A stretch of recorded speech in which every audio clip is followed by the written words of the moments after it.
is.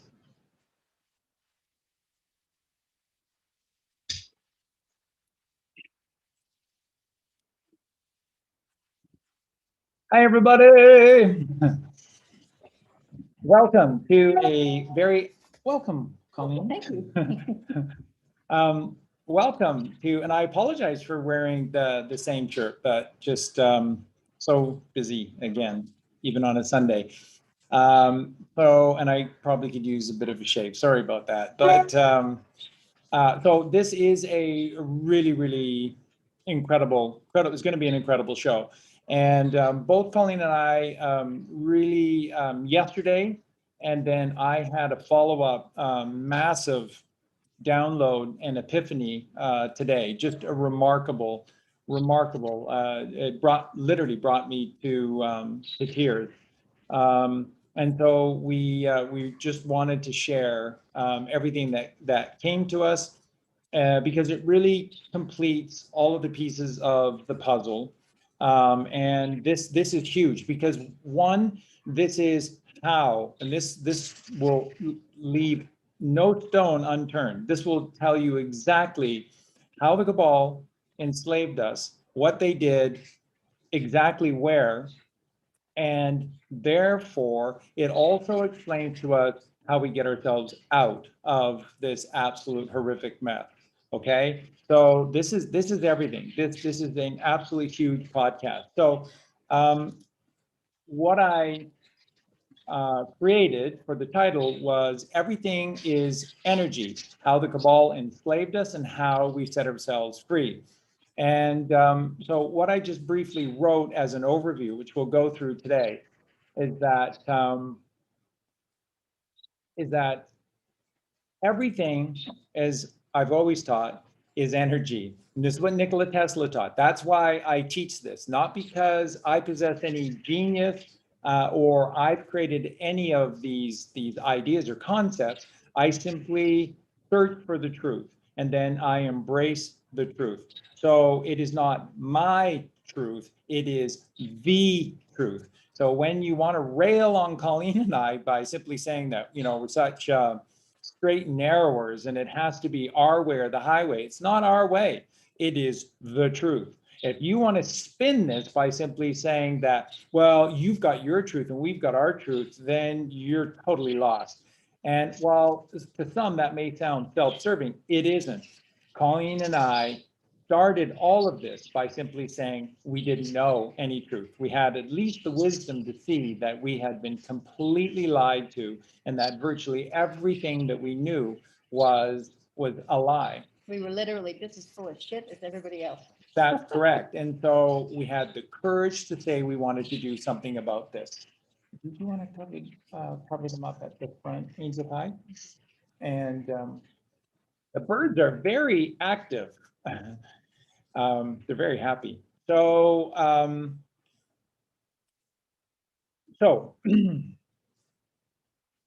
the key to all of this is, as Tesla teaches, and so this is just to complete that, that's where we're coming from, is that we simply researched, found the truth, and now we share the truth. And so it's not our truth, it's the truth. And then of course, the thing that's incredible is that in the journey, no matter where we went to with the ancient cultures, it always led us back to God.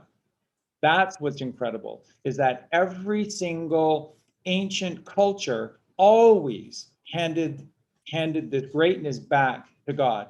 And that what we figured out is that they were all talking about the one God, and that their religions, although sometimes a little bit on the surface it might seem different, it really wasn't. That any differences were just determined by differences in culture, and that they were essentially all teaching this one story. And that is the one story that is first created in the night sky. And that's why the night sky is the blackboard. And it's where all teachers teach from. True teachers teach from God's blackboard. That's what the night sky is. And this is where all the truth comes from. So again, it's not our truth. We simply have the wisdom to see the truth. And then you teach the truth in a straight and narrow fashion, because that's what the Bible says. because that's what Jesus Christ says. Um, and this is what we must do. It's not the broad and spacious path that always leads to destruction. It is the straight and narrow way that leads to everlasting life. So if everything is energy, then everything can be seen as frequencies. Now, this is very important for each and every one of you to recognize, realize that everything is energy, then everything is a frequency, and that's numbers. So therefore, this is why negative 48 has come out now, and this is why he's saying is that God's language is numbers, and this is why. And this is why everything that they've done, they're saying was impossible without Nikola Tesla. Why? Because Nikola Tesla understood that 3, 6, and 9 were the secrets or the keys to the mystery of the entire universe. And so that's Tesla saying that there is a God, that there is a Father, that there is a Mother, and that there is a Christed energy, and that energy must rise and be free. And everything that the Cabal do is based upon this singular truth. They know this, and then they suppress what must occur, which is this 3, 6, and 9, which I'll explain again tonight to make sure that every single one of you understand completely what it is that Tesla was saying, so that you've mastered this as well. So it is all about energy, therefore it's all about frequencies, and frequencies are numbers. So there are 2 types of frequencies. There are vibrations, which are electrical, and there are pulses, which is magnetic. Now, vibrations occur in waves, and so these are always electrical waves. And this is why an ocean wave is such a perfect example of us living in our left brain and then the samsara. And around you go until you crest, you hit something, there's an obstruction, you crest and you live rapidly in this eternal moment. You live rapidly for 60 or 70 ridiculous years, and then you die. We hit the shore. You hit the shore and you die upon the white shores of the Father, and you roll back in the sand and the foam into the Mother Mary's womb, which is the ocean, and there you rest until such time that God deems you ready to be breathed life upon you again, which is the wind. And then the wind turns your stasis water, Ultimately is the breath of God, which back into this oscillating wave. And then the oscillating wave is pure potential, which is what our lives are, until such time that we crest and thrust forward. And if we don't get out of this system, you will repeat this cycle forever. And you can see it in plain sight. This is how every single wave that you see on the ocean is created. And they go round and around and around and around and around and around and around again. And the only way to get out is getting out of electrical, which is your left brain, which is a circuit, into the right hemisphere of the brain, the 90%, which is a field, which is magnetism, which is a scalar wave, which is the eternal 8. So it's your choice. God always gives you a choice for everything. So once again, electricity, which is vibrations, occurs in waves. Magnetism, which is in pulses, radiates out. It is a radial pattern, which is this key to the 3, 6, and the 9. And the key about a radial pattern is that it radiates out 360 degrees, which means no child left behind, no culture left behind, no man, woman, or child left behind. It is an encompassing energy, and that is feminine in its origin, because that's care and compassion. Only the mother, well, of course, our Father, Heavenly Father, but the mother is the one who ensures that no one is left behind and everyone is considered equally. That's what a pulsation is. This is what radial pattern and true radiation really means, is this outward pulsing in a 360-degree crown. That's how it's always described, is it pulsates out in this crown. And this is the purple rain. This is the purple crown. And this is the crown that you must wear around your head, the crown chakra, which is the purple rain. And this is when you choose the right hemisphere, you choose God, you become virtuous, and you create magnetic pulsations, which go in this radial pattern, and no one's left behind. So what is magnetism? M, which is Mother Mary, which is Mare, which is the ocean, Mare, Mary, the Virgin Mother, and the letter M is 13 of 26. Okay, that's Mother Earth, and Mother, another M. And then the Mother Earth is green.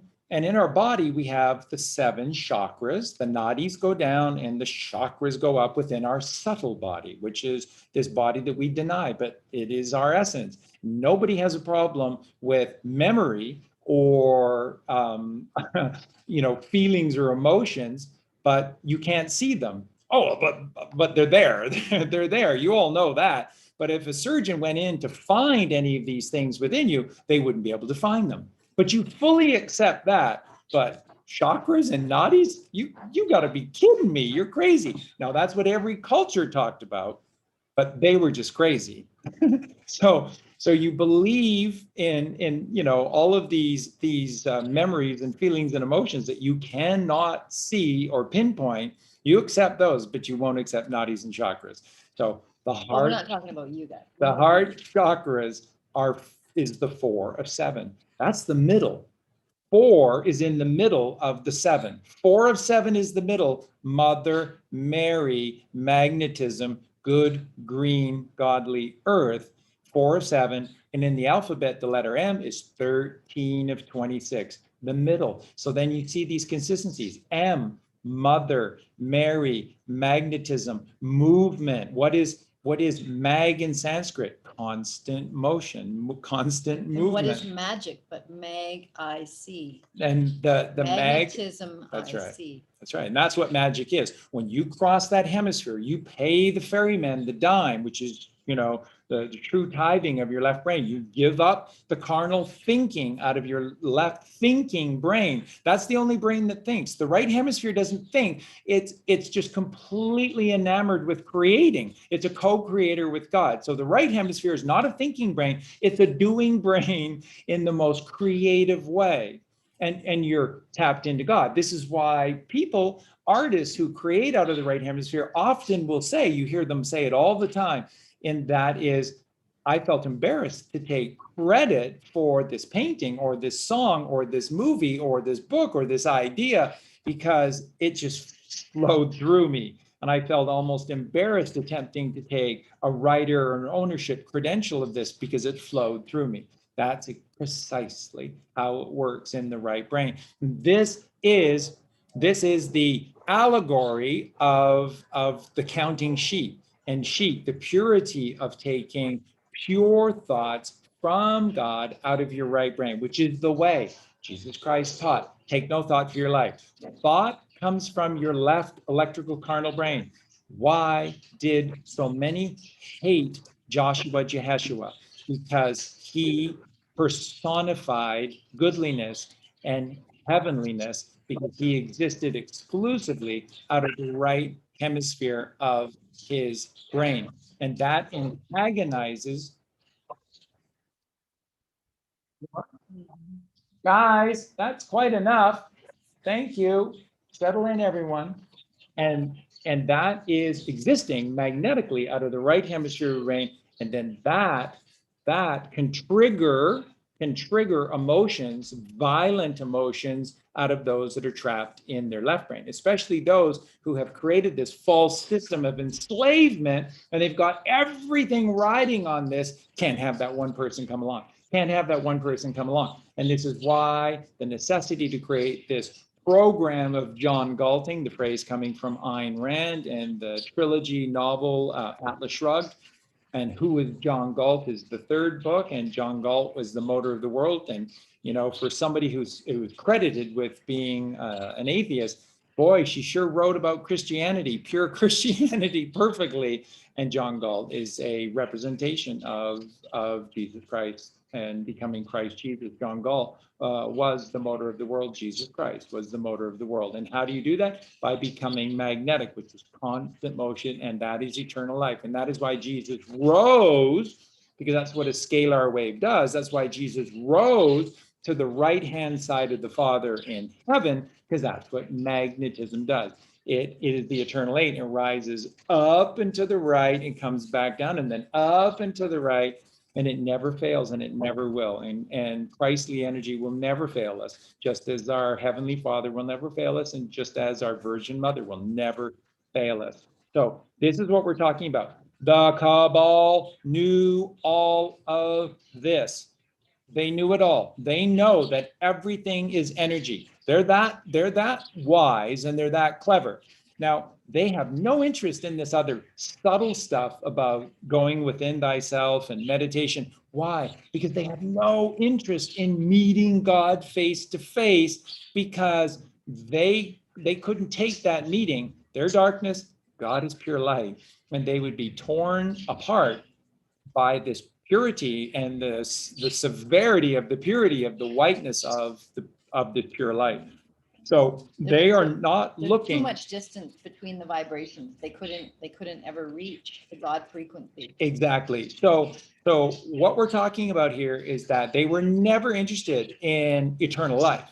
They're looking for loopholes. They are lawyers. Lawyers exist to find loopholes around the law. And they're trying to get loopholes around, because this system of legality only applies to us slaves. It does not apply to them.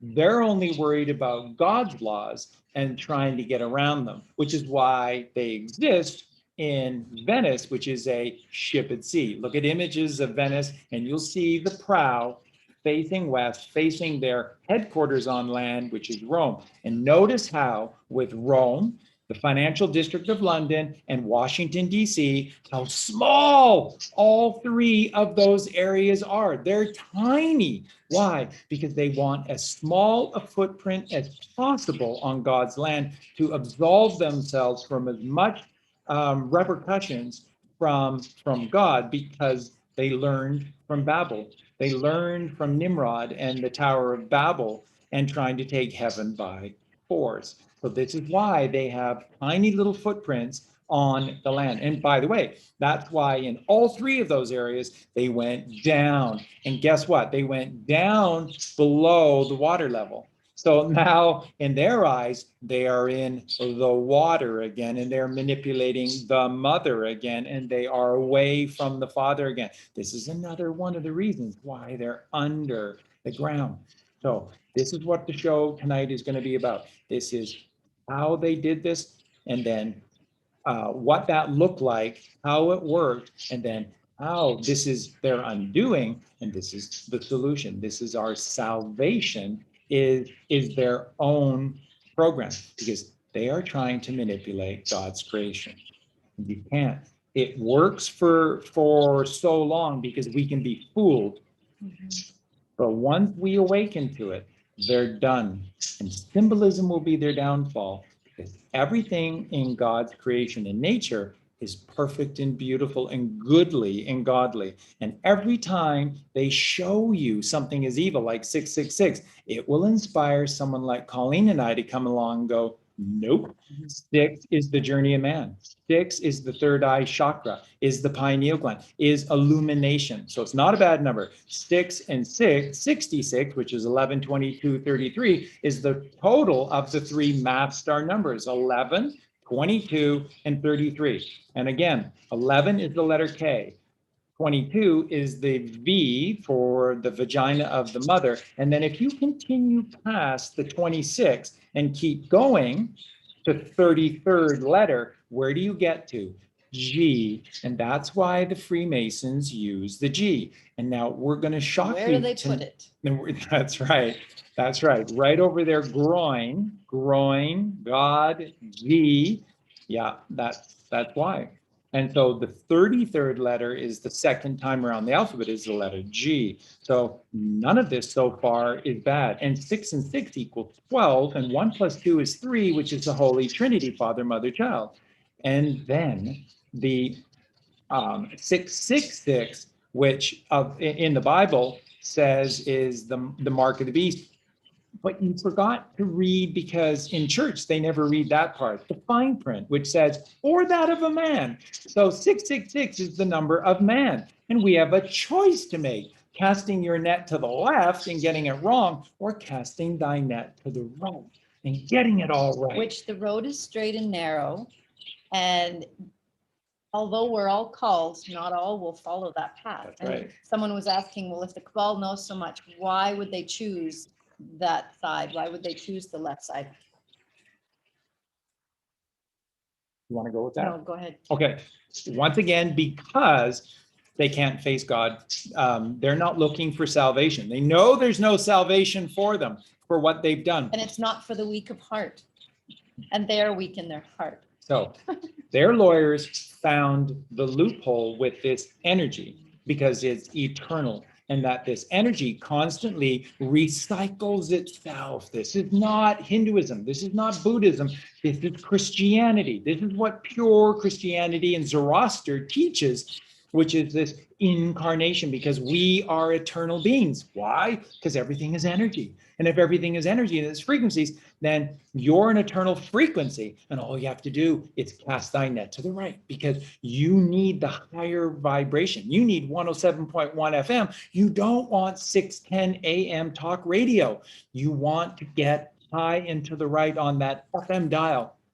So that's what it's all about. Now, they're clever. So they said, well, what if we continue to die? Then we have to come back. And the thing is, we're coming back into children who are pure. So the more we attack children, the more we focus on children, the more child vessels that we can create that are essentially not evil, because children are pure light, but you can make them dark. You can replace that darkness, that light, with darkness. And how do you do that? You take the father and the mother away. You take protection away, and you create fear. And then this is the whole basis to the story we're going to tell you tonight. And it's terrible, but the answer is beautiful. And we're on the doorstep of pure beauty. This is it. We are so close, my beautiful friends, to this brand new reality, to this brave new world that, perverted by Aldous Huxley. But I can't even believe that we're actually sitting here saying these things to you. Like this is surreal, because the movie that's playing itself out is just like bizarre beyond belief, but it's actually happening, people, and you know it, and we all know it. Yeah, it's amazing. And so what Colleen's saying is that it is coming to an end, and that's why I encouraged on our podcast the other night, the live show, for everyone to begin to take a step back and to look at this through retrospective eyes, because this is the end of an era. And yes, it's been a very, very dark era, but and we need to move forward, but we never want to forget from whence we came. And this is what they want to pervert. So once again, they were looking for loopholes. And when they create darkness in children, they create the necessary vessels to reincarnate into. This is why they do what they do.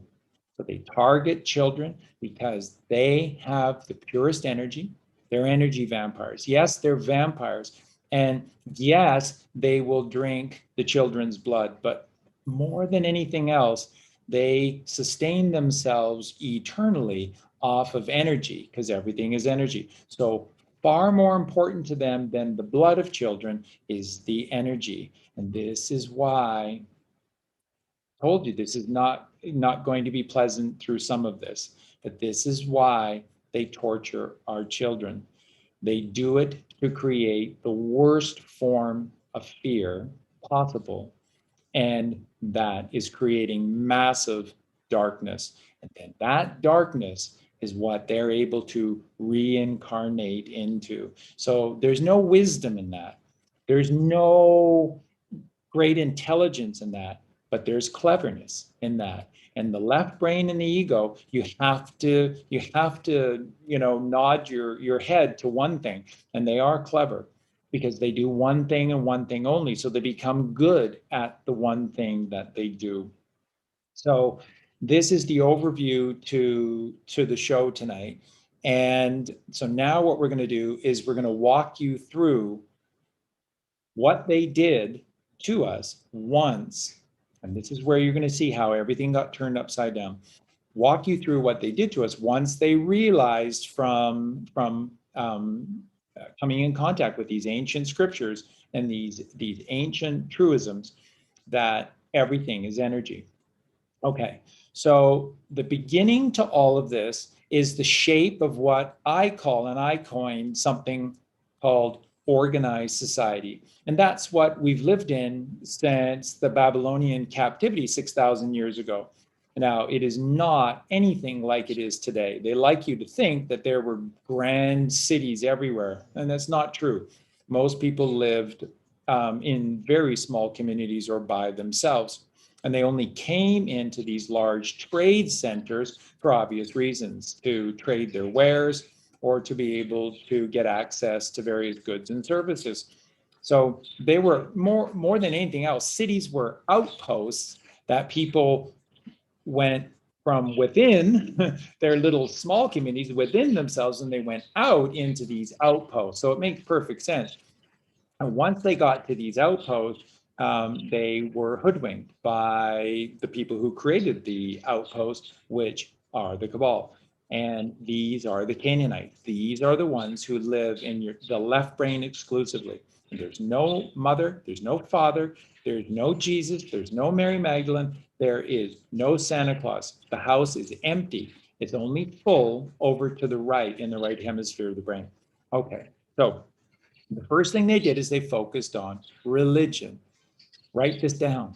So why religion? Because religion or spirituality is what has the deepest connection to us and always has. And the reason is because it is our connection to the higher truths around us and makes us feel purposeful in life, which is that what is God? Why are we here? Where is God? And how do we connect to this creator? And this is the basis to religion and then organized religion. So the very first thing that they became aware of, if everything is energy, that the earth is created, and everyone, I think we've taught this long enough, you probably know, but I'll repeat it again.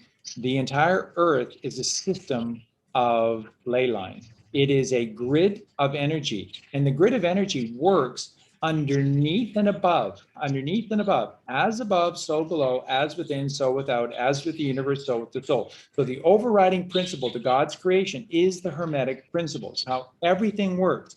So whatever you are inside yourself is precisely what the earth is and what is above and beyond the earth, because we're all one.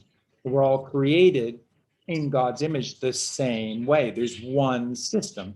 This is that forest field, and that's why you have to rise to the blue bull, the higher bull, and become the Taurus bull, which leads to Gemini, which leads to perfect balance, which is Cancer. So and that gets you back home at 1 to Leo, to 2 to the Virgo, so you can be born free again, Libra, upon the level.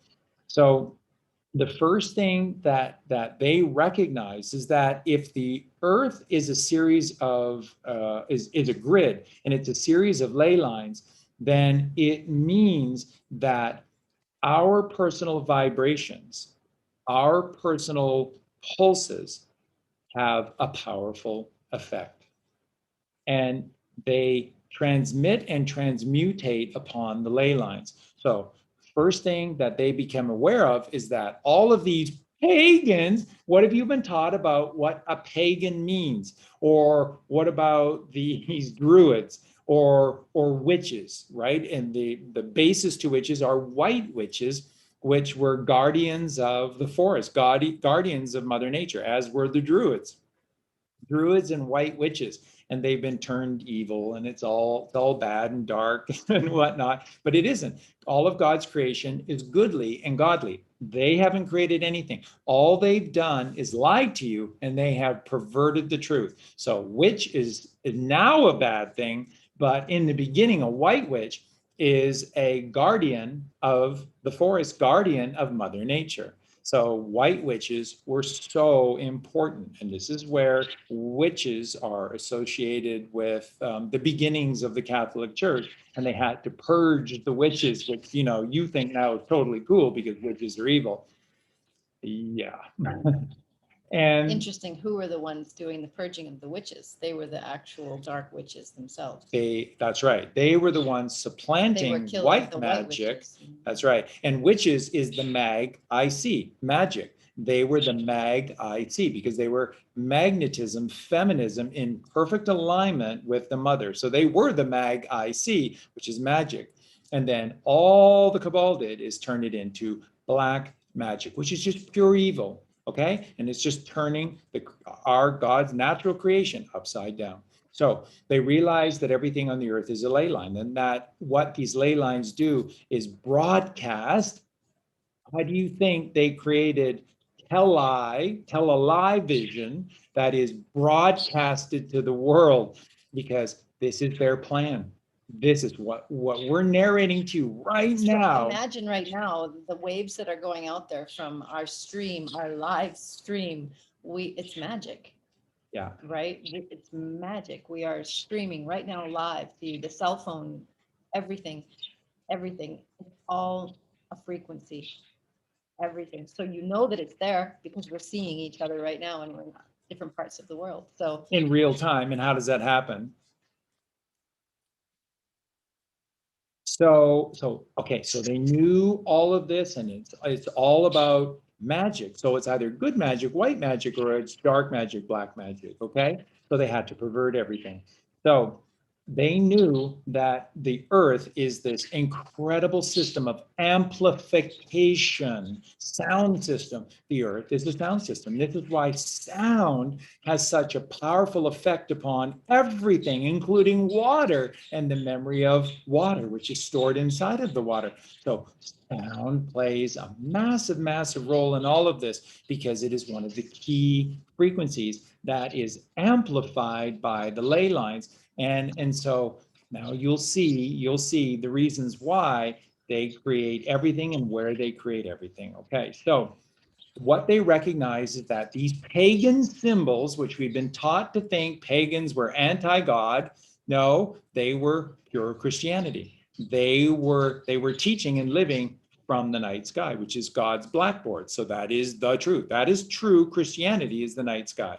So pagans are Puritans, and they lived purely through God's teaching of the night sky. So pagans are not bad, they're not evil, they're not godless, they were the most pure. So you see, what you've been taught is a complete lie, and is a complete upside down lie.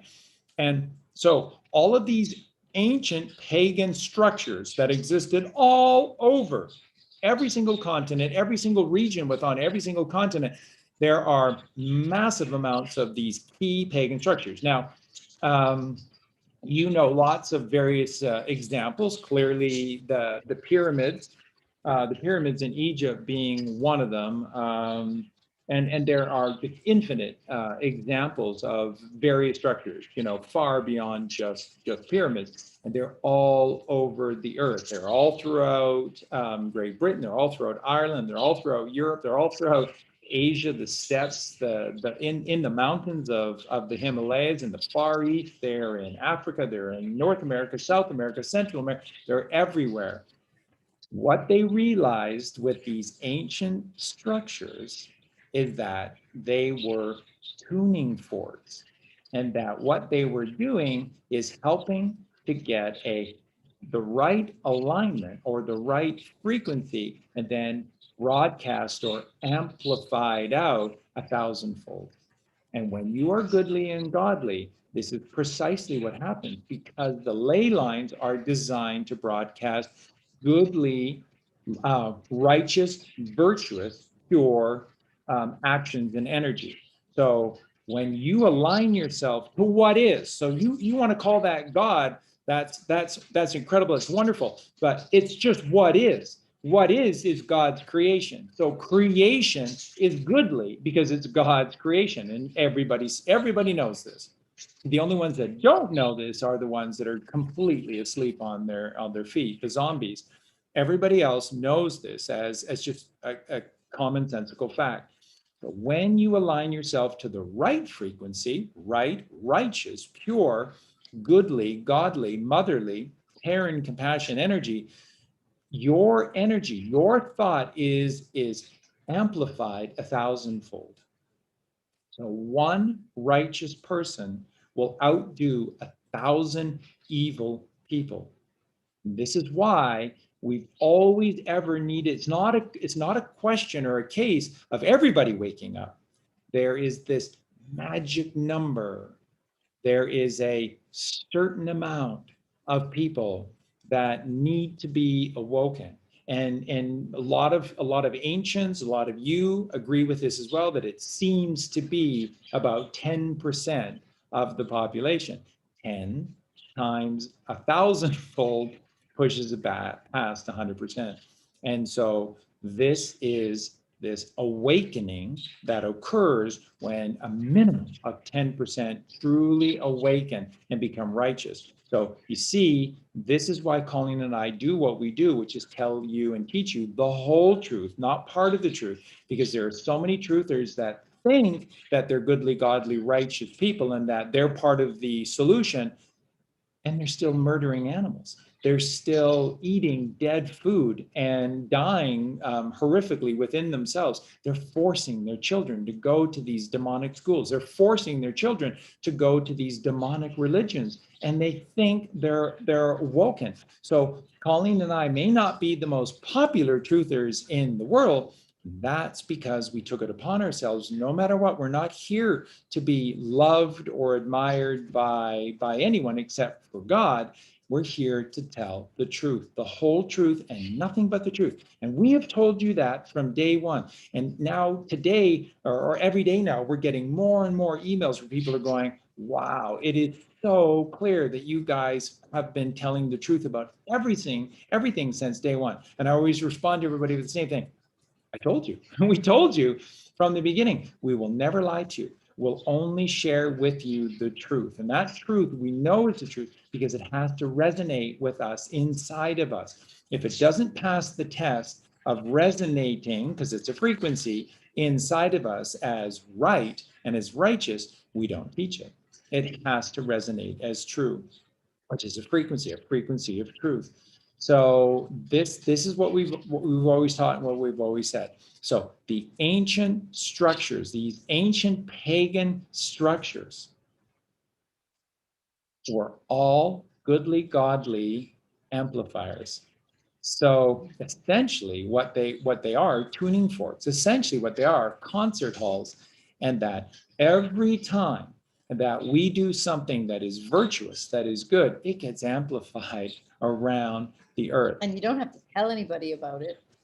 It just happens. It just happens. And so this is why bands like, Earth, Wind and Fire, Maurice White and Earth, Wind and Fire, they write lyrics like, every time you smile, you bless a child. And you literally do, because your smile is an action, and an action is a frequency. So your smile is a frequency. It's a number, and you're smiling 99 most high. You're smiling 777. You're smiling 111, which is God's creation It's frequency. throwing a little spark that might light somebody's fire. Exactly, and it does. And then it's contagious because the earth is made in a virtuous, goodly, godly way. So the more that you do that is truly goodly, godly, which is putting others ahead of your own needs, then everyone benefits. That's why on 9/11, when that occurred, there were meters, readers that were in place on that day. And what did they all find when the first plane hit the first tower on that morning? They saw just a massive dip, a massive downward causation within the collective frequency of people, like and a Schumann resonance, like a Schumann resonance of our frequency on the earth. And it didn't matter where you were in terms of proximity to 9/11. They noticed this all across the earth, that there was a massive downward causation in our vibrancy. So we knew, part of us knew, even when our conscious self, which was asleep, our conscious selves didn't quite know yet until we saw the TV. And then the TV told us lies. What were the first things that were said on 9/11? No, I saw like missiles. I saw like a cruise missile or something. I didn't see anything. I just saw explosions. I didn't see anything. More people were talking about either they were just explosions, or some people saw missiles, and very few people were talking about airplanes. And then there were key people that suddenly came along and said, "Oh, I saw it all, and it was an airplane." And They needed a narrative. Who were a lot of these people? They were. My husband is the producer of the morning news on NBC. Yes, my husband is the. Or I was on my way to work, and I work at whatever CBS and whatnot. Sure you were. Sure you were. Okay. And then suddenly this narrative is the same thing with the Kennedy assassination. There was one narrative that existed on day one, which is kind of all over the place, but it certainly wasn't the narrative that by day 3 everybody just knew, because they repeated the lie. And if you repeat it long enough, people will just get bored of fighting the lie, and they'll just accept it because it's far easier, and their lives are so busy and they've got many, many things to do. The distraction. So the distraction, which takes you out of your frequency, which takes you out of righteousness and purity. So they knew that these ancient structures were goodly, so they destroyed them. So one of the worst things that's ever been done, things that we don't know about. Some things we do, because there are some ancient structures that we see that are that have been, knocked to the ground or only partially intact. They did it. They did it. They did it. They were wantonly destroying these ancient structures or amplifiers that the ancients these pagans were creating to amplify goodliness, so that it could encircle, because we live on a flat disk, encircle the firmament and bring righteousness, high vibration, health of body and mind to everyone. And that's the truth. Now, here's the first really, really big bombshell that you may not know. What did they replace all across this earth, wherever one of these obelisks, whatever these great natural creation structures that the pagans created, what did they replace them with? They replaced them with churches. And in particular, this started with the Church of Babylon. So this is, the lie of Nimrod, Ishtar, and Tammuz, or Baal, Semiramis, and Tammuz. Sort of the same story. It's just the same story, just different names from region to region. And then eventually that got amplified everywhere by Christian churches. This is why by the time of the turn of the century, with the reality and this coming of Joshua, Jeshua, Jesus Christ, and Mary Magdalene, they had to take steps, because what they truly accomplished became legend, and it spread like wildfire because it was the truth. And so they had to nip it in the bud. So everybody gives you different variations of why Constantine did what he did and eventually accepted Christianity. The reason they accepted Christianity is because they couldn't control it, right? There aren't enough lions in the world to throw the Christians to, who are devout in their belief in this perfect one story, because it's fused into a knowingness, and you can't destroy knowingness. You can only attempt to kill these people, and then you're just turning them into martyrs. And that's what Constantine and the demons of the Cabal, the Canaanites, that's what they realized. All they were doing is creating martyrs. So they knew they had to infiltrate Christianity. That's what Western Catholicism, Roman Catholicism is. It is nothing more than an infiltration of what already existed, which is Christianity, the true one story of God, of the Mother, and of Jesus Christ, which is what the night sky teaches. So they had to embrace it. And the first thing that they did is they built Christian churches on these ley lines. Wherever they destroyed, wherever the biggest churches are. So take a look at, the Cathedral of Notre Dame on the Seine River in Paris, in the center, and that grand church, which, just happened to catch on fire. Just happened to catch on fire last year. It's a miracle, amazing kind of how that happened. So these grand churches, especially, the big ones, they were all created on these ley lines. So now, this is why they do what they do. So you hear this from Rabbi Finkelstein, and you've heard this in various books, and it is just the worst of the worst. And so what do they say? Boldly, outwardly telling you, because no one will believe it. No one believes it, right? It's just, this can't be real. And they tell you boldly in plain sight that they have been collecting our children clandestinely all over the earth ever since the age of Cain, ever since Cain. So from the beginning, they have been seeking out our children. Why? Because it's the worst thing you can do. And then what do they do to our children? They don't just kill them. They torture and torment them. Why? Because they are creating the strongest emotion within, which is fear. And then that fear upon the altar, which is the sacred point, which is designed to amplify even more in these churches. So all of these acts were being done in the basements of churches or at night in churches, literally upon the altar.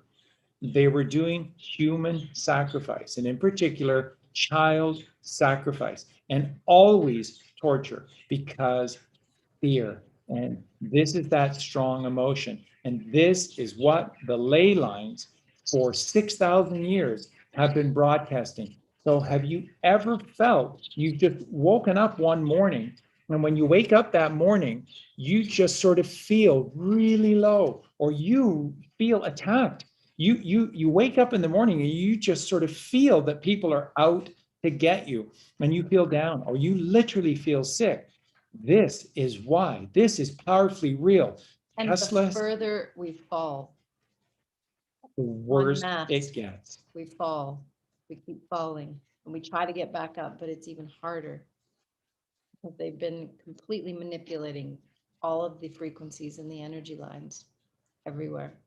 So this is explaining to you why they do what they do, because everything is energy. Everything is frequencies, and the frequencies are broadcast out. Now, here's the mercy in all of this. Evil is counter to God's creation. It's a possibility. It is nothing more than a choice that one can make. But along the line between pure goodliness and pure evil is a great distance. And pure evil only exists in a very small frequency, a very small bandwidth.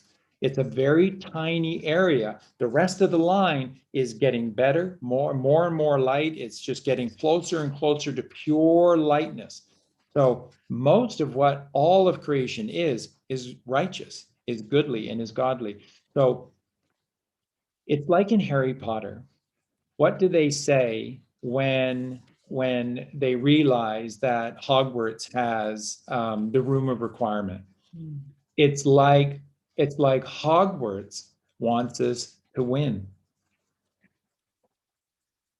The trees want you to win. The wind and the rain and the sun and the moon and the ether, the sky, the air, the mountains, all of the animals, everyone is on our side, because everything is a creation of God. So in the heart of them is goodliness, and they all are on our side. And nature is always amplifying what naturally is, which is righteousness, and it is suppressing naturally. It's built into the system. Dampeners are built into the system for lower frequencies. for evil acts. And so if this wasn't the truth, if what I'm telling you is not the truth, then this game would be over a long time ago. They've been doing it for 6,000 years, and we're still barely alive and hanging on. We're down to like 60 years now. Nobody bats an eye at 60. Of course, well, it's just old, That Bible thing, people living Moses, and Noah, he's 500 years old when he's building the ark. He's an old man building an ark and got every animal on it. That's quite amazing. And so that's just crazy because it's 60, dying at 60. That makes perfect sense. What?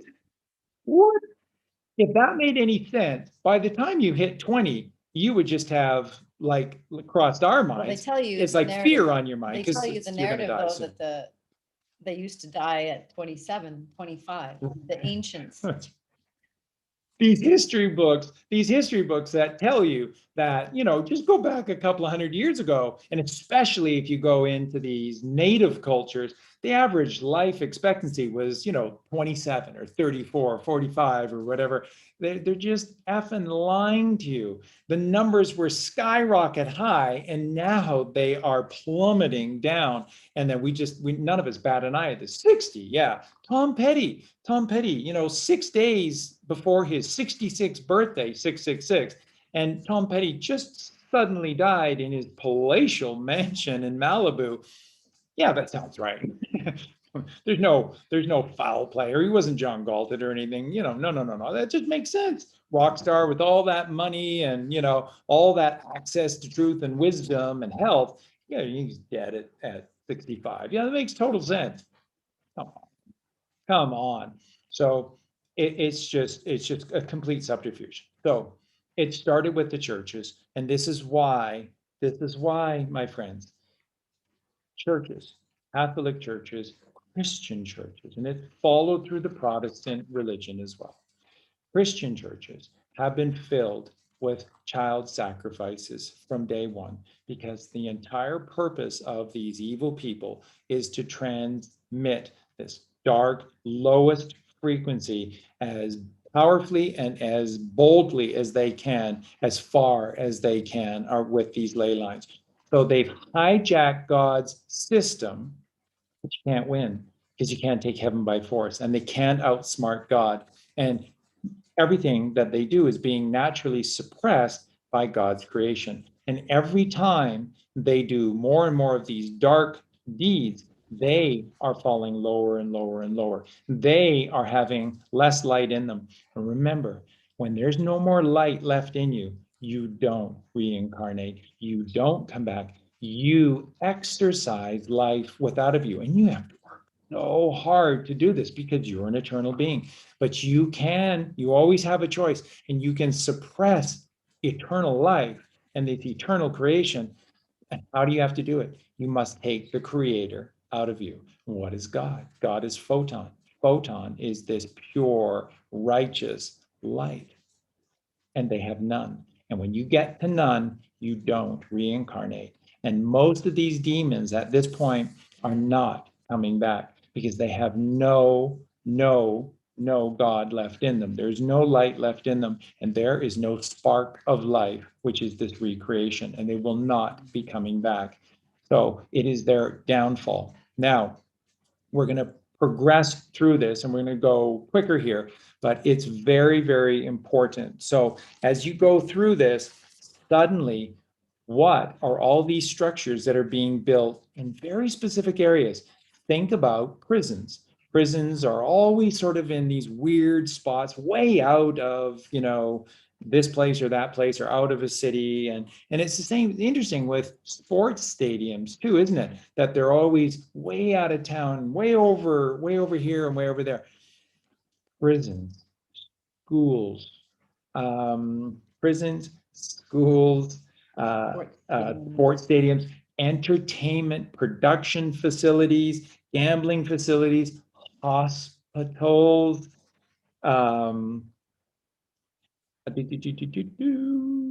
Can't read his own. Yeah, that's right. And anything to do with this creation of pornography, the centers of this creation. That's why you'll see all these things together. So you know that Los Angeles, the city of angels, is named that way for a reason. And then look around you, in and around Los Angeles. What's there? The entertainment capital of the world, pornography capital of the world, Disneyland. Disneyland. Look at all of these churches. There's you, if you go, if you've ever been to Disneyland, then you've been to Anaheim, there's a church on every corner. And these churches are whopping big. They're monstrosities. And you'll always find the biggest churches on Ley Line. So one of the reasons why California has been attacked and targeted by these demons is because there's a very powerful ley line. And so where does it run? It runs Los Angeles, then it runs in through the Pacific Ocean for a ways and comes back onto the land in San Jose and runs through San Francisco. So where is this computer industry located? These demonic Silicon Valley in San Jose.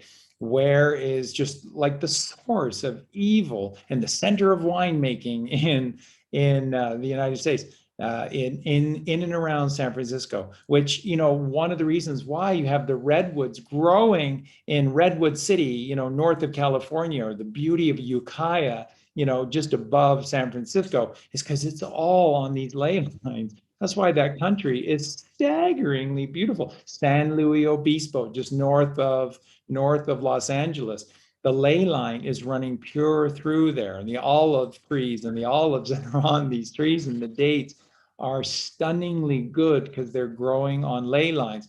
This is why California has been attacked. This is why horrible things happen to California, because they must dampen the goodness, the natural vibration of abundance and brilliance and white light and purity that comes from California. It's another reason why California has always voted for conservative values, because there is that frequency, there is that energy naturally in California.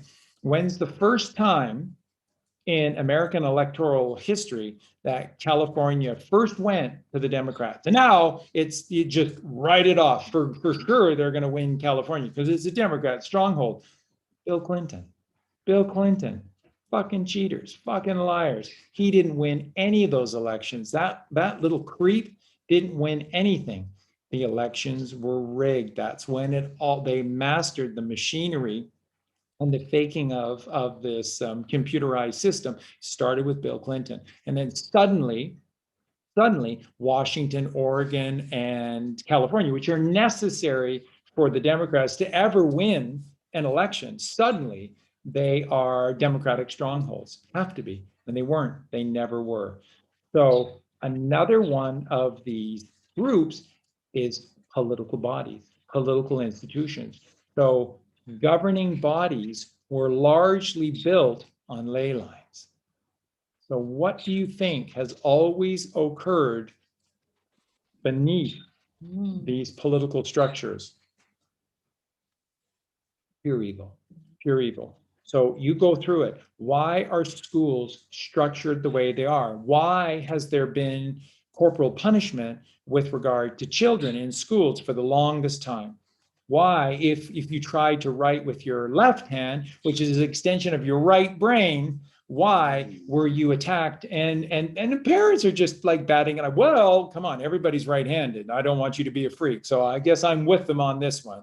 I just wish they wouldn't have, made you bleed and broke two fingers. We're speaking to a lefty right here. And when my brother was a lefty. Yeah, and when they attempted to do it, I had having none of it, having absolute none of it. So yeah. So schools are structured the way they are and put on ley lines, especially these institutions of higher learning. So, and then why do you think there's on these campuses Skull and Bones at Yale and the Deaf Club at Harvard and all of these schools schools of higher learnings all had these very, very evil cults that were on every single university. And so that is churches, that is schools, that is government centers, hospitals. So we, like I said, we've only scratched the surface. I've told you many things about hospitals, and it's far worse. And always the basement, right? Right? Always the basement in hospitals, because the further you go down, the further they feel it absolves them from consequences with God. So deep down in these basement, dark things have been going on. So if you're thinking that hospitals are just going to continue and, you know, they'll put some more plants in them and that'll fix. Now these hospitals are going to be razed to the ground because they are centers of evil. They're the same thing which is happening with Washington, D.C. right now, being purged, being cleaned like Isengard. And again, the same thing with the entertainment facilities, you know, gambling, the pornography industries, they're all located with one another because they're all in these ley lines. That's why Southern California is the center of just all of this evil, because obviously there is a very powerful grid space right in there. And obviously Las Vegas wasn't just chosen by some mobster who drove out into the desert one day.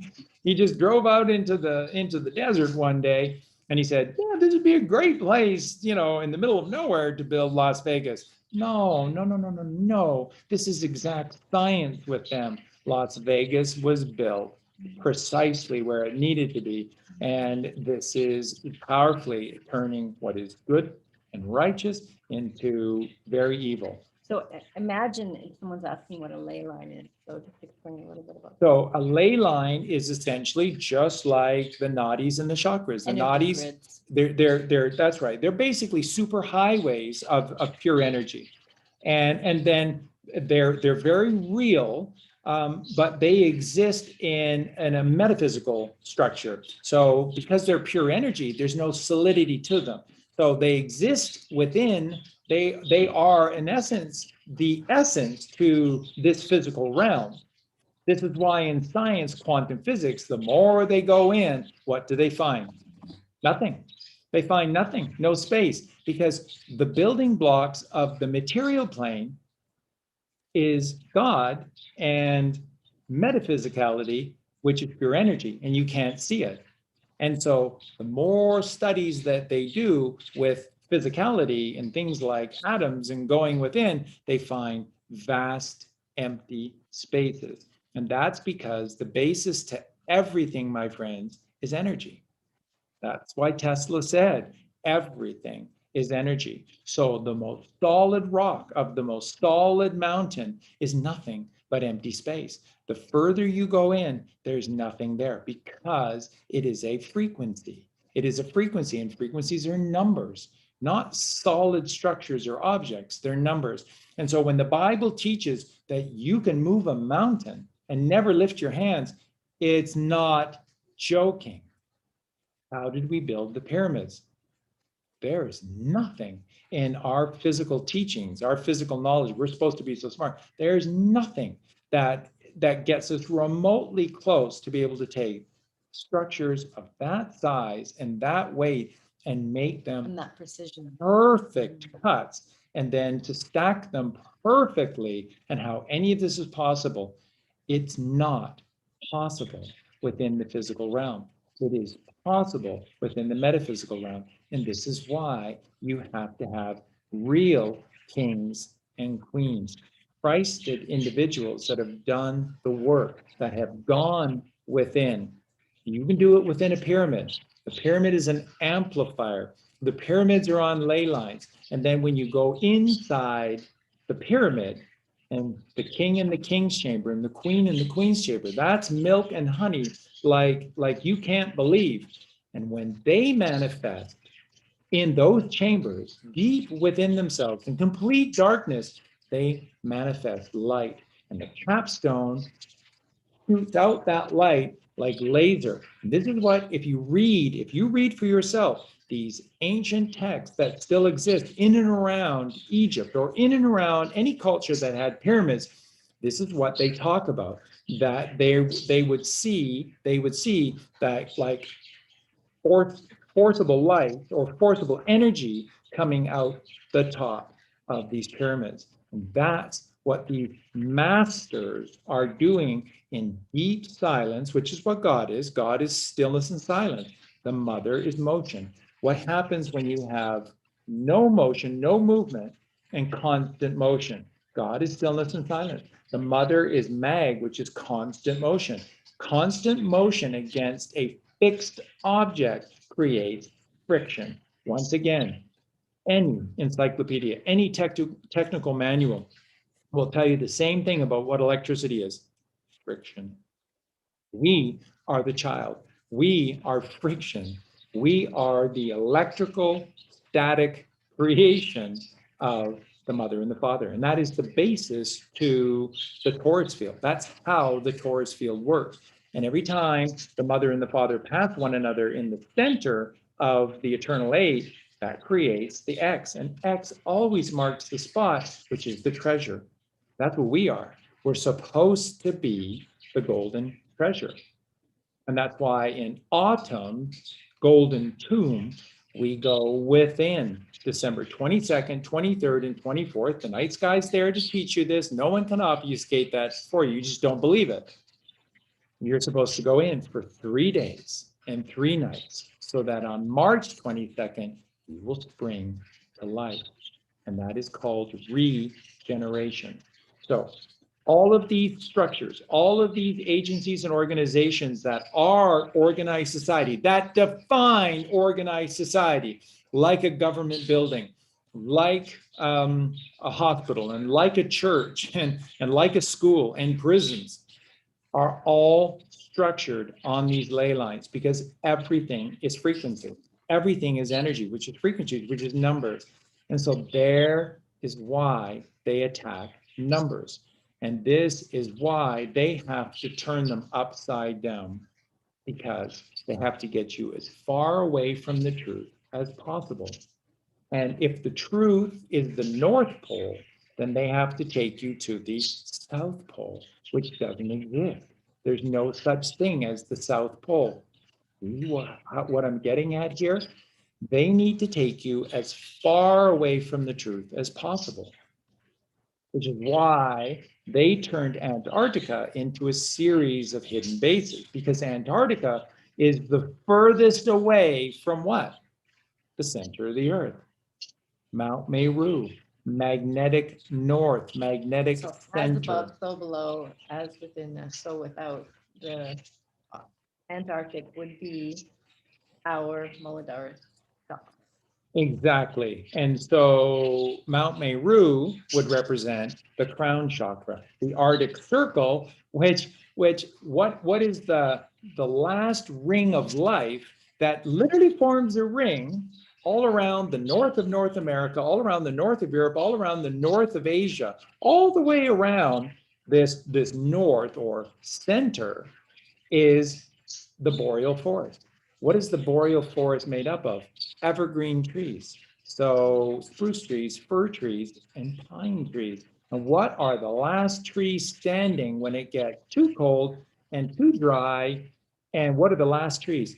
Pine trees, with the evergreen needles always pointing north, with this incredible deep root system that goes deep, deep, deep down into the mother, and the evergreen needles pointing north to the Father. And that's why the pine tree has always been this representation of eternal life and balance and harmony. And that is the symbol of Tai Chi, which you think is some kind of martial art, and it is a philosophy. It is like a true religion. It is an expression of truth and life. And they turned it into a martial art. And now it is self-defense, but it started as a philosophy of life, of living. So this is why. So the crown is surrounded by the sixth chakra, which would be the single eye chakra, which is this purity of the pine tree, and the pine cone, which is the pineal gland, pine forest, pine cones, illuminated with fire. What's the only way that seeds can come out of pine cones? If they blaze in flames. That's the only way. And then the seeds explode out of the pine cone. And how can the seeds of our magnetism come out? So this is raising Christ consciousness within you. This is the baptism of fire. So why would the Bible write about baptism of water and then baptism of fire? Because you have to go to the boreal forest. You have to light your pine cone, illuminate the pineal gland in fire, and then you have to walk willingly into the fire, of which is the portal to God. They've been suppressing that information forever. That's right. Because they've been stealing all of that and turning it upside down for us and inverting it for themselves as well. Okay. Now the next thing that you need to hear, and this is the whole truth. Next is the Freemasons. Some of you may rail against this because of everything that has been revealed about Freemasons over the last 10, 15, 20 years. So everybody now just thinks Freemasons and Freemasonry is pure evil. It wasn't. It is now, because that's what the Cabal does. They overtake from within and then they turn it upside down. So here's what you need to know about Freemasonry. Freemasonry is all about freeing the Mason. The Mason is Ma, the mother, and son is the son of the mother. So the son of the Mother Mary is Jesus Christ. So the origins of Freemasonry is Christianity. It's pure Christianity. That's why they don't want you seeing inside of those temples, because when you go into the inside of a Masonic temple, it's Christianity. It's pure Christianity. It's the truth of Christianity. Catholics probably wouldn't know this, but if you knew pure, true Christianity, that's what's inside a Masonic temple, and that's what they don't want you seeing. They worship Jesus Christ. So that was the whole beginning. And so now this casts brand new light on those two movies that Jerry Bruckheimer did with Nicolas Cage. And now that casts new light on Nicolas Cage. And National Treasure 1 and National Treasure 2, Book of Secrets. Book of Secrets is the Bible. The Book of Secrets is the Bible. And so now you have to take a hard look. Who played Nicolas Cage's father in National Treasure? John Voight, Angelina Jolie's father. John Voight, who is one of the biggest proponents of President Trump and has mentioned Q on numerous occasions. That John Voight.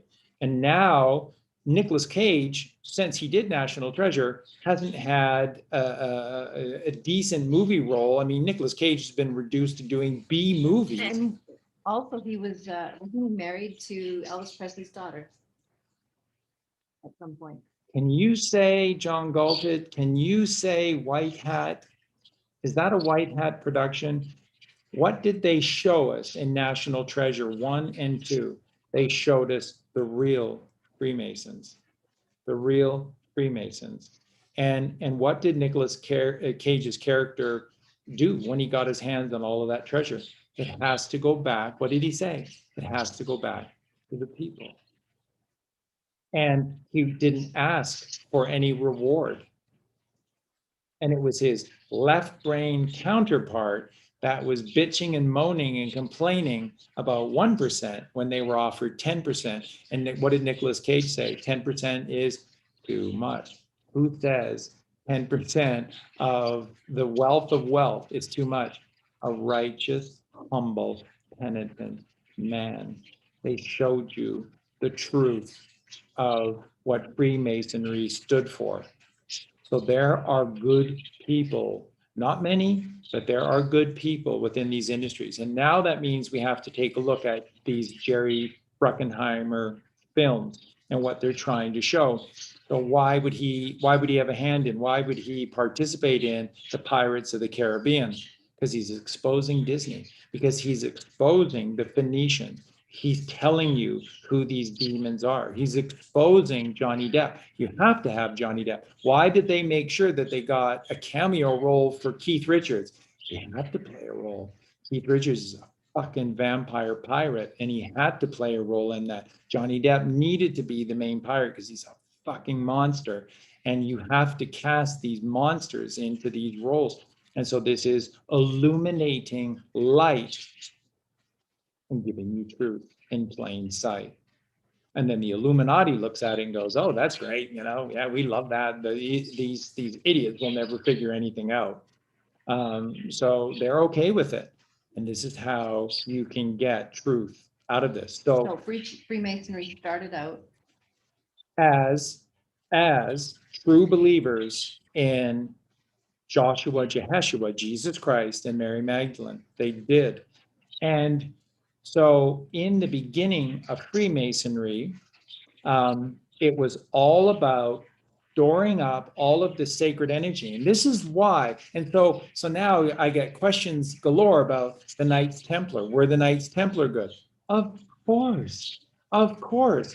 Everything has been turned evil. That's why you have Leslie Charteris, which was one of my favorite novelists growing up as a kid. And I read all of the Saint books. Roger Moore eventually was cast to play in the television series, which is brilliant.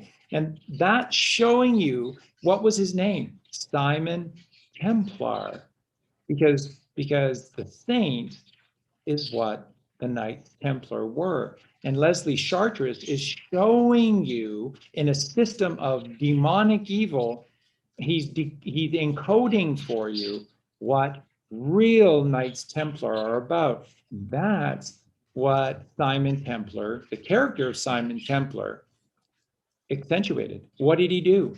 He didn't take money. He took those that were being oppressed and brought light to them. He brought justice to them. Why did the police hate Simon Templar? Because he solved crime. Who runs all police forces?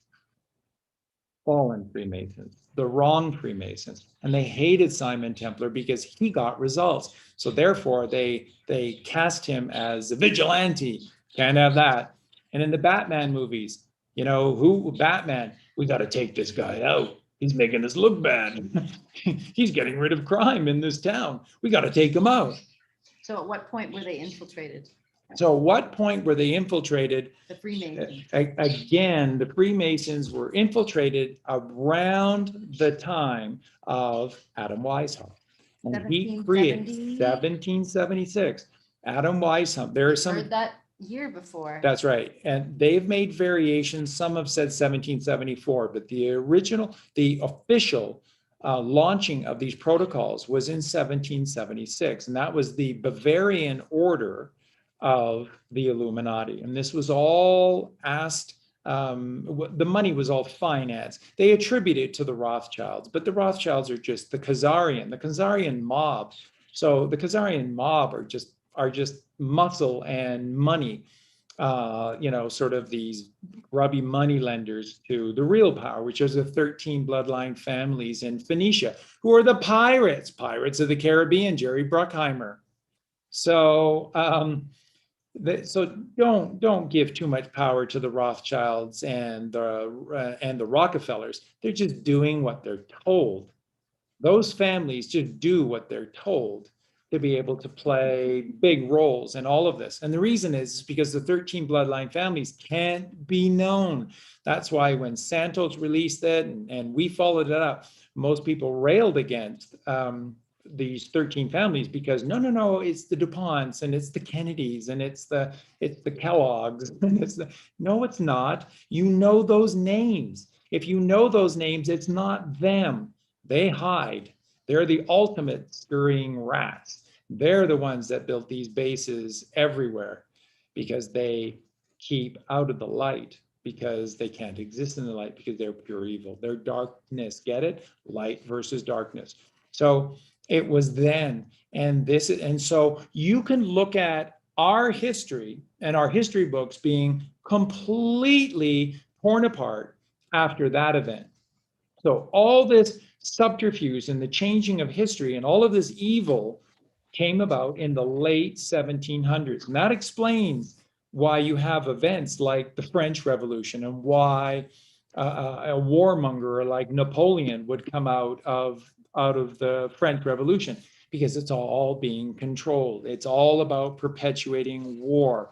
Napoleon may have been an enlightened man, but he followed his orders. Why? Because he didn't have any power without money. Why did Napoleon, at such a young age, and not even being the most celebrated of these generals within the French army, and he's, truth be told, an Italian, why did he rise to power? Because he agreed to the devil's contract. He agreed to be put into this position and to follow what they wanted, which was total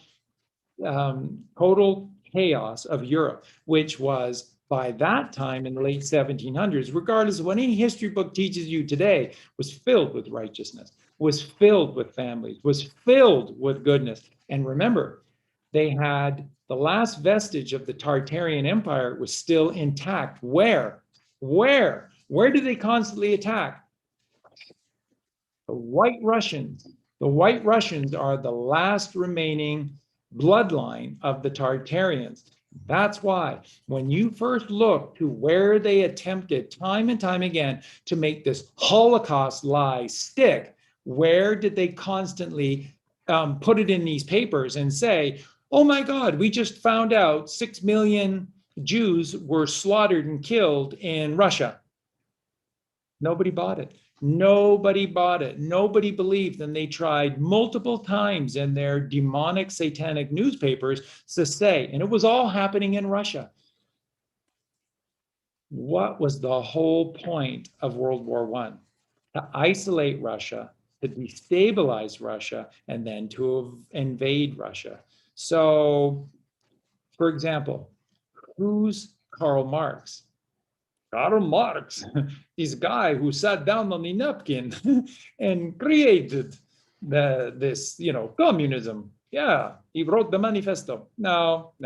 And truth be told, Karl Marx was a rabbi, and it was Rabbi Mordecai Levi. So the real name of Karl Marx is who learned rabbi. that in school? Nobody. Who learned this stuff in social studies, history? So who was Rabbi Mordecai Levi? He was a Hebrew elder. He was an elder in the Church of Zion, and he just happened to come up with communism. But here's the truth. The real founder of communism, the Communist Manifesto, was Adam Weishaupt, the founder of the Bavarian Order of the Illuminati. And that's the beginning of this Illuminati. They and needed it was a story. They needed a story. And they needed to infiltrate Russia. And they needed to take down the last light. There are a lot of ley lines throughout Russia. Why do you think Siberia we're told that it's hell on earth and that it's evil? And why have so many terrible things happen in Siberia? There's ley line, because there's powerful energy. Really good question. Are the Essenes and the Knights Templar the same as the Freemasons?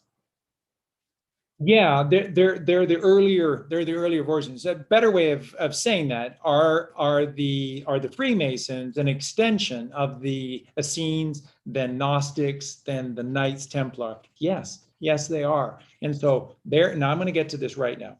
Their plan all along was known as the New World Order. And you're going to rail at this, but it's the truth. The original New World Order. Now listen, okay? This is really important, and you have to trust us. We've told you the truth, the whole truth, and nothing but the truth the whole time. And we're not changing now. This is the whole truth.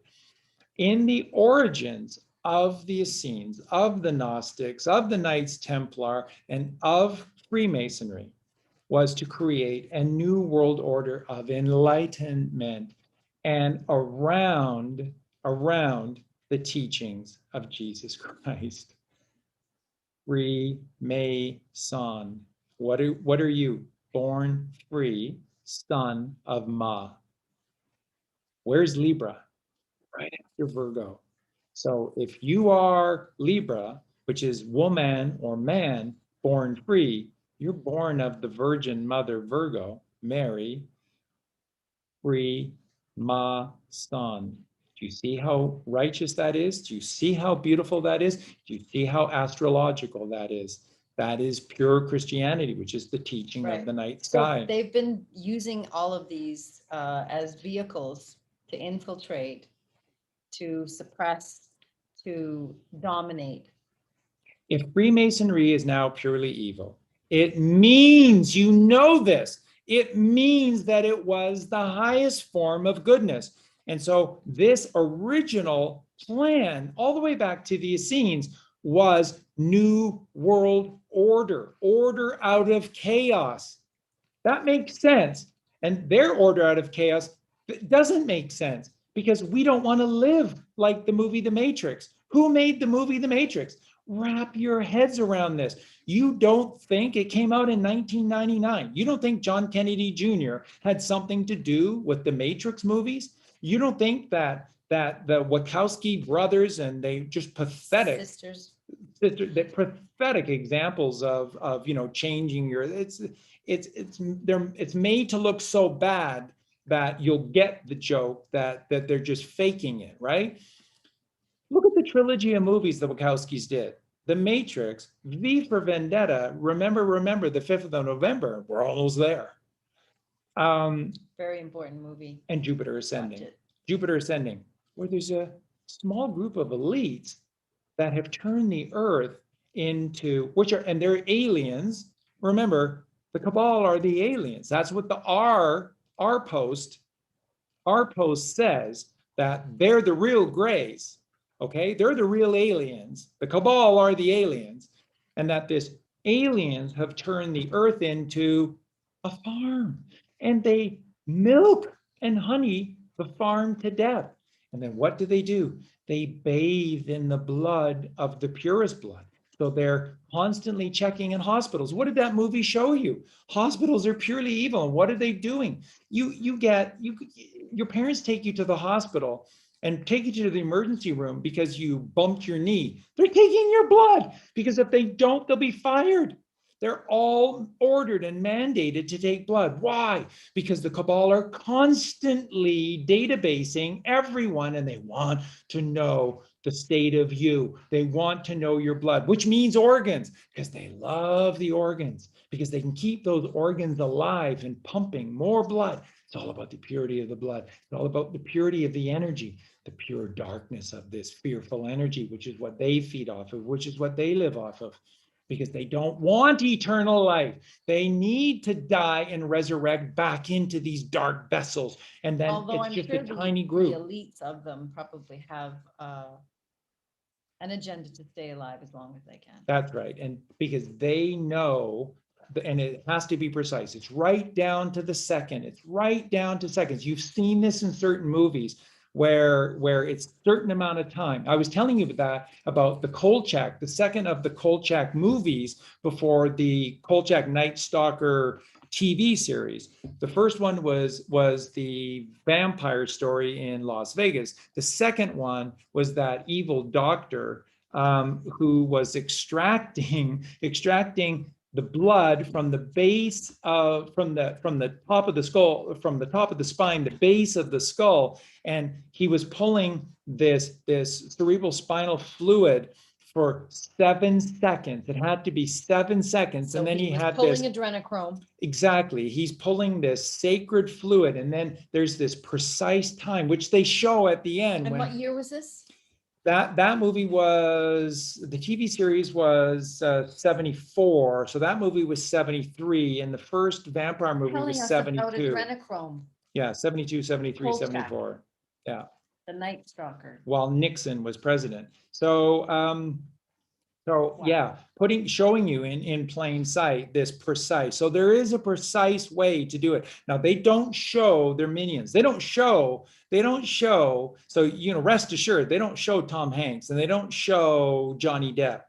No, they hate their minions because they can't stand weakness. What they do respect are people like Colleen and I, but we have to kill you.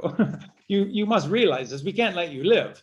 We have to kill you. But we respect you. We respect you because you're awake and you're a fierce warrior. We have to kill you, of course, but we respect you. They don't respect their minions. They hate their minions. They don't teach them how to do this process. That's why all of these minions are suffering from being anemic. The double iron, kofefe, the double iron of drinking improperly children's or human blood.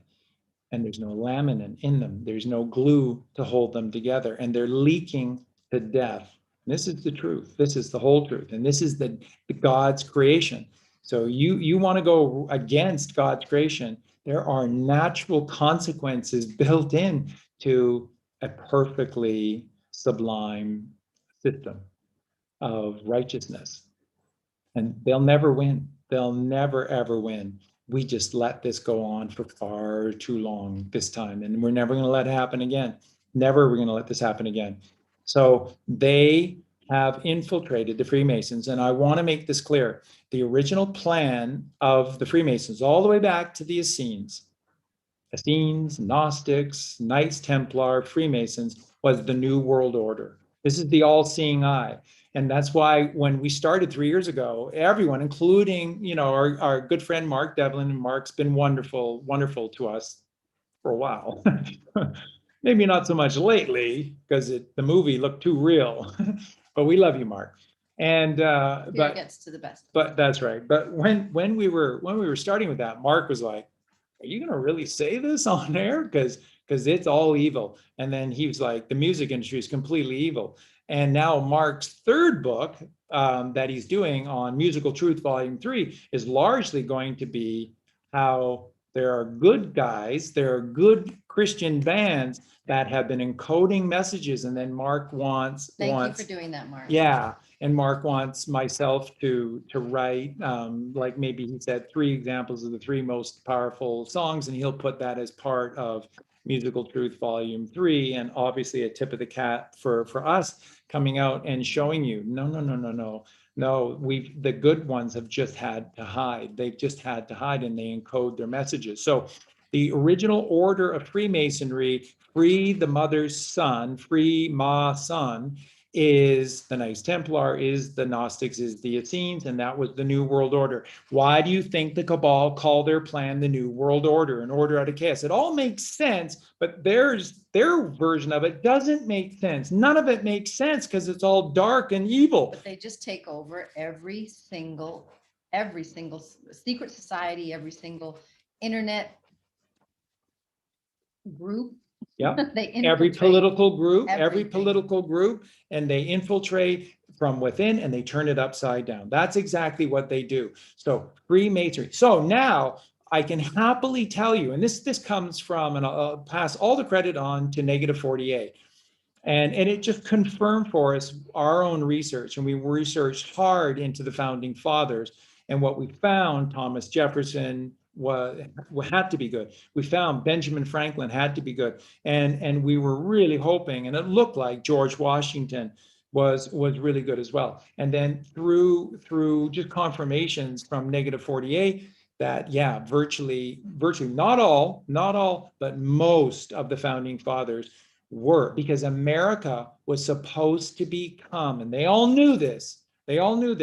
When America was founded, it was supposed to become the new Atlantis. Now you see, this is metaphysical. This is not physicality. This is why they put pyramids on the $1 bill, not because they're evil. Pyramids are not evil. When we started 3 years ago, people hated us for saying that pyramids are good and the single eye is good and 666 is good. So I apologize, but we're telling you the truth. Promise you'll know this as the truth as time goes on. The Illuminati has the unholy Trinity. That's correct. Pyramid. That's correct.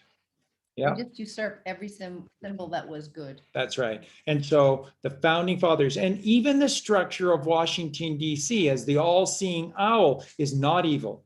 The owl is purely good because it sees light in the darkness. And it was always a white owl, which is virtueness and purity of the mother.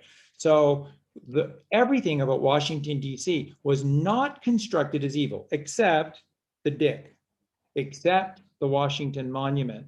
which was there. And that's why all they've done, they've taken credit for everything, Which but is they haven't. Tammuz's penis. That exactly. So which is the son of Baal, the global lie.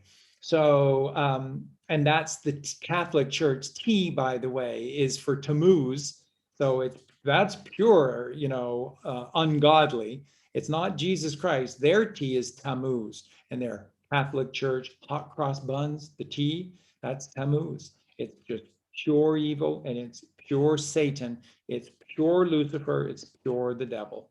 And that's who these people are. So Freemasonry was good. The founding fathers were good. Washington, D.C. was meant to become, founding fathers knew this. That's why your Constitution is the most enlightened document that has ever been created in modern time that has survived.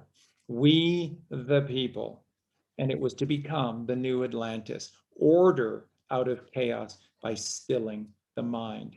And this is why Benjamin Franklin, as a 13-year-old, wrote letters, encoded letters to the New England Courier under the pen name of Silence Do-Good. Silence, meditation, do good. Silence, do good. We were meant to become the new Atlantis, and we will. I swear to you. We're gonna do. I swear to you, we will. We will. And all of this evil has only forged the fire stronger. It's only making us stronger. It's only going to accentuate our goodliness. It's only going to accentuate the light that is within us. I know it's a terrible, terrible price to pay, and it's caused Colleen and I endless nights of tears and heartache over what's occurred. But to make it worthwhile, to repay these children for allowing them to be separated from us and to then be harvested in the worst possible ways, all they ask of us is to do this right one time, get this right, and then nothing will be for naught. That's why we're sharing all of this information with you. That's why we're sharing all of this truth with you. And we're asking, just do the work. Because when you smile, you bless a child. When you laugh, you bless a child.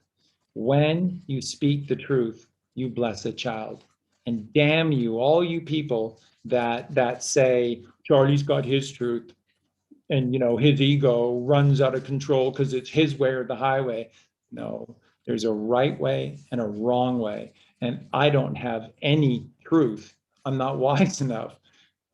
I just know God's truth. And I'm all in with God, as were the Essenes, as were the Knights Templar, as were the Gnostics, as were the original Freemasons. And now they're the worst thing on earth. Does that sound like someone you know? Does that sound like Adolf Hitler? Does that sound like the czars of Russia, who have been made out to be completely evil? Who's one of the worst people you've ever heard of in history? Rasputin, who personally served the royal family. And he was, of course, he was evil. And of course, he was poisoning them. And he was like 8 feet tall or 9 feet tall or something like that. And he was just purely evil. Or was he a Tartarian? And was he unbelievably enlightened? Do they not turn everything upside down? That's Russian queen. That's why, yeah. So who's Melania Trump? Gonna surprise you, but it's good. It's all good. Who's Princess Diana? Who is she really? Who does she really come from? Gonna surprise you, but it's all good. It's all good. And these are all markers. I mean, we Yes. are all the return of the king. Yes. And we all have that ability to do the work and become the regenerated man, and kind man will reign. It's all of us. It isn't that there are any other special people out there. And it says in the Bible, and we will do greater things than Jesus. Yeah. We got a lot of work to do. And what does the Bible teach? The Bible teaches astrology. The Bible and wait till we teaches find the gematria. books that have been cast out Yeah. of the Bible, and 888, someone's saying, holy catfish. 777, and they're saying 888, and Whatever number is higher than right now, which is what? 999 most high. So maybe they're 999. It's going to blow our minds. So just know that your founding fathers, while they weren't perfect, part of that is also cover. Part of that is also cover. But remember, they were actively working to eliminate the slave trade. That's why they had to go undercover and partake in the slave trade. You just don't know enough. You just don't know enough. And then you've been lied to about everything else. And so the founding fathers of your country have been now completely destroyed in your eyes. And Thomas Jefferson was so fucking enlightened. It's unbelievable. So was Benjamin Franklin. So was George Washington. There's a reason George Washington was the first president of the United States. There's a reason why John F. Kennedy Jr. on the 4th of July stood on top of George Washington's statue at Mount Rushmore. That's why he named his magazine George. Sure, he may have named it for, tip of the cap to George Bush, but that's that duality that he wanted to point out as well. George Washington high, George Bush low, low, low, low. What is a bush?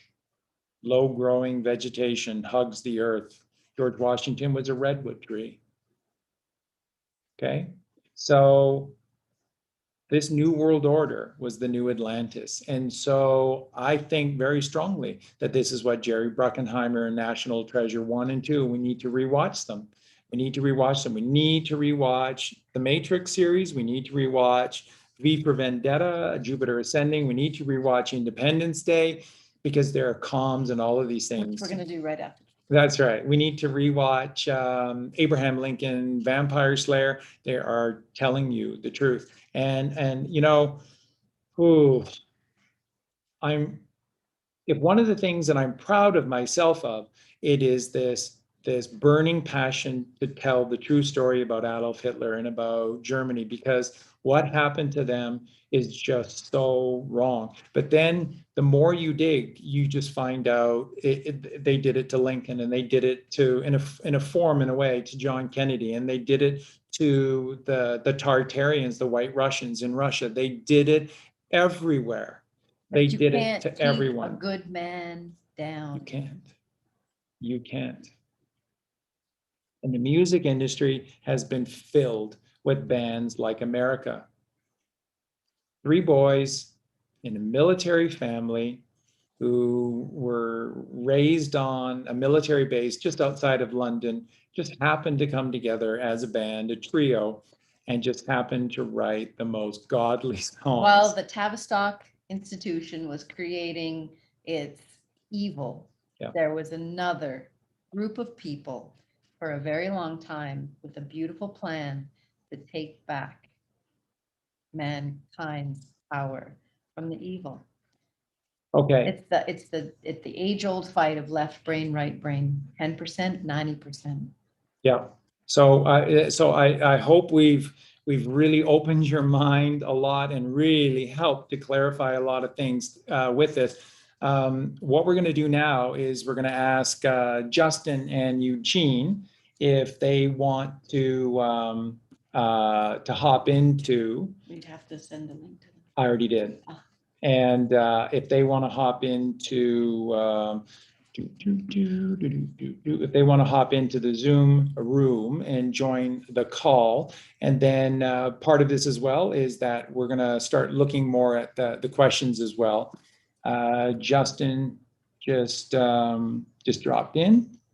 So Justin is just in the process of joining. He's connecting to audio and then video. So this morning I get a message from my veterinarian, and he has, hi Justin, hi Eugene.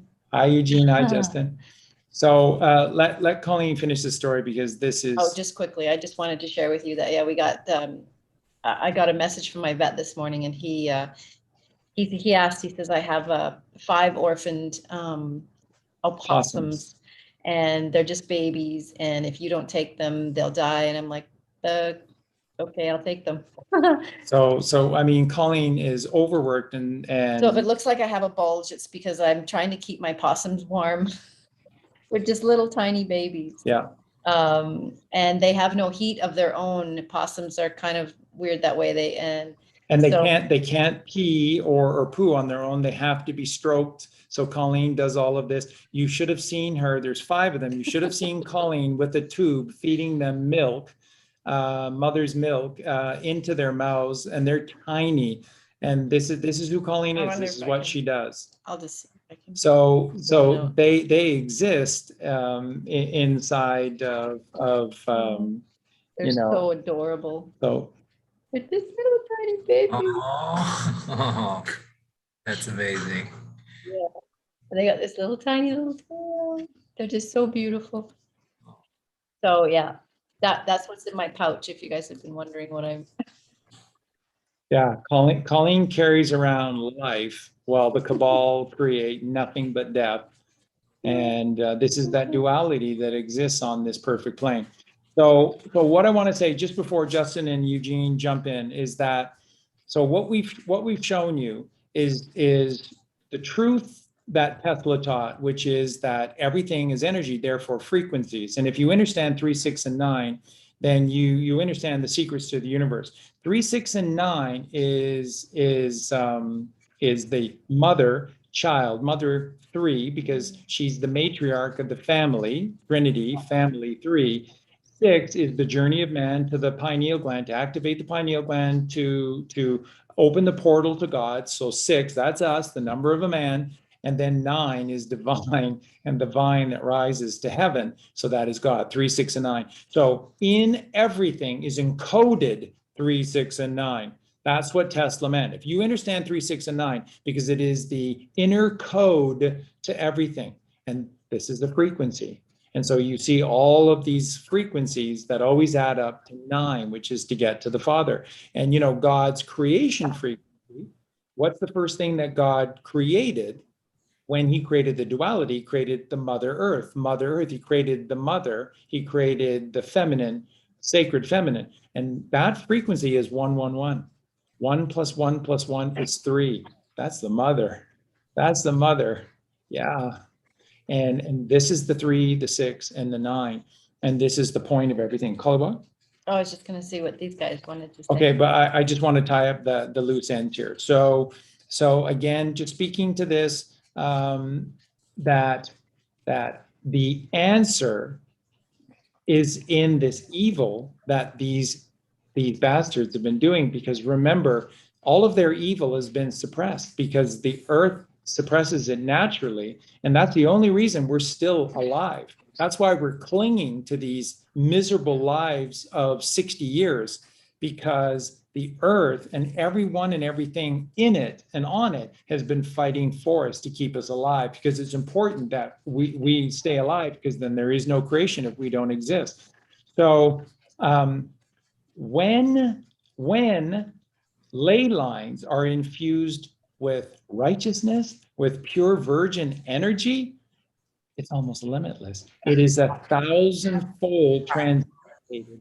Then the earth becomes, instead of a spider's web and a gray rain curtain, it becomes a web of light. It becomes a cocoon of light. Mhm. And then the earthworm transmutates itself into the butterfly, who literally can fly.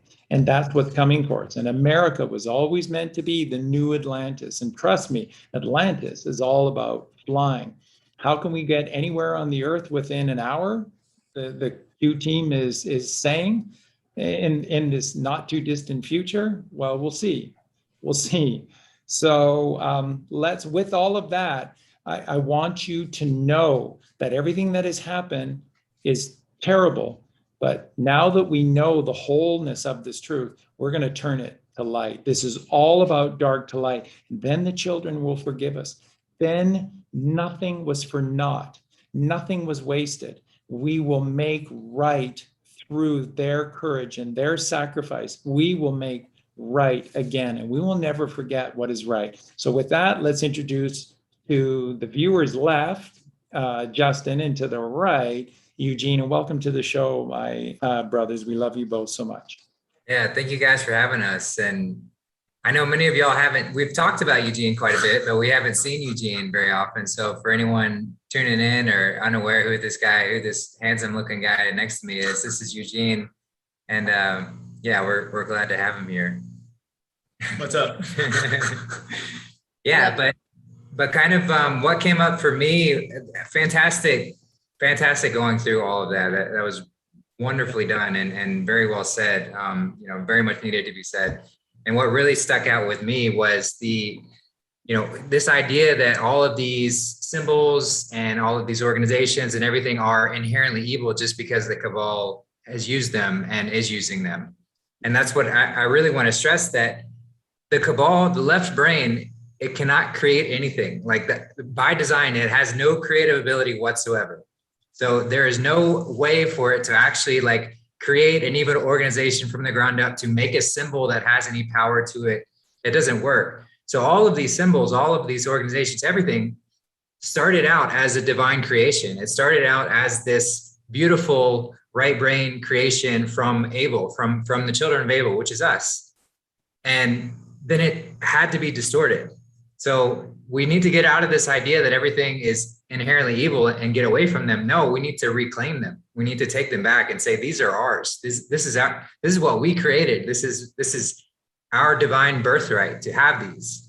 But what the Cabal did is they recognized that they were kind of letting some of the truth get out on some of these symbols and things of that nature. So they instilled all of this fear propaganda around the symbols to say, if you're going out and looking for the truth, get away from 666, get away from the Freemasonry, get away from the pyramid of the triangle, get away from that. So you start seeking the truth, but then you fall into this pitfall where you're actually running away from the truth at an even faster speed. And that's the trick. That's the trap. So we really need to remember this as we're uncovering all of these, evil things. We have to cleanse it. We have to cleanse these things and bring them back, go through the baptism of water and fire, not with just ourselves, but with everything around us, with all of these symbols, all of these buildings, everything. So yeah, I just wanted to really stress that point because that stuck out with me, but that's kind of my thoughts there. You got anything? Thank you. Let me quickly inject before Eugene jumps in. And so in the chat, I think it was Christine P. Why all the inverting? Justin just explained that to you. So they're inverting true symbols of power, the most powerful symbols, like the all-seeing eye, the capstone of the pyramid, the pyramids, the 666, and the Bible itself, which until we came along, most people just thought was complete crap and evil. And that's why the inversion, because as Justin beautifully said, it takes you away from where the truth is. And then where do you turn for the truth? An encyclopedia. What? Who wrote the encyclopedias? You turn to the news. What? Who invented the news and tell-lie vision? It forces you to run to them for the truth, and all they do is lie. And I'm sorry to tell you, but if you go back and look at these biggest names within the truth communities, the oldest ones, so you go back to someone like Jordan Maxwell. Look at who Jordan Maxwell introduced to the truth community. Alexander Sitchin and David Icke himself. And these are people that give some truth and then fuck it all up with the most stupid beliefs ever, like there are aliens and the moon is a spaceship and it's abnormally large and they're reptile people, and that they're looking for certain bloodlines, which just happen to be the royal families, and then they morph inside of them and then they take over. And remember, you can lay on Jordan Maxwell and David Icke, you can lay the bullshit of the Anunnaki lie and aliens literally to a large within the truth community on their doorstep. Yeah, and Coast to Coast Radio. When Coast to Coast Radio came out, And that was the center, the only place you could find, any alternative news and truth. And so the Coast to Coast Radio is created by the Cabal, owned by the Bush family, never been the truth. Never been the truth. Sorry to burst some bubbles here, but why do people like that never have any answers? So Jordan, you're brilliant. You know all of this stuff. So what do we do? I don't. Why are you asking me? I don't know. David, what do we do? I don't know. I don't. You could send me some money, but I mean, other than that, I don't really know. So. Well, he says, get off your knees. Yeah, get off your knees, which is great. But if you get off your knees and you move, you get on your bike or your car and you drive to a cul-de-sac, you're fucking lost. What did you get off your knees for? Nothing. You're trapped again in a circle that goes around, around, around, around, around. That's what lies do. They keep you in that left brain. That's why they can give you 90% of the truth and 10% of the lies, or 99% of the truth and 1% of a lie. They just have to create a doubt inside of you, and then you're lost in that cul-de-sac for the rest of your life. So sorry about that. Let's go over to Eugene now, but I wanted to interject that. That's why the inverting, okay? No, I think it's perfect. And I think it's also perfect that we're watching Europa right now. Like, we're watching what happened to the people of Abel and the Aryan race. And it's funny how in the Inquisition, the people will come after you saying they're coming after you in the name of God. Like, they're doing God's work here to remove your self-sufficiency. So, and again, why I brought up Europa, it's the same with like the Talmud, right? The fake Jews, the people that have interpreted God's law to their own, perversions, are saying, yeah, we're coming here in place of God to remove this your sinful virus nature, and you need to please leave. But no, that's Satanism right there in plain sight. And I wanted to go back into magnetism, because the interesting thing about magnetism, it is movement, but with a virgin white light, there's a quality of stillness in this movement. So that's why it's called unpolarized, or it's called unconditioned, because it's basically not controlled. It's not being taken advantage of or concentrated to one. It's the whole rainbow, and that's why I think it's important, because I saw this quality of stillness within the Germans, that there was this strong moral nature, and in that strong moral nature there was this clarity. And that the whole thing that was that the Cabal didn't want them to come to this clarity, and wanted to keep suppressing them and energy harvest them. And Patton said we could have ended the war. We could have just marched straight into Berlin, but no, they let the Soviets basically energy harvest. And like Charlie was talking about with like the children, I mean, it was with the woman, it was with everyone, and they just killed the old people. So it's absolutely horrific, like to the point where it's like bringing tears to my eyes. Colleen, did you? That's where the genocide was.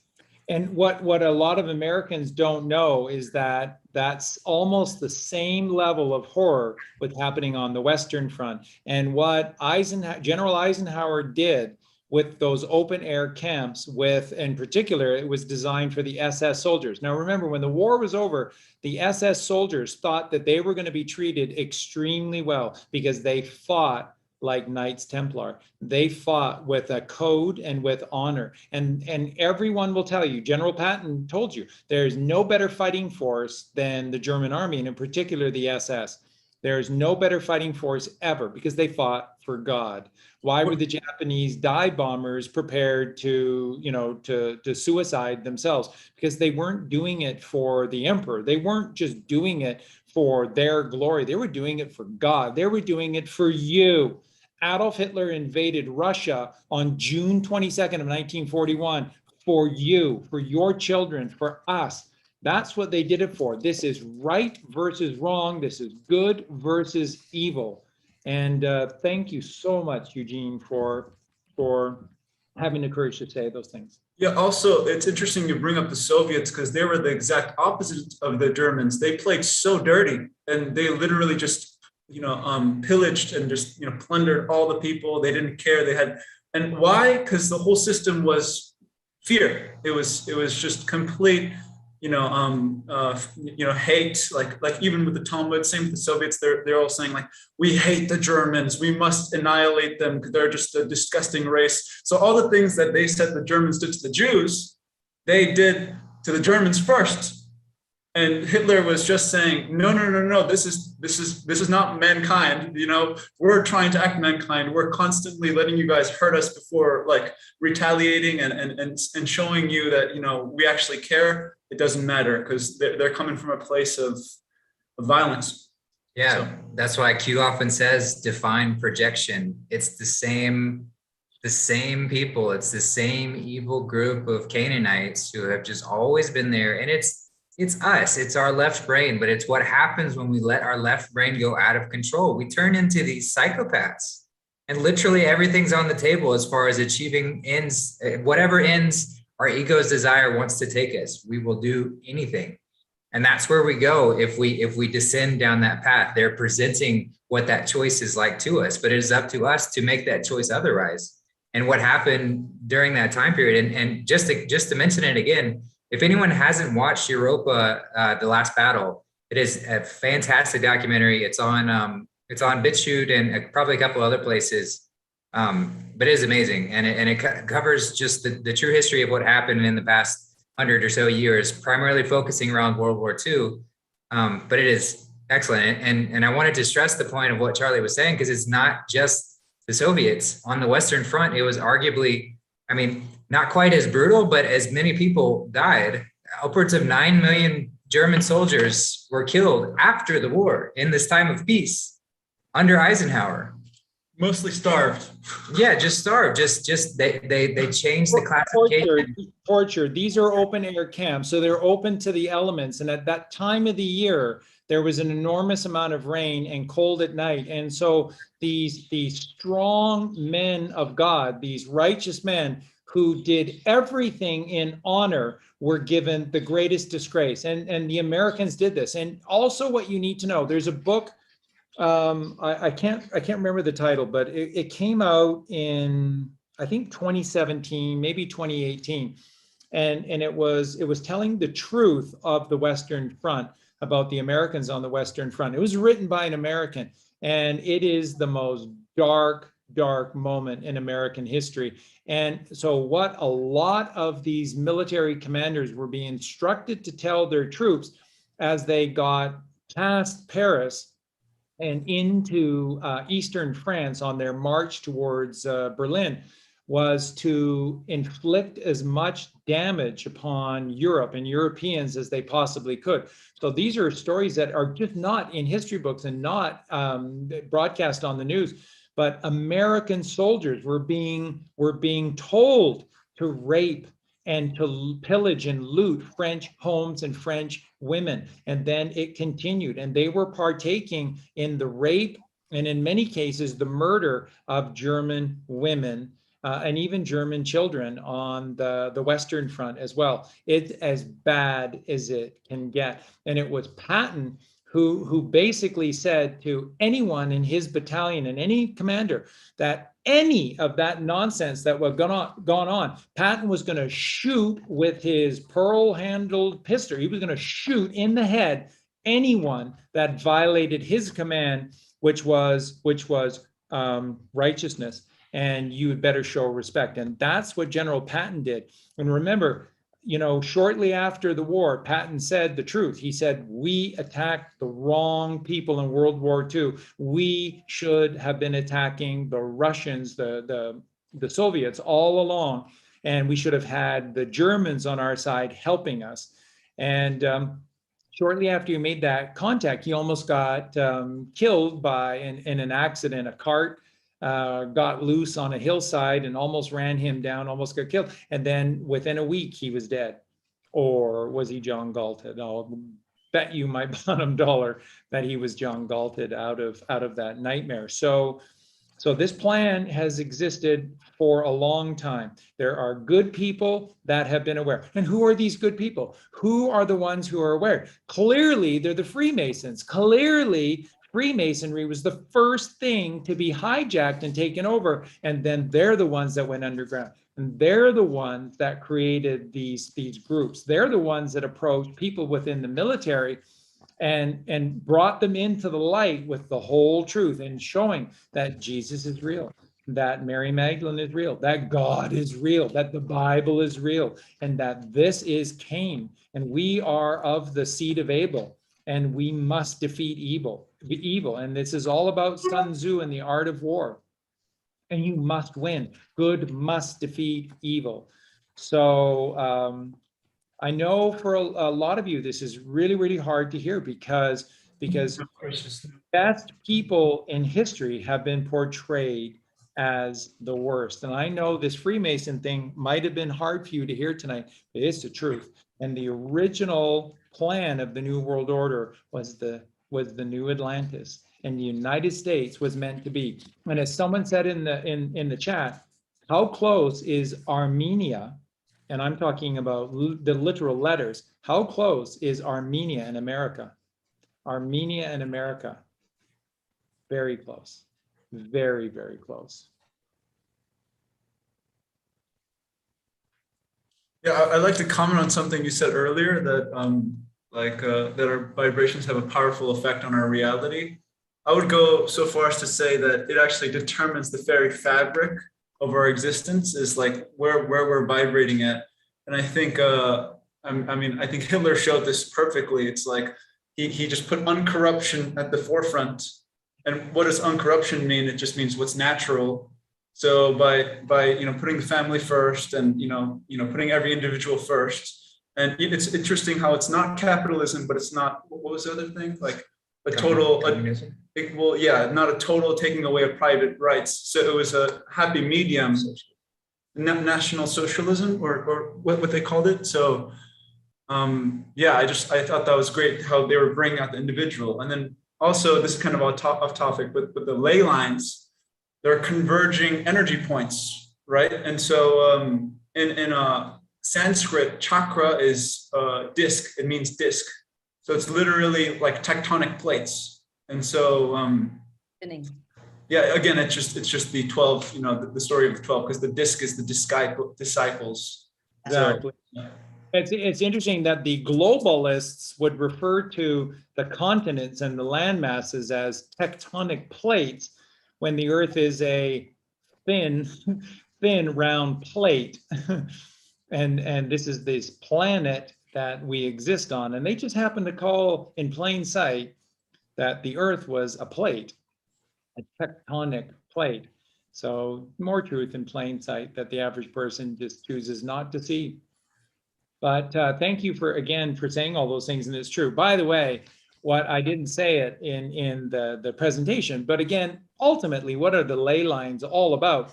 As Eugene just said, it's a convergence. So if you look at them, they're all crosses. And so wherever these crosses exist on the Earth, X marks the spot. And this is where the most powerful righteous energy exists, is on all of these crosses. So I'm sorry if people don't like this because you're a Buddhist. If you're a Buddhist, that's great. You're a Christian. If you're a Hindu, that's great. You're a Christian. If you're a Zoroastrian, that's great. You're a Christian. You're all Christians. The only ones that aren't Christians are Catholics, and virtually most or all of the Protestant religions that are all built on Catholicism. Catholicism is nothing but pure Luciferianism. It is Satan. It is purely packaged Satanism. And that's what communism is. And I gave you the truth tonight that ultimately the architect of everything that was evil in the East was Adam Weishaupt. And that is the origins of the Bavarian Illuminati in 1776. So everything about Washington was designed to be good and righteous, and it's just all been turned bad. It's all been turned evil, because that's what these demons do. And now it's our turn to make things right. Who's Melania Trump? Who's Melania Trump? Who's Donald Trump? Who's Donald Trump? Where did he come from? Who's his father? Who does he look a lot like? Who he's identical to? He fights like a lion. Donald Trump fights like a lion. Could it be General Patton? Maybe, Perhaps. maybe General Patton, perhaps. So this is the thing about the coming of negative 48. More than anything else, he's a calm. Whoever negative 48 truly is, he's a calm, and he came out at this time. And so, Now, I heard he was positive 84 before. Does anybody know about that? Does anybody Yeah. know? A lot of, so just on the subject of negative 48, a lot of people have asked, isn't he doing shows with like Charlie Ward and talking about Simon Parks and all this other kind of stuff? So the only thing that we know about negative 48, this character, is that what he speaks is the truth. He's decoding what's happening. He's using anything that anyone can utilize to describe these things, but he does it with such knowledge that there's no way that you could have that without some sort of, he's in the know somehow.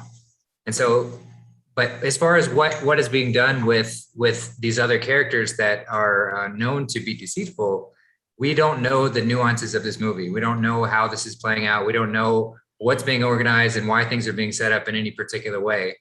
So that's kind of what we have to go with right now. But based on what he says, it all rings very true. And you can't argue with that. Well, because it's the art of war, and it's good that we all can't figure it out, because they've had to play this so very close.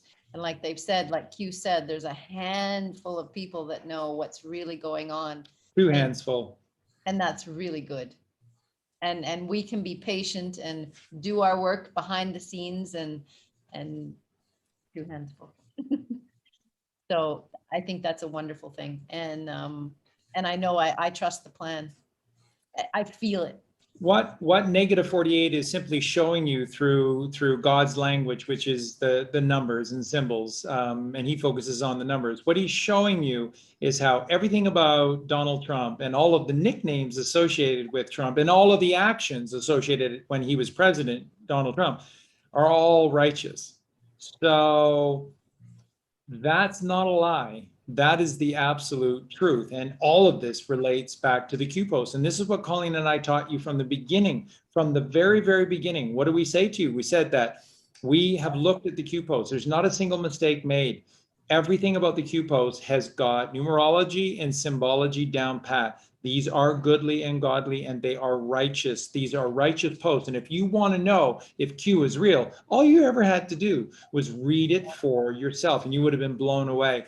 And then when, clues that were given about, dark to light, and invert the numbers and go back and look at these mirrored passages and whatnot, then you just see it is this incredibly sophisticated web of light, worldwide web of light that brings us closer together, not imprisons us.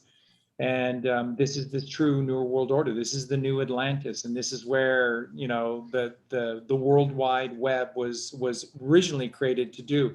And this is all created via the Tartarians. That's why White Russia had to be taken out. Remember, before Adolf Hitler, the worst people ever were the Russians. Was White Russia? They were the best people of all, and they were portrayed as the worst. Once they got taken down, then you have to turn to your next target. Suddenly, it's Adolf Hitler in Germany. Now think about this: who were the allies of Germany in World War II besides Japan? You had the Axis powers. This is the cradle of Europe. This is the center of Europe, the cradle of European civilization. Germany, Austria, and Italy, all in perfect alignment with each other. And you can't have that if you're the Cabal, because their righteousness would have spread like a pulsating circle, and they would have captured every corner of Europe in righteousness. You think that there was a person anywhere in Europe that didn't want to have the quality of living that the German worker, the average German working family enjoyed? Remember, the George Lloyd Webber, the British Prime Minister during World War I, and quite a quite a famous figure in Europe. He visited Adolf Hitler in 1936, I believe, and he said that this is undoubtedly the most magnificent person I've ever met. And he said what has occurred in Germany is nothing short of a miracle. He said that the average German worker possesses a quality of life that can only be measured in Great Britain by the so-called elite family network of lords and dukes and counts and these royal families. He said it's the only thing that can describe what the average German working family enjoyed. Remember, in my video, where unfortunately we got attacked, so the sound quality is terrible. I'll redo it. But in my 2-hour video, it tells you, it's a great one and very important, because what I focus on is, because Europa and The Greatest Story Never Told tell you so much about the war and sort of the background to it. What I focus on is the origins of World War I, which then led to this period in the post-war in Germany and what was going on, and then what Hitler set about to do. So I give you the machinations of everything that Hitler did. It's so enlightened. It's so enlightened. It's incredible. So every German working family was given paid vacations, and eventually Adolf Hitler purchased a cruise liner because he wanted Germans to see the rest of the world, to appreciate how good they had it in Germany. And by the way, by doing this, he encouraged people to go to the Mediterranean because he wanted people to learn of the Mediterranean culture, because this is where all of this Christic religion was founded in, and all these cultures in the Mediterranean. And so many German working families, they went to Egypt and they learned about this sacred history of Egypt, which is Christianity. And so it was the most remarkable thing, a remarkable thing. There was no such thing as debt. So, and everybody had their own house, everybody had their own vehicle, there's no debt, and they're getting paid vacations. They had the shortest work week. The employers had to provide lockers for all the German workers. They were given extended lunch hours because they needed to exercise, healthy body, healthy mind. And this is a nation that promoted vegetarianism. Their first country that passed animal cruelty laws, and vivisection was outlawed, and anyone who attempted to partake in vivisection was 20 years to life in prison. And remember, who were the people who created vivisection? These fake Jews. These monsters were tearing apart our animals just like they were tearing apart our children. It was pure evil. Adolf Hitler saw it and he did something about it. And now I don't know this for on the live show the other night, which is that what we think is that either there was this Jesus strand in Germany, or at the very least, Adolf Hitler went out of his way to invite or encourage this bloodline and to protect them in Germany and to keep them from persecution. So there's no other way to explain the absolute hatred and all out destruction of Germany. Remember, there was a Holocaust in World War II. It was committed on the German people. And if you don't know that, and if you don't stand up for that, then you're standing up for the worst lie ever and the most horrific atrocity ever. You need to know the truth. Winston Churchill, scum of the earth. General Eisenhower, President Eisenhower, scum of the earth. And when you do your research, you will discover these things. I mean, and the research has been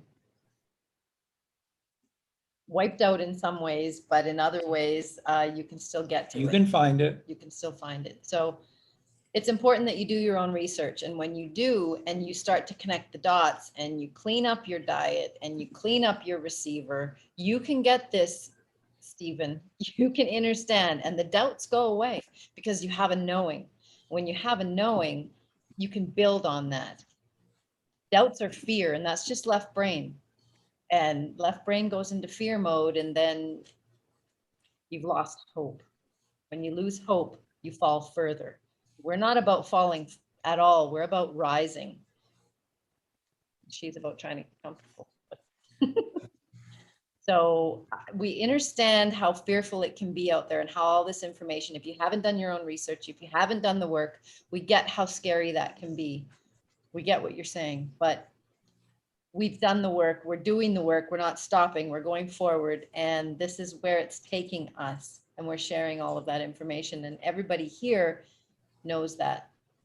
Yeah, yeah, and at some point, like, you can't fake this, like this feeling, this knowingness, when you get to that space where it's like this is so God's plan, and it is so much bigger and more complicated and crazy and wild, and I can't possibly try and figure out all the nuances and details, but it is so God's plan. It is so coming together in just that beautiful, harmonious way, every day getting more confirmations of that there's no possible way you could fake this. And even if there were, like, for what reason?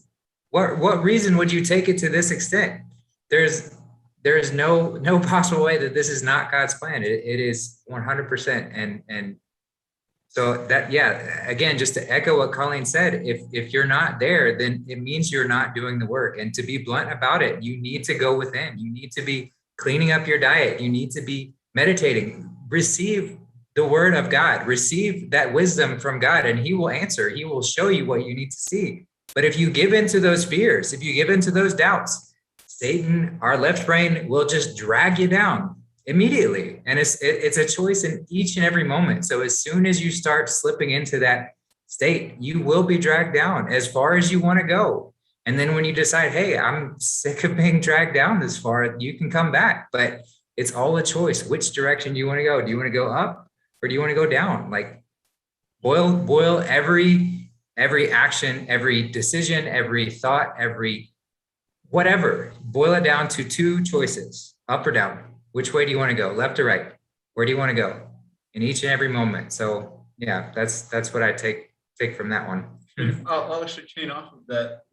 And you said up or down. That's literally it. This German society, what we're going to recreate, was a society of others first. Was a society of, I see you as the same as me. Whereas the opposite of that is, again, just fear, hatred, and it's a hatred of self. And so in a hatred of self, you're constantly trying to protect yourself and only protect yourself and not protect anyone else. So everyone else is, expendable. And so this is the exact opposite. So in the society Justin's talking about, in this harmony, Har being Horus, Moon being Moni being Moon, and the sun and moon society, we're going to achieve that, where it's service and sacrifice. Brilliant, both of you, just absolutely fantastic. And one of the things that I didn't share tonight, just simply because the time limit, I wanted to get the boys on, but a really key thing about the Freemason teachings that most people don't know about is powerfully they taught about sex. Powerfully. And one of the key things in righteous Freemason teachings is that you have to unlock hell, which is the Muladhara root chakra. You have to go to the second chakra. And I've always taught you, I mean, this comes perfectly from Santos, but I've always taught you that your second chakra, the sacral plexus, is the sexual chakra. That's where it's located. It is located right at your sexual source. And so the key thing that the Freemasons taught is you cannot spill your seed ever. You can never spill your seed. And that the fastest way to illuminate yourself is through this practice of sacred sex. It's that powerful. Remember, the only real nuclear explosion is the golden spasm, which is what they call the orgasm. And if you allow that orgasm out of you, you do not have the force or the power to push the chrism oil past the blood-brain barrier into heaven upon earth. This is what is necessary. This is what has been lost by this hijacking of the Freemasons, is this sacred teaching about sacred sex. You must harness your seed. Now, one of the things that because of that, I didn't get into, But this is precisely why the Catholic churches forced celibacy upon the priests, because you need to create within these men sexual frustration, and sexual frustration leads 100% of the time to sexual perversion. And this is where the raping of nuns and then children. Why do you think the Catholic Church, and remember, this is just the Zionists, this is the fake Jews, this is the Phoenicians, this is the Cabal, the Canaanites, okay? Why do you think they've made altar boys and not altar boys and girls or altar girls? Why was it altar boys? Because an adult man with a male child is the worst thing you can do. That's why. And so you need to see this and know this, that all of these industries are all established to tempt the very people that are working within the system to abuse their power. Everything is designed for abuse. This is how the school system runs. It's encouraging abuse. It's how religion runs. It's how government runs. It's all encouraging abuse. And then the left brain, and then it does the rest. And you don't have to keep tabs on these people, because their ego and their left brain is running amok and they're completely lost. And then you own them. You absolutely own them, especially when they do things to children. Then you absolutely own them. So you need to know this. One of the key teachings of Freemasonry was sacred sex and never spilling your seed. So for those of you that are relatively new here and you don't know that Colleen and I have been teaching this for a long time, then you need to be aware. In the beginning, you just need to begin by stop spilling your seed. And the same muscles. You're spilling your essence. That you truly are. And more than that, you're spilling your essence, which is Jesus Christ within you. You are ejaculating out Christ, Jesus Christ within you. You are. Which sounds weird unless you go back and listen to the other videos. That's right. Raising the chrism oil. So you have to raise the chrism oil, and the force necessary to rise past the blood-brain barrier 1,000-fold. That's ultimately what crucifixion means, is to rise 1,000-fold. To rise 1,000-fold from the blood-brain barrier and make it to the hypothalamus, which is, the chamber where the body of Jesus was laid to rest. You have to have the golden spasm, which means that you must master. So, and doesn't it all make sense? The golden spasm is the most powerful force on earth. Nothing comes close to that force that is within us. It's the most powerful creative force that exists. You are supposed to be the master, but you the master. Instead of letting you don't let it out, you pull it up and within. And so again, what does Santos Bonacci teach? What were these Christian schools with Zoroaster in Persia that was making its way across all of Asia and into Europe? What did they teach? They taught in seminary schools. Seminary is seminary schools. Ari for Aryans. These are the sacred teachings of the Aryans, the real Jews, the right hemisphere of the brain.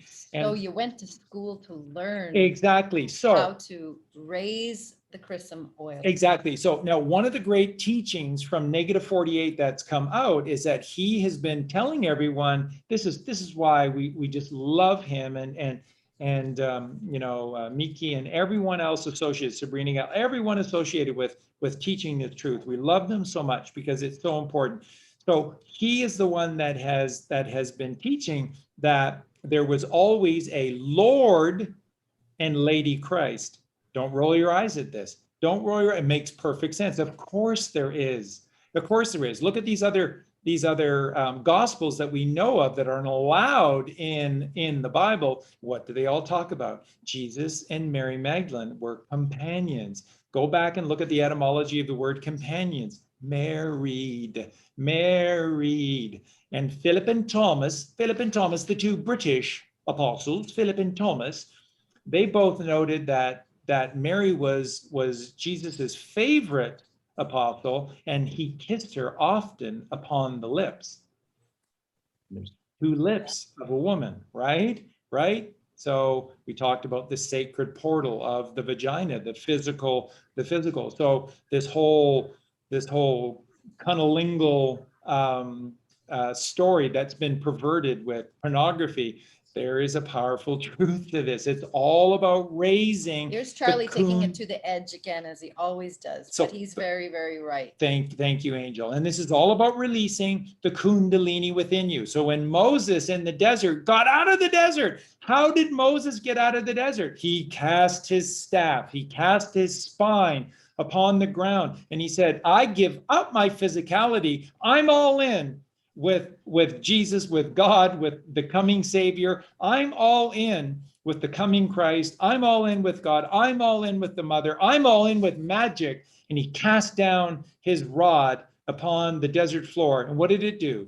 It turned into a serpent. And what does Jesus say? Just as Moses cast down the rod and rose the serpent within him, so must the Son of Man. So must the Son of Man.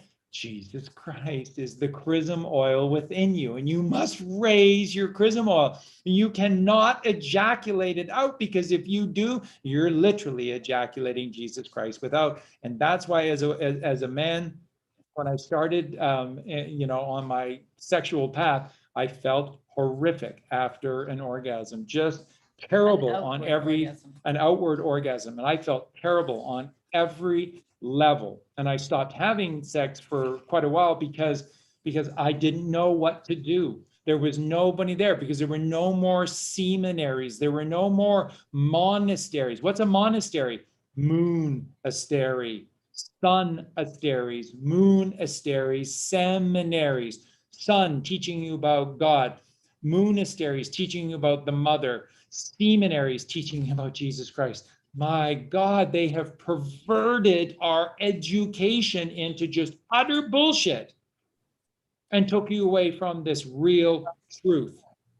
So to begin, if you're just a novice, you're hearing this for the first time, the first thing is you must control your orgasm. That is the golden spasm. And you ring the bell, you ring the pineal gland. When you harvest it within yourself, you pull it up and you do not let it out. And you go, well, how do you do that? It's so easy.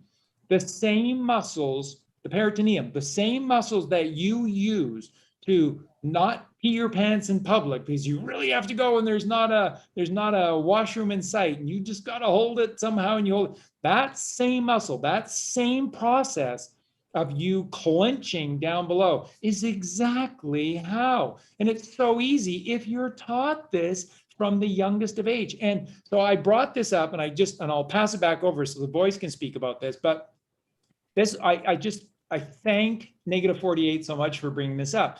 Lord and Lady Christ. This proves what Santos was teaching about seminaries is the truth. This is who was teaching the seminaries. Then, and of course, Lady Christ was teaching in the monastery, and Lord Christ was teaching in the sun astery, and then together they were both teaching in the seminary. And Lord and Lady Christ teaching you about sacred sex.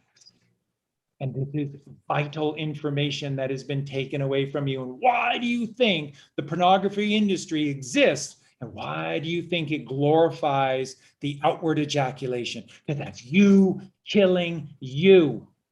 You harness it within you, because that is your life essence. That's Jesus Christ within you. And you must raise that white substance to the highest of highs within you, the pineal gland.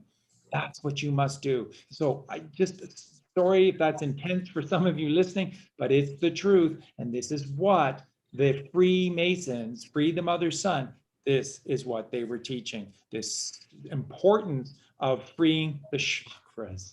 They're not even real. Yes, they are. Yes, they are. Okay, Justin, Eugene. Do you have anything to say, or? No, I don't have anything right now. Okay, well, I'll say something then. Well, and it's interesting because these words all go back to the same root, right? Like sacred. So what is sacred is from the sacrum, and this is the secret. It's the secretion. So literally they could just teach this and we would be so much better off, because this is saving the charisma.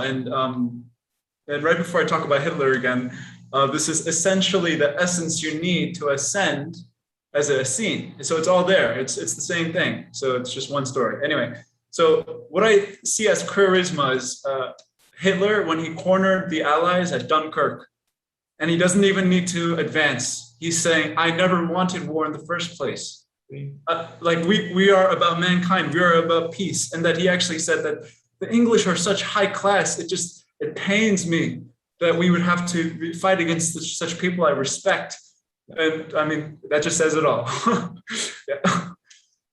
47 peace offerings Adolf Hitler gave the outside world. And remember, during the war, now this is in 1940, and he'd pretty much conquered Europe at this point, and he does a worldwide address in Germany, broadcast to anyone in the world who wanted to pick up the signal, and it was a plea for peace. And he said, Herr Churchill will not listen, the president of France, they will not listen. I am speaking out to every other nation in the world, and I am saying, encourage them to see reason. We do not want this war. And what Adolf Hitler said consistently, we will give back every single one territory except all of Germany that was dismantled at the end of World War I in the Treaty of Versailles. And who were the two architects of the Treaty of Versailles? Anyone?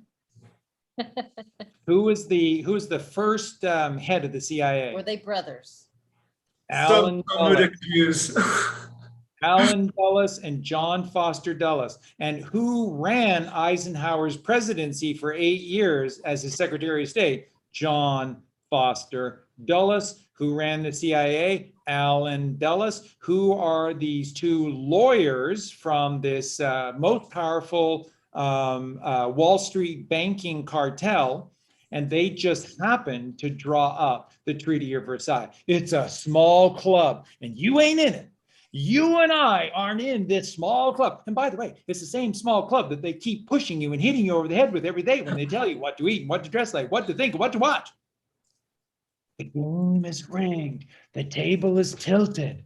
Nobody seems to notice. Nobody seems to care. And these are good people. White collar, blue collar, doesn't matter what color of your shirt you got on.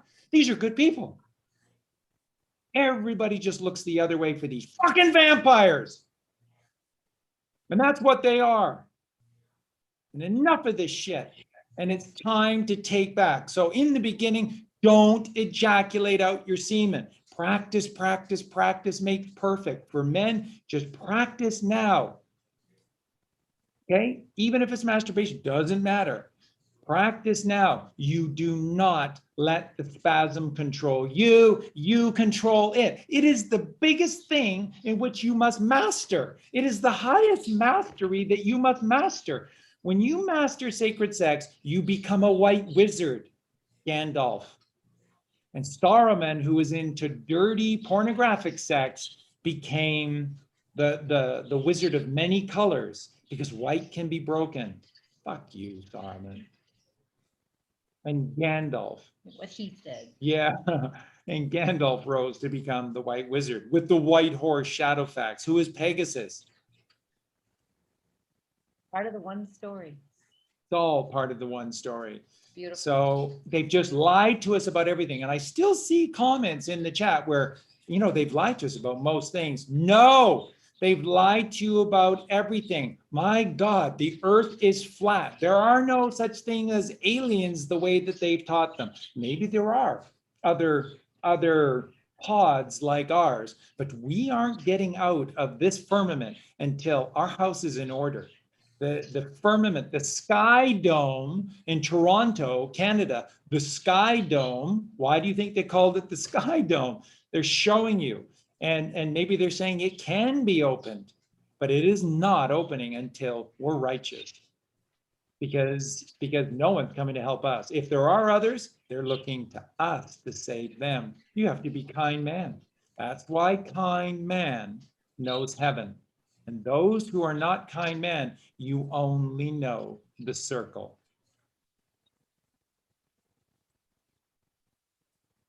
kind man is the ticket to heaven, not some payment to some pastor with some effing church that's effing children in the basement. Nope. It is humility before God. And that's what I love about Negative 48 and that entire his core group. They're all in. They're all in. Justin is all in. Eugene is all in. Colleen and I are all in. Jeremiah and Kira, they're all in. We're all in. Danny and Dante are all in. They sure are. And we're all in. We're all in for God. We stand for God. And the only way to make everything that's happened to our children okay, that will allow them to truly heal, is by getting this right. So you must show courage. You must show courage. And I wouldn't teach you about this orgasm stuff if it wasn't true. It is true. Lord and Lady Christ, one of the most important things that Negative 48 has shared with everyone. This is the teaching of the sacrament of marriage. And you have to look at the fact that the Q team and all the anons and all of the information coming out, they're bringing back God. They're bringing back our faith, our hope. They're bringing back justice. They're bringing back truth. They're bringing back love. They're bringing back the straight and narrow. This cannot be a bad movement, people. I'm all in. And thank you in the chat room for all of you who are all in. And those who are on the precipice, it probably won't be long before you're either over the precipice or you're all in. It won't be very long. You know, and it's funny because any time that any one of these different groups that we would say attribute to being part of the Q team or sanctioned by the Q team, someone like Santa Surfing or whatever, when they ever say anything about us, what do they always say about Charlie and Colleen? They're over the target. And over the target means you hit the bullseye. And how it's a miracle. How have we done it? We told you how we done it. We listen to God. We done it by doing the work. That's right. And then God has told us everything. So like Justin always says, one of the most beautiful things that will happen is that when all of this comes out and so many people go, oh my God, Charlie and Colleen, oh my God, you got everything right. It's like, oh my God, you guys are the most, and it's like, no, we're not.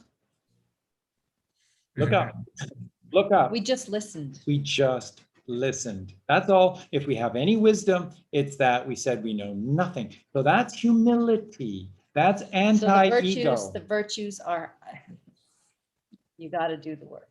You do. And that's why it's so, I've really loved how Charlie has presented everything that he does without really being so concerned with the sources and the information, where things come from, because that's the argument that the left brain, the fear, always uses. It always wants to make you prove it.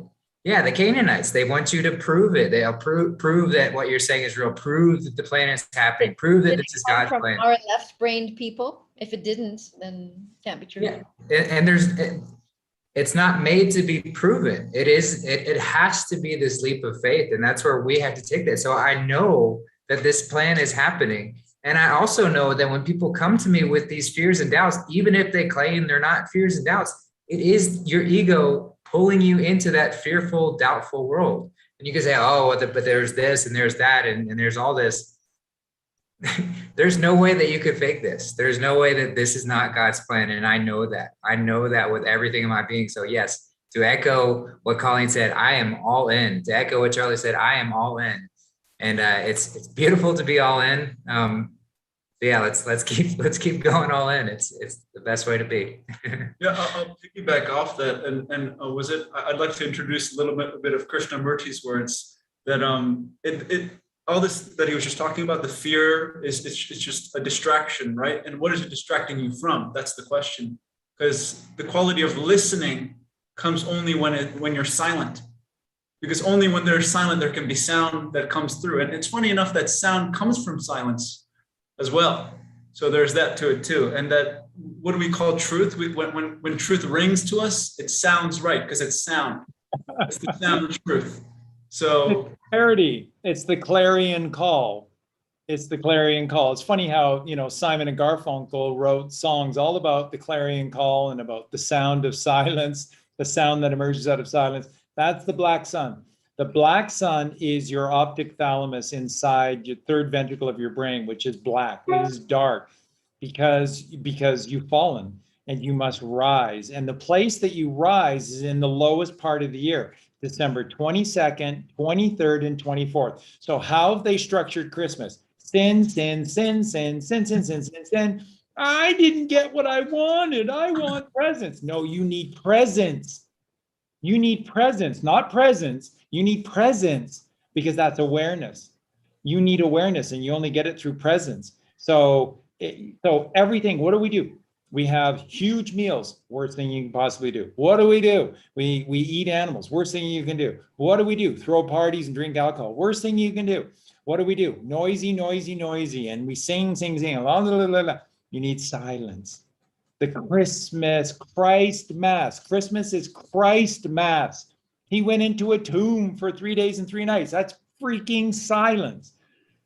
Christmas time, Christ Mass time, you must prepare yourself for the stillness and silence. And if you can do this, if you can master the no food and the no speaking and the no thought out of your carnal left brain for 3 days and 3 nights, then you shall rise. I swear to God, this is exactly what it means.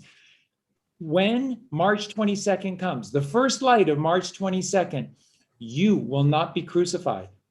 The earthquake will sound and you will rise above. That's Passover. Death passes you over.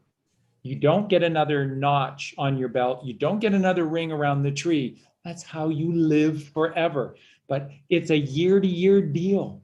It means that you never can stop doing this work. The moment you stop doing this work, you will start to die again. And every year that you do this work, you will not grow old.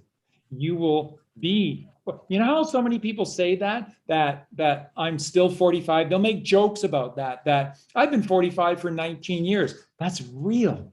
That's real. That's real. When you do the work, I think it's 39. You halt the advancement of linear time, which is only a belief. And what is a belief? The center core of a belief is a lie.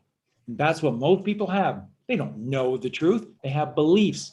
Beliefs are lies in the physical form. Be of a lie of the physical. That's not what you want. You need to know. And you only know by doing the work. And this is what Colleen, Justin, Eugene, this is what we teach. We can teach you these things because we do the work, because we've done these things. I can teach you about meditation because I don't know why, but I'm a master at meditation. I don't know why, but I am. God made me that way. So I can teach this. Justin practices, Eugene practices, but we're doing the work. We don't talk about anything that we don't do. So why am I the guy that figured out this takedown of the cabal from A to Z? Probably because I do the work, because I have clarity of vision, because I did the work. That's probably why. And knew where to research. And it doesn't make me better than anyone. It just means that I did the work. That's all. And that's all Jesus is asking from you. This ridiculous notion that you are a sinner. And it's okay with the Catholic Church. You just have to sign the card and say that Jesus is your savior and give them 10% of your money forever. And that is the worst lie. You must not sin. What does Jesus say in the Bible? Don't you cast that first stone. Don't you dare, because you've all sinned as well. You show compassion because you're all sinners. Now go forth and sin no more. That's what Jesus taught. That's not what the Catholic Church teaches. Or they're Satanists. When you know better, you do better. You do better. So in the remaining time that we have, why don't we open up some questions. Justin, Eugene, Colleen, they can all look into the chat, and those that have got some pressing questions, we'll try and answer those in the remaining time that we have. Christine asked, where did Hollywood go? Did Trump turn them in? Yeah, Hollywood has been no more from early in 2016. It's one of the first things that they did. Ever since, there's been a new Hollywood, and it's been working overtime. And a lot of these good actors that are in Hollywood are having to play multiple roles. And so they have been working their butts off to put masks on and to play tons and tons of roles. And so this new Hollywood has been working overtime because there's a lot of films that are in the work that are going to be teaching and telling this story and showing you the truth about what truly is. So I'll answer that one. And Justin and Eugene, you guys jump in. I got distracted with the chat. What was the question? No, just pick questions from the chat. If there's questions. Yeah, so I know there was one earlier by Burger21 Burger asked, how do people have babies if they're not ejaculating? So that's Great question. Justin, take it. I'm gonna have to leave, and I'm just gonna say I love you all and thank you for such a wonderful evening. But I have to go feed my possums. Love you too, Colleen. Have a good night. Bye. You all. Yeah, so that's a fantastic question, and it's one. So to put it simply, it's immaculate conception is how it happens when we fully trust the process, trust the plan. That's what occurs. And what we've been lied to, what's been distorted, is how many immaculate conceptions happen on a regular basis. And if we actually got into our intended state of being, they would happen a lot more often. But when we take this sort of forceful approach, and it's when you start the ejaculation that's going down the left-hand path, which is like it's starting to get in line with like rape, and it gets to that level. You're trying to steer your reality. You're trying to say, I don't have faith in God. I'm gonna take it into my own hands and do it my way. And that's the wrong way. Whereas if we were practicing the sacred sex, there would be divine children immaculately conceived on a much larger scale. And I even think that we don't see it very often because everyone's having kids too early. We're all having kids way too young. We should be living a lot longer than we are living, and we should be spending this first portion of our life to really get to know ourselves before we get to know this process, to go through the hero's journey, to experience that period of wandering, to come back to the truth, to find the sacred mother, to perform that sacred union, to do all of this internally before we even think about having children with a person, with another woman or man. And so that's kind of my take is, once we start to get this process right, we're going to see this a lot more often, and we will just get to have this faith and this trust. Like, God knows all our heart's desires. He knows everything that we want. If we want children, and if that's meant to be for our path, it will absolutely happen. But what better way than to give it all to God and say, I put all my faith, all my trust in this process, in this plan, and to let go of that. And that's the true miracle that we will get to witness to do this, which is amazing. And that God is there. When the sex is Godful, it's goodful. God is there. He's with you, and it's one process. It's a Trinity just in there, and He's facilitating. The opposite is godless sex, and He's not there, and you're losing Him, and He's losing you. So yeah, beautifully said. Yeah. All right. Did you have anything to add to that, Charlie? Do you want to go to the next question? You're muted, by the way. Yeah, just really quickly, everyone. What Justin said is absolutely true. How are you supposed to have babies? You're supposed to have them through immaculate conception. What no one seems to be picking up here is that we are literally supposed to be, man or woman, Woman, you're supposed to be Mary Magdalene. Man, we're supposed to be Joshua, Jehoshua. We're supposed to be Christ-like. We are supposed to be Christ-like. Clearly, this is the case. And so, who were the first champions of the teachings of Jesus Christ? The Essenes. And they are essential. And Jesus Christ is the essence of you. He is, why did they call him our salvation? Because he is the rivers of salt within us. And start looking around the body, and your saliva is salt, and your semen is salt, and your urine is as alkaline salt. So the 4 rivers of the Garden of Eden are the purity of Jesus Christ within you. So this is the way. And so, like Justin said, one of the biggest mistakes we make is start early. No, you're supposed to traverse this earth. You must learn this earth. And so that takes a long time. So, and remember, when you do these things and you live righteous, you're going to live a long time. So, what if I traverse the earth and I return home at 40? Well, I don't have time. I don't have time. And as a woman, you can only have kids for, oh my Lord, stop believing these liars. Doesn't the Bible teach you and show you that even the most barren desert womb can be filled with the river of life again within it? Yeah, Isaac, happiness to Sarah, serotonin, the happiness secretion. So miracles can happen when you believe they can. When you know they can, then the miracle comes back into you. Do the work. Do the work. So how do you get pregnant if you don't ejaculate? God, let his seed, not the demonic one. What have I taught? What happens to our semen if we ejaculate it out? It goes from the most alkaline substance into the world into one of the worst acids in the world. And that's on purpose. So when you ejaculate out over your feminine partner, you are desecrating the sacred temple of the mother. You are. The symbology cannot be lost here. And yes, it's metaphysical, but it's literal as well. Everything is as above, so below. So this is the key. It's all literal and symbolical. It's all allegorical and literal. So we cannot do this process. Thank you both for saying those things. And again, Justin got it absolutely right. Beautiful. So we had a question from Coach Kathy. What about the Mormon Church? I feel they are a reflection of the Catholic.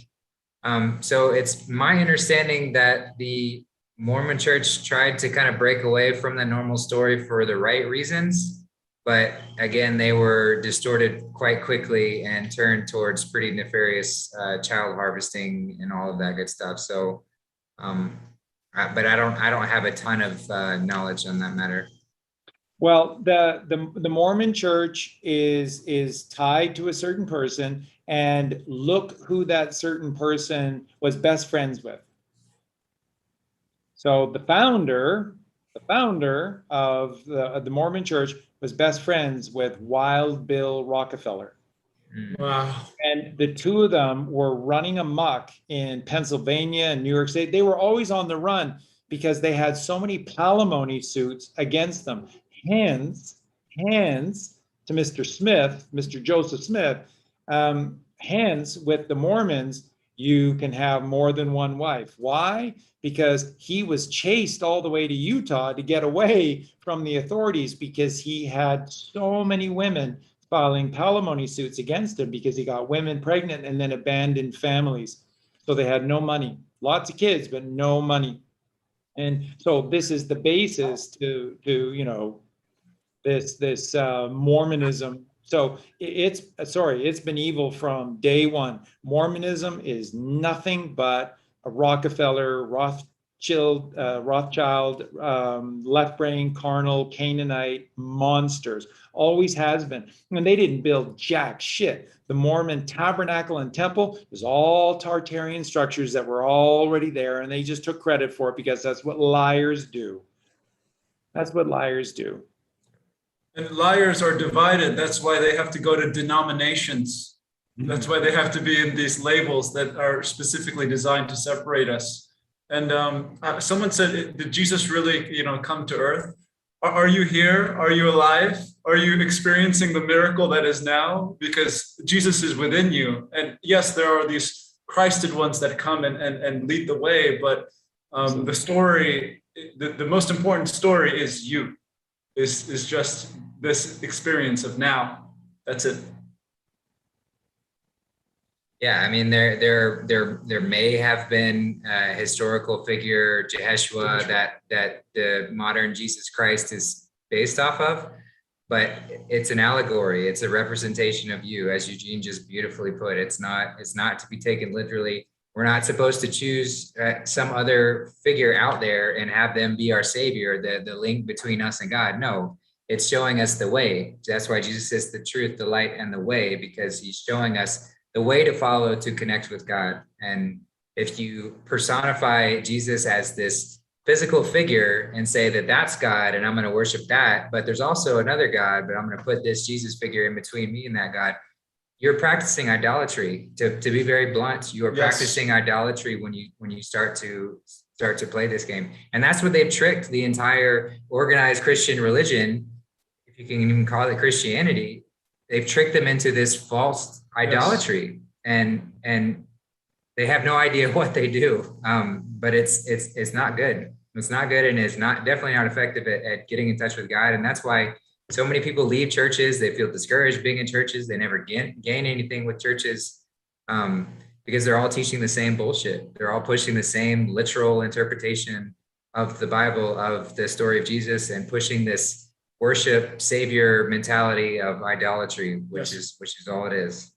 Which is an image, and whatever is in between you and you personally experiencing God is an image, is blocking you from actually, entering within. And that's what the whole Pharisees and everything is. So precisely. Yeah. That's beautiful. Oh, actually, I want to bring up the Enterprise thing, the Star Trek Enterprise. At one point, they're describing the nucleuses that were forming all over the neurons or whatever that were forming all over, and they were pointing to the ganglion and saying consciousness is something that's beyond the parts. And that's exactly what Christ is, or Jesus Christ, or Christ Jesus is your consciousness that is beyond time. It's not bound by anything. And they constantly want you to be bound by something. So they'll make you accept conditions, but your true nature is unconditioned. Yeah, absolutely. Both of you again, absolutely. Perfectly true. Thank you both so much.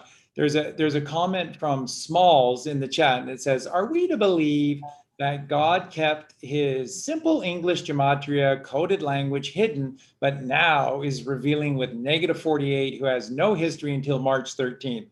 So what, Colleen and I haven't done anything for 3 years. That's all we've done. That's all we've done is to reveal the sacred numerology. It's one of our first podcasts, and the sacred symbolism that is God. Now, we learned that predominantly from a number of sources, but predominantly from Santos Bonacci and Bill Donahue. And then Santos Bonacci learned that from a variety of sources, but predominantly from Bill Donahue. And Bill Donahue learned that from specific sources. And remember, these are all these people that are the goodly Freemasons that had to go into hiding. And they are the Gnostics, and they are the Knights Templar, and they are the Essenes. And so, hey, Smalls, it's been around forever. It is the greatest hidden truth, because they don't want you knowing the secret to God, the kingdom of God. What does Jesus say everywhere? But, famously in Luke 17:21. The kingdom of God, when he's talking to Nicodemus, is not revealed out there. The kingdom of heaven is within you. And this is what all of the symbolic numbers teach you. And this is the one story. This is the book that I'm writing. So I've lived this for 3 years, and now I'm qualified to be able to write the book on this one language. Like I say, it's incredible. The greatest thing to help bring awareness to the book that I'm writing on gematria and the sacred symbolism of God's coded language is -48 coming out. He's just confirming everything that I've done, which is confirming everything that Santos has done, which is confirming everything that Bill Donahue has done. And this goes back to the Freemasons, the real Freemasons. It goes back to the Gnostics and the Essenes. This has always been around. You didn't know about it because you're only listening to acceptable sources of information. Those are the lies. Yes.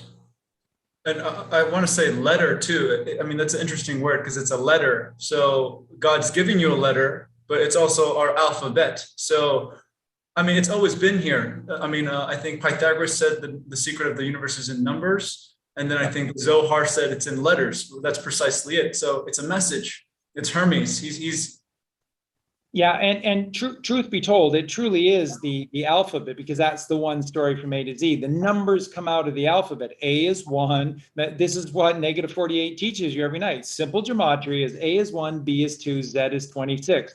So it's the one story. And then, you know, the confluence of the entire alphabet is 351. You just add all of them together and it's 351. Then look at all the words that you can make, or the expressions that you can make that come out to the gematria of 351. They're stunningly beautiful. That's what he's saying. And when you constantly see what these miraculous numbers that are coming up, it's JFK, it's John F. Kennedy again.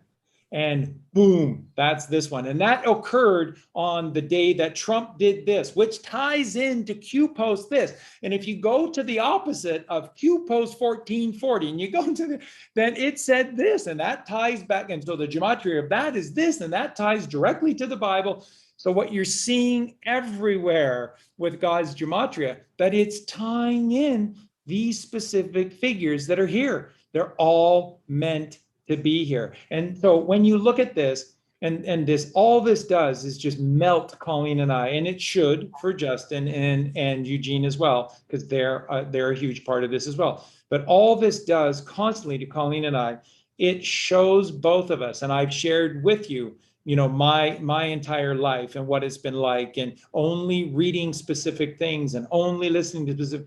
My entire life, God has guided me, because somehow, some way, he thought I was worthy enough to play a role in this. And as I always say, this is the greatest gift ever. I don't need anything else. Just to be chosen to play whatever role that I've played through this, and you know, to bring the millions of people that God is real, the Bible is real, and this is the truth of the situation. It's an honor that just humbles me to the core, and I don't need anything else. I can't believe that he chose me and Colleen to play these roles. And Colleen's life story is very much like ours. We were alone for much of our lives, and it made us go within ourselves, and it helped us to create that temple within. And this is where everything comes to us is, and in the beginning when we started, I was very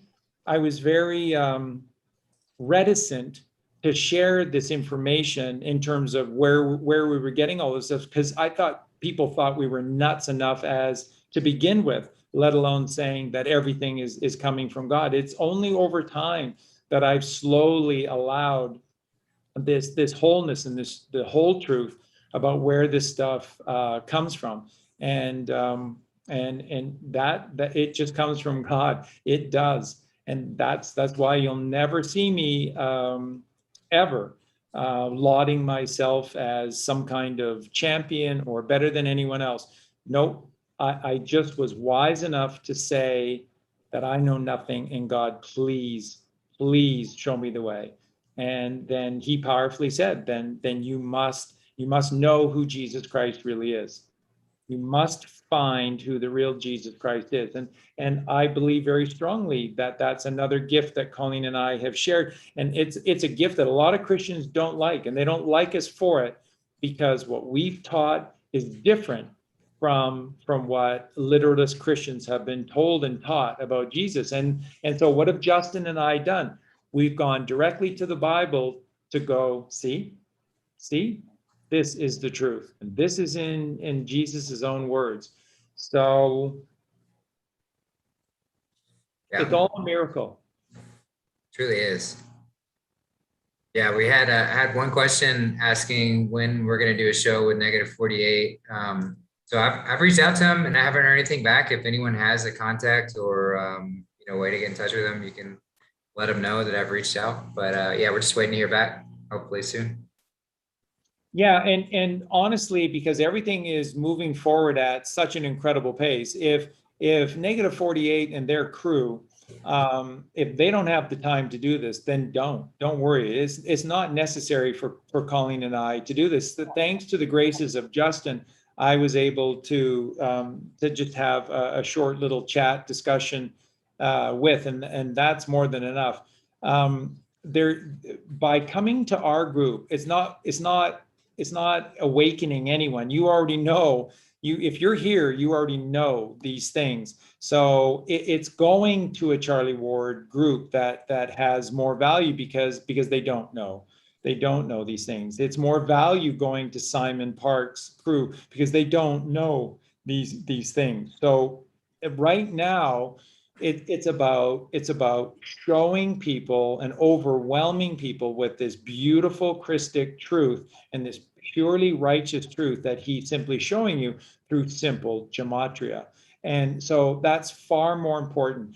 We don't need any one-on-one. So it's not necessary. Justin will try and he'll continue trying to do that. But if they don't have time for this, it's not an issue. Again, the biggest thing is they've continually featured our podcasts as essential things to be watching and focusing upon, including the takedown of organized religion from A to Z. I know a lot of you know me from the takedown of the Cabal from A to Z, but I did the podcast on the takedown of organized religion from A to Z. That's a controversial video. It's all the truth, but it's very controversial in that video.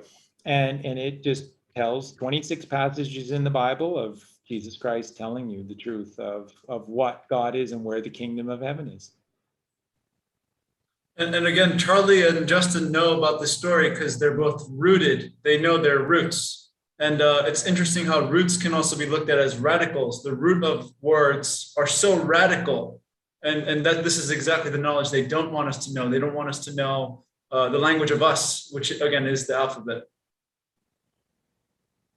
And root backwards is Tor. Exactly. It's the story. It's the creator. I saw some people talking about Tor. It's the Tori. It's the Trinity. It's Father, Mother, Child. It comes together. So we're all about converging. We're all about uniting, not dividing here. So yeah, there are many paths to get to the same one straight and narrow path. There are many wandering routes that we can take to get here, but they all lead back to the same space, and it's all the space that we want to go. Just going back home. We're just going back home, and yeah, there and back again. A Hobbit's tale.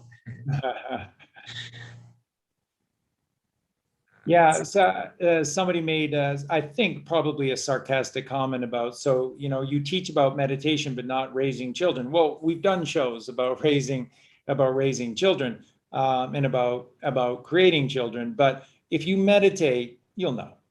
Meditation is silencing your mind. God is stillness and silence. Benjamin Franklin, as a 13-year-old, was writing letters to the New England Courier under the name of Silence Do Good. Silence does good. Silence do good. Silence is golden because silence is God. God is stillness and silence. Why the earth is level. That's why the earth is protected by a firmament. It's why the earth has never moved and will never, ever, ever move, because that's God. God is all of those things. And that's the level truth. And that's what being on the level is all about. So yeah, I had one question. Is Ghost Ezra on the level? So same kind of thing as the response to Negative 48. What Ghost Ezra puts out is the truth, and Ghost Ezra is willing to go spaces that no one else in the truth community besides us here were willing to go, as far as talking about the real story about Adolf Hitler and the level Earth, and you know, a bunch of other hard-hitting truths that a lot of other truthers weren't willing to touch at all. So that same sort of thing, I don't know for certain what are all the nuances to this movie, but I do know that he was putting out truthful information in his posts, and that's what I'm going off of. But yeah, that's absolutely true. So the one that got it all right before was 3 days, 3 nights, but he was taken down just hours after Colleen and I were taken down on the morning of January 7th, right after the night of January 6th. And Trump was taken down at midnight. We were taken down at 2 a.m. And I think 3 days, 3 nights was taken down around 3 or 4 o'clock in the morning on January 7th. And so he told the truth. He no longer exists. And thank goodness, because Ghost Ezra came. Everything Ghost Ezra has posted, we can verify as absolutely the truth. He's that one person. We believe also Silence Dogood. No coincidence. We love Silence Dogood as well. He plays a different role. He has a master's business administration. So he has a more sort of financial, economic perspective to things, but he touches on everything as well. And he has been essential in this teaching of the value of silver and the precious metals, in particular silver and gold, but in particular silver. And I think that Silence Dogood has only ever told the truth. Now, we love Santa surfing, and we believe very strongly that Santa surfing has been asked to do this, and this is not what probably she really wanted to do, but she is such a trooper, and I think that she's done an amazing job. But since January 6th, Santa surfing has put out converging posts. Now, that's only because she's being asked to do this. So there is confusing information, but she's playing a role. This is a very, very necessary role. So Colleen and I don't think for a second that suddenly Santa surfing is just introducing lying into her repertoire. No, she's playing a role. And so we love Santa surfing so much. But remember, she has been asked to play a very vital, important role in all of this, and God bless her so much for the wonderful job that she's done. So, and in the beginning, Justin mentioned defined projection, and then there was who was the other one? Did a lot of videos, but they're the names of specific accounts, and these have always been tied directly to John F. Kennedy Jr., to the Q team, and but they've been all taken down over time. So Ghost Ezra. Yeah. yeah. Jesse just asked, have you and Colleen been asked to do this? By God. No. We've told you the truth. We've not hidden anything. We've told you the truth from the very, very beginning. All that Colleen and I are 2 kids from Canada, and we just wanted the truth. That's why our first video series on Freak Sense TV was a 7-part series that was everything you know is a lie. Now, would you like to hear some truth? We tackled it all. Dinosaurs, vaccinations, everything we tackled in that series. And so we started like a blaze of fire, and we've only gotten hotter through this process. So, and for some of you that may not know, we've had bizarre, crazy bizarre things happen to us during this time. They're absolutely real. We only teach you the truth. So we've been attacked at gunfire 10 times. We've had our entire Patreon. Patreon is a system of helping you to get patrons. So this is for our animal rescue sanctuary, and which is very necessary with the possums, the 5 new possums. That puts us at 61 animals here. How are we supposed to pay for all of this ourselves and save humanity at the same time? So, and Patreon took down both of our accounts. So we had over 600 patrons on both of those 2 sites, and And that was covering all of our expenses with the animals, and they took it all down. And then PayPal 3 times has seized our account and threatened to take away all of our money, and then will not let us get a hold of them. They wouldn't accept phone calls. They wouldn't accept emails from us. And they kept saying this date is coming, and if we don't get a hold of them by this date, then they were going to just close the account and seize the funds and stuff. All along, someone has helped us. Like I said, when we were being shot at, and I finally came forward and told everyone that this is insane. We're being attacked. And this isn't just somebody. This is all planned out. This is all well done. And then suddenly that happened on a Friday night. That was a Q&A when I called this out, and I was sick and tired and angry. And I called it out on that Friday night. Monday, we had a helicopter in our valley. Justin and Eugene can tell you, we live in the middle of nowhere. There is no reason for a helicopter to be here. And that helicopter was here for 4 days. And for the first 2 days, it came for about an hour, hour and a half, and it just did circles around the valley. And on the 3rd and 4th day, it began to go up really fast, and then it would come down really quickly, and then it was clearly chasing someone or something through the valley. And then after that, the helicopter stopped, and we weren't attacked again until Halloween night. And that was quite a long time after. And then when Sinead moved in just up the road from us, and everyone was quite worried about Sinead and Dante being by themselves just up the road from us, that night when I walked Sinead and Dante to the house, and I stayed with them for most of the night, when I walked them back, when we got outside Sinead's front gate, in sisal rope, in white sisal rope, there's a queue right outside her front gate. That is the truth. There was a queue made of sisal, which is like natural Mexican fiber. I think that comes from one of the cactuses here. And in white, there was a queue. So then that night, Sinead had a drone. And that drone literally came over the wall and into her property for a little while, and then it ascended up. And that drone stayed above her house, above the sort of the area where we are, stayed for about 4 months before it went away.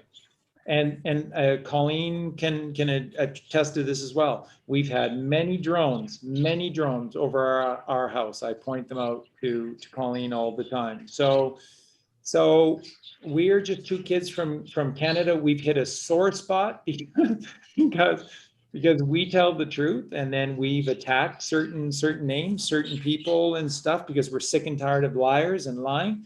And it's put us, I believe, in harm's way. But every single time we have been rescued or helped in some way. So you have to ask yourself, ultimately, it is God, but God works in mysterious ways. And there are various groups and agencies that do his will. So that's all we are. We're just 2 kids from Canada. That's it. Yeah. There's some chatter about addressing the vaccine issue again, like why people are getting hurt, and we've talked about this quite a few times on these shows, but it seems to be at the forefront of a lot of people's minds, and it is definitely one of the main culprits of the fear that can sink in and steer you down whatever path of doubt, and it's certainly there. But again, with this movie, we don't know what all the nuances are. We don't know why things are happening. And while it's a movie being played out at the highest levels, it's also there are real consequences to our actions. And what we've done within this way of being is we have completely abdicated our freedom and our ability to think and care for ourselves. We have let go of all trust in God and said, hey, no matter how much information is out there that these vaccines are harmful, I'm still going to go and take it, or I'm still going to go make my kids go and take it. And so with that, we invite a lot of negative karma that has to be balanced. And so everyone is going through the exact perfect scenario for them to go through in order to right the ship, or give them an opportunity to right the ship. And if that requires you to be injured via vaccine, or for you to injure your child, for you to snap out of this stupor, then that's what it has to be. But it's not for us to decide that, because we can't just rely on some savior. We can't just rely on someone to come out and say, hey, the medical industry has been wrong all along. They've been these evil people, and we're going to save you and take care of everything. Because if that happened, then we would just be right back in the same issue, you know, and that's what they're counting on. They really want this to happen too quickly so that we don't really learn anything from this. We don't learn our lesson. We don't come out of this stupor. And then a few years down the line, we are right back in the same issues. Once again, they're rolling out some other they're dangling some other carrot at the end of the stick and say, hey, come get this shot or injection, put on this microchip or whatever else. And we would just blindly follow it. Yes. So we have to actually experience pain to break free of that spell. Unfortunately, I wish it were some other way, but it has to be experienced in this blunt of a fashion, so that we break free of this karmic dark spell that we've been put under. And you know, it's a hard pill to swallow. It's hard for people to wrap around that, because we don't want to think that way, and you shouldn't want to think that way. But that's what's playing out, and it has to be that way. Like if you're having trouble seeing it from your vantage point, go upwards. Look from a higher point of view. Go climb a mountain within, and look out and see that it's all happening for the exact reason that it needs to. And anytime we try and introduce these doubts and fears, we're again trying to separate ourselves from it, and that's only going to pull us further down. So don't do that to yourself.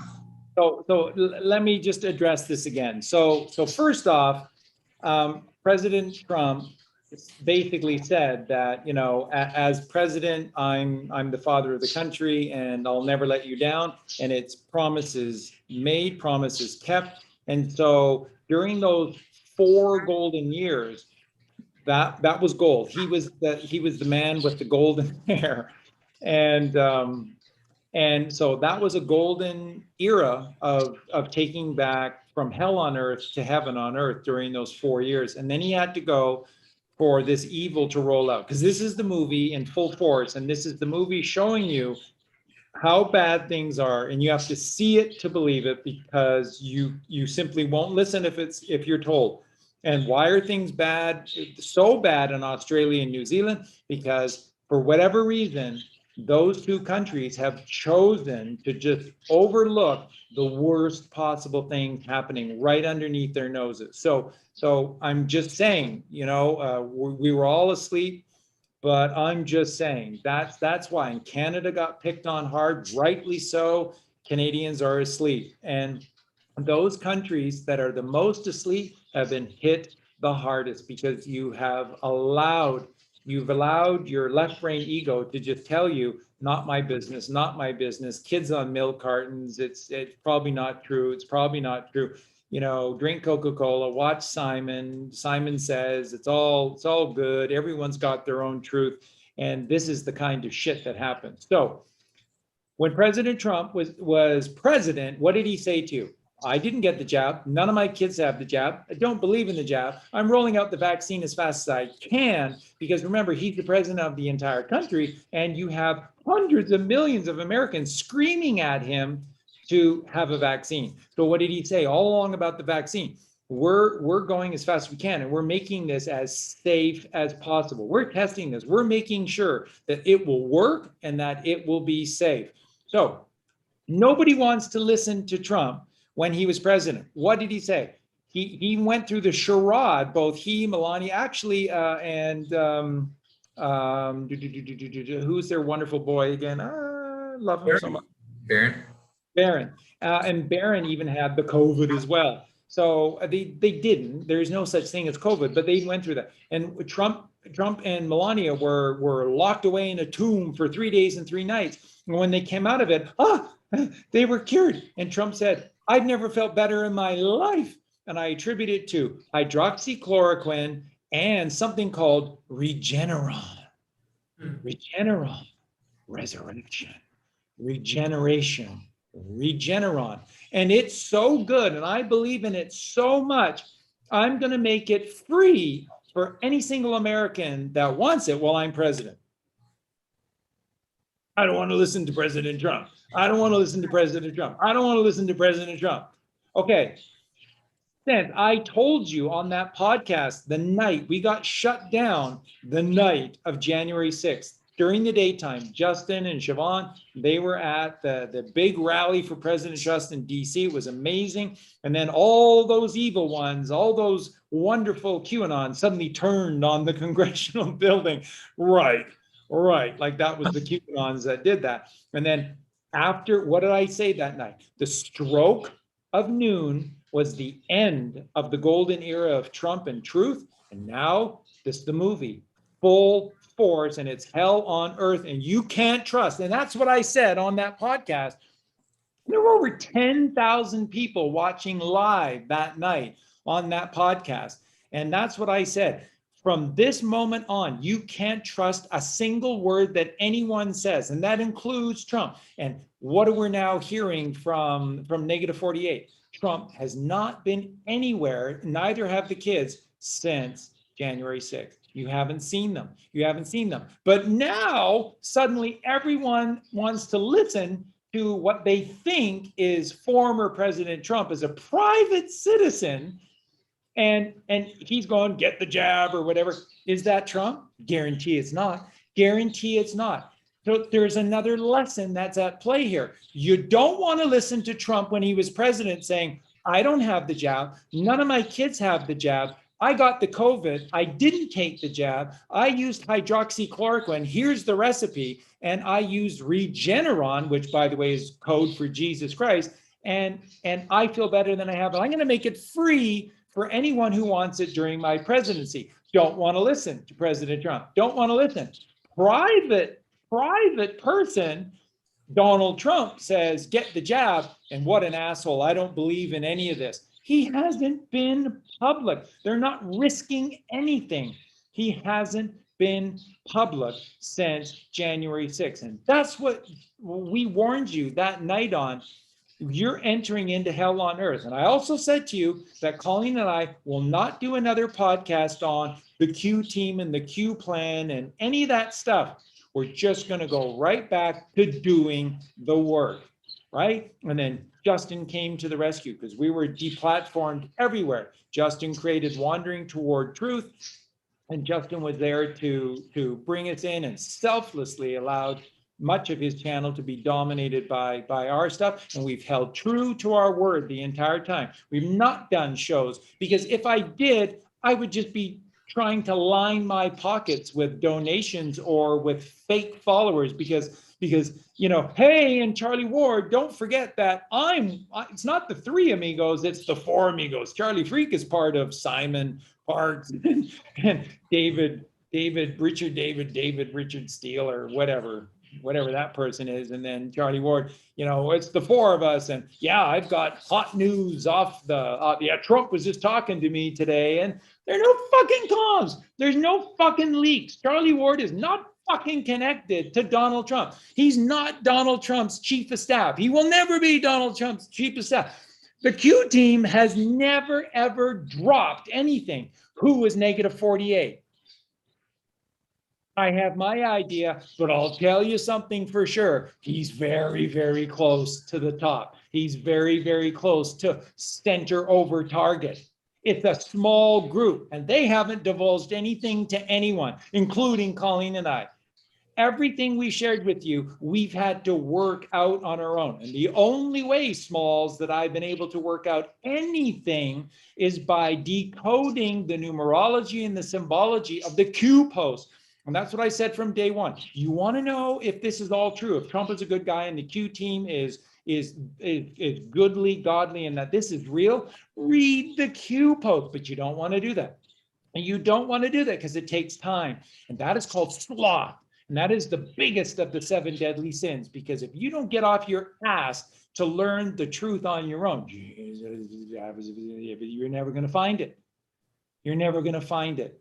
Get off your ass and seek the truth. God loves a trier. Try. So the COVID vaccine is not the cabal. I don't know how many times I have to tell you this. The Q team did not come along and do everything they did to then just roll out the cabal death vaccine. But people are dying, Charlie. That's what people do. Moriarty from BBC Sherlock. That's what people do. That's all you exist to do now, is to be suckered in by lies from the cabal and die at 60. Here's a little nugget of truth for you. Why is everyone freaking out? Because your bodies are filled with parasites.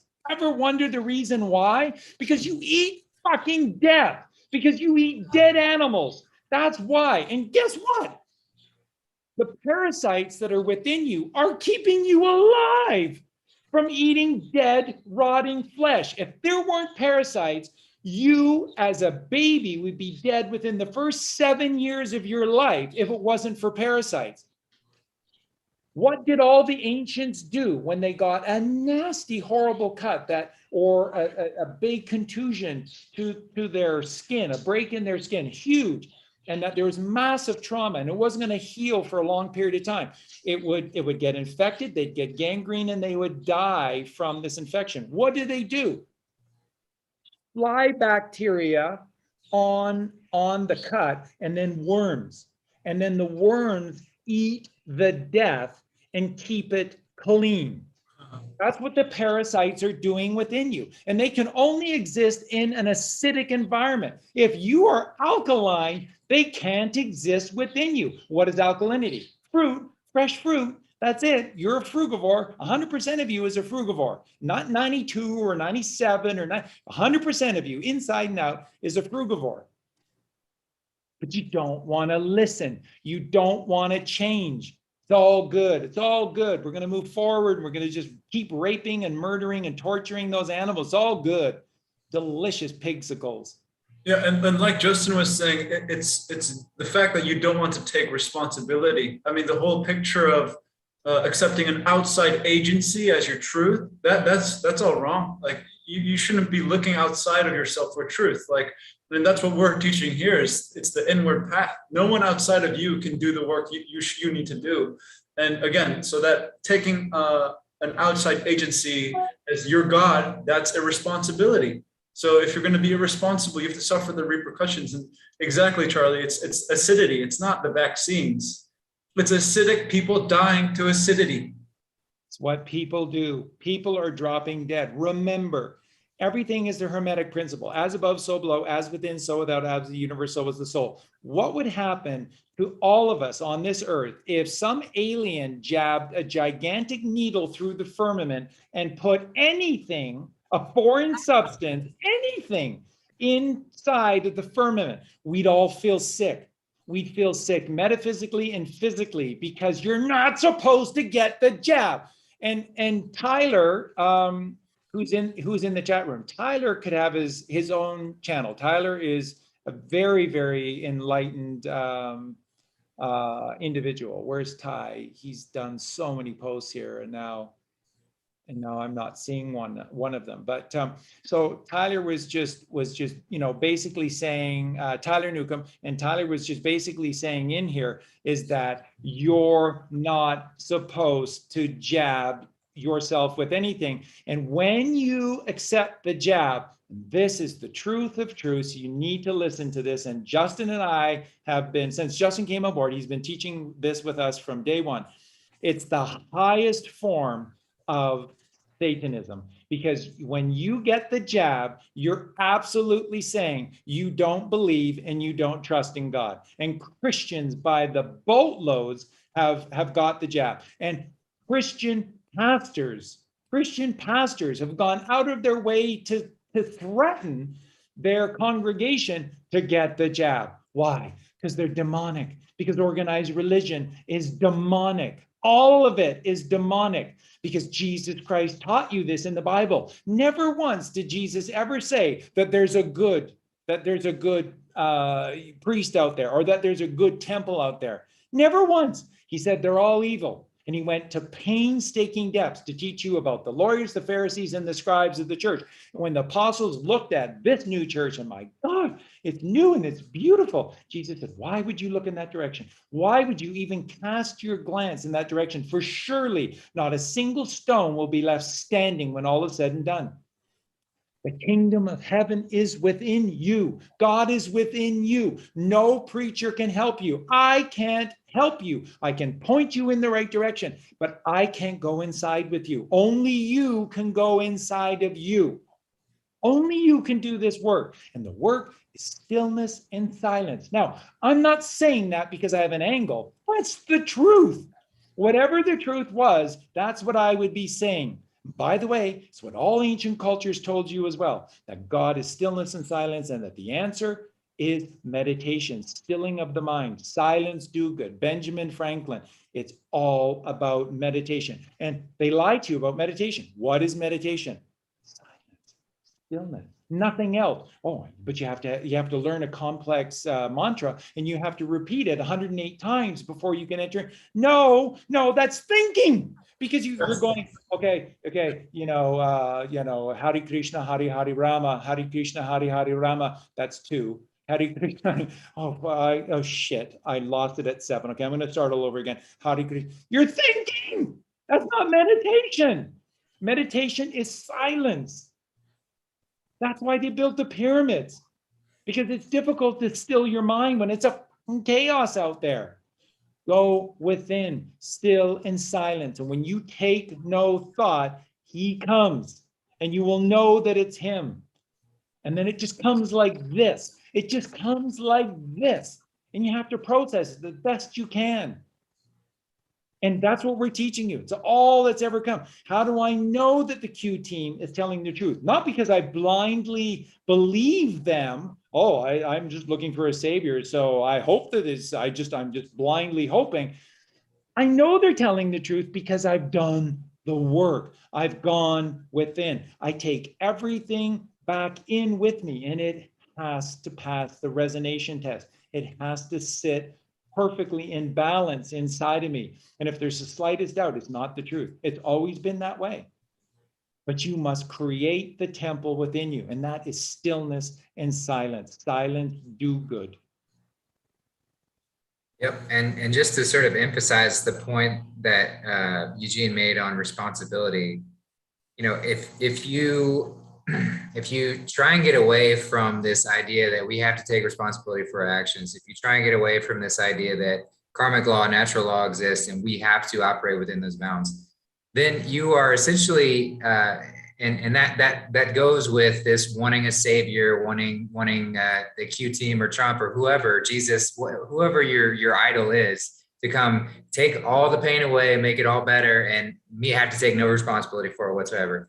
If you are supporting that view, you are basically saying, I don't want free will to exist. I want to live in a construct where everything that I do is bound and nothing I do matters, and it's all just this one. You become a robot. That's or a slave, like however you want to put it. So responsibility and free will go hand in hand. We have to take responsibility so that we can have free will, so that we can operate within these bounds of where free will can take us, and realize that the space of maximum potential, because that's all God wants to lead us to, is this continual space of maximum creative potential. That's all that God's laws are designed to do. And so when we stray, when we start slaying animals and eating them, we are moving away from this space of maximum creative potential. We're moving into this state of internal consumption where we're eating ourselves, where we're literally destroying ourselves from within. So God has these mechanisms in place to move us back to that. And so when we take vaccines, or when we let go of all of our faith and take a vaccine and say, I don't trust in God, I'm gonna let these people that I have no idea who they are, what they're injecting into my child, inject whatever the hell into them, but I'm not responsible for that because I trust them and they're the experts and blah, blah, blah. It doesn't work like that.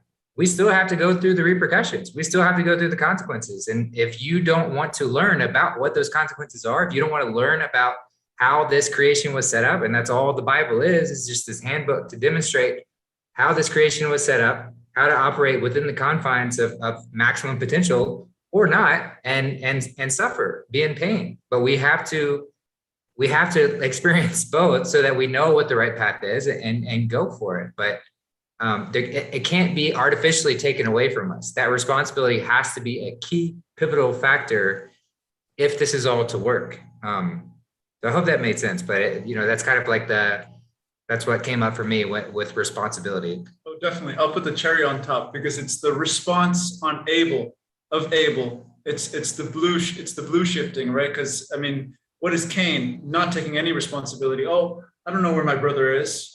I just buried him in the, I'm not going to tell you where I buried him in the ground and I, probably drank his blood or whatever it is, right? And what is he saying to God? No, I'm not taking any responsibility. I'm totally irresponsible. So there you have it. And then you get the mark of Cain. Yep.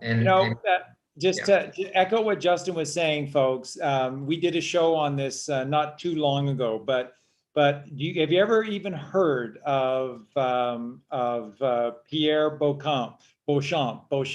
And Pierre Beauchamp was a genius. He was a master of essentially like 57 different, sort of sophisticated sciences, mathematics. He was a genius, a certifiable genius. He was a Tesla. And he was a Tesla of experimental and research science, and he was just an absolute genius. Now, Beauchamp is the teacher of life, and along came Louis Pasteur, who pirated all of Beauchamp's work and who then told lies about Beauchamp.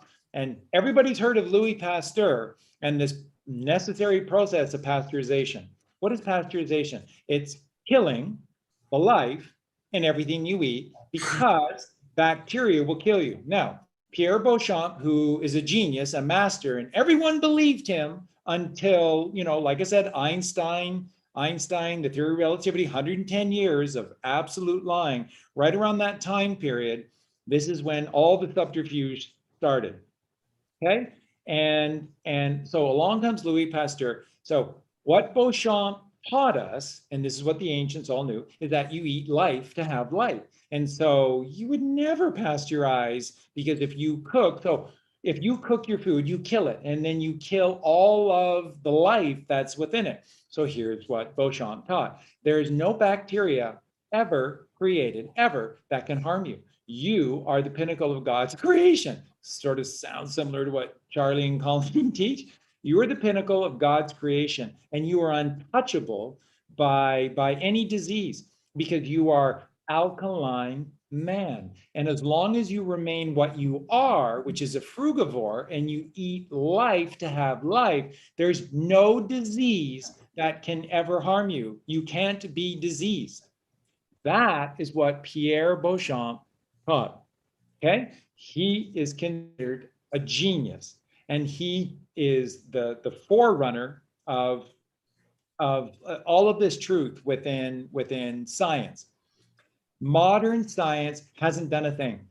Sorry, but it's the truth. Modern science has, well, Charlie, no, they cured polio. No such thing as polio. Completely invented, never happened. A vaccine is never. And remember, the teachings of Beauchamp destroy vaccination. Why have you never heard of Pierre Beauchamp?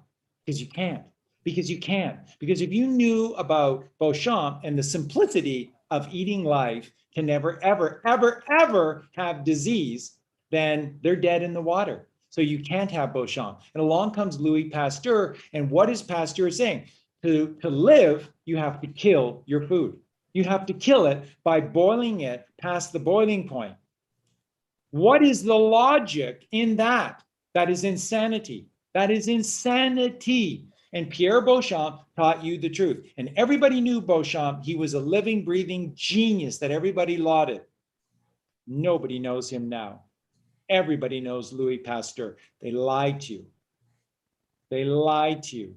The truth about Beauchamp is that you don't need the jab, because if you're alkaline, you can't get disease. End of story. And by the way, virtually no one is telling you the truth about what a virus is. Josh and I do, and now Justin is teaching you about that. Colleen, Josh X and I, a virus is created by you.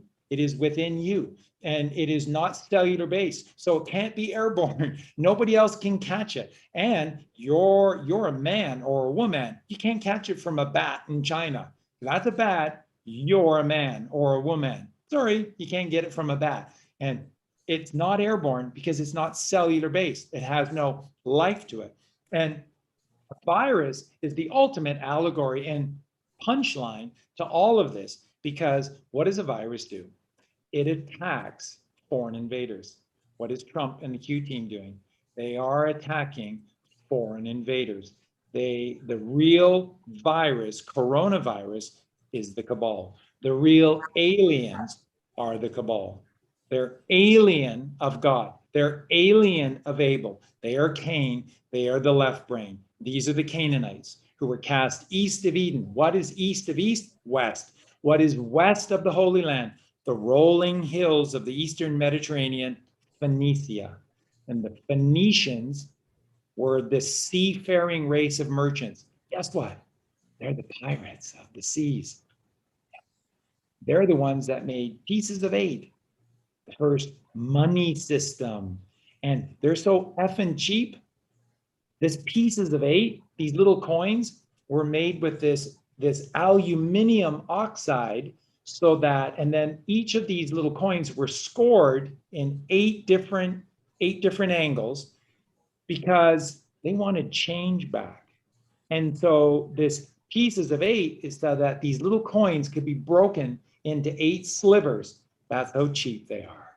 That's who the Cabal is. That's who runs the banking system.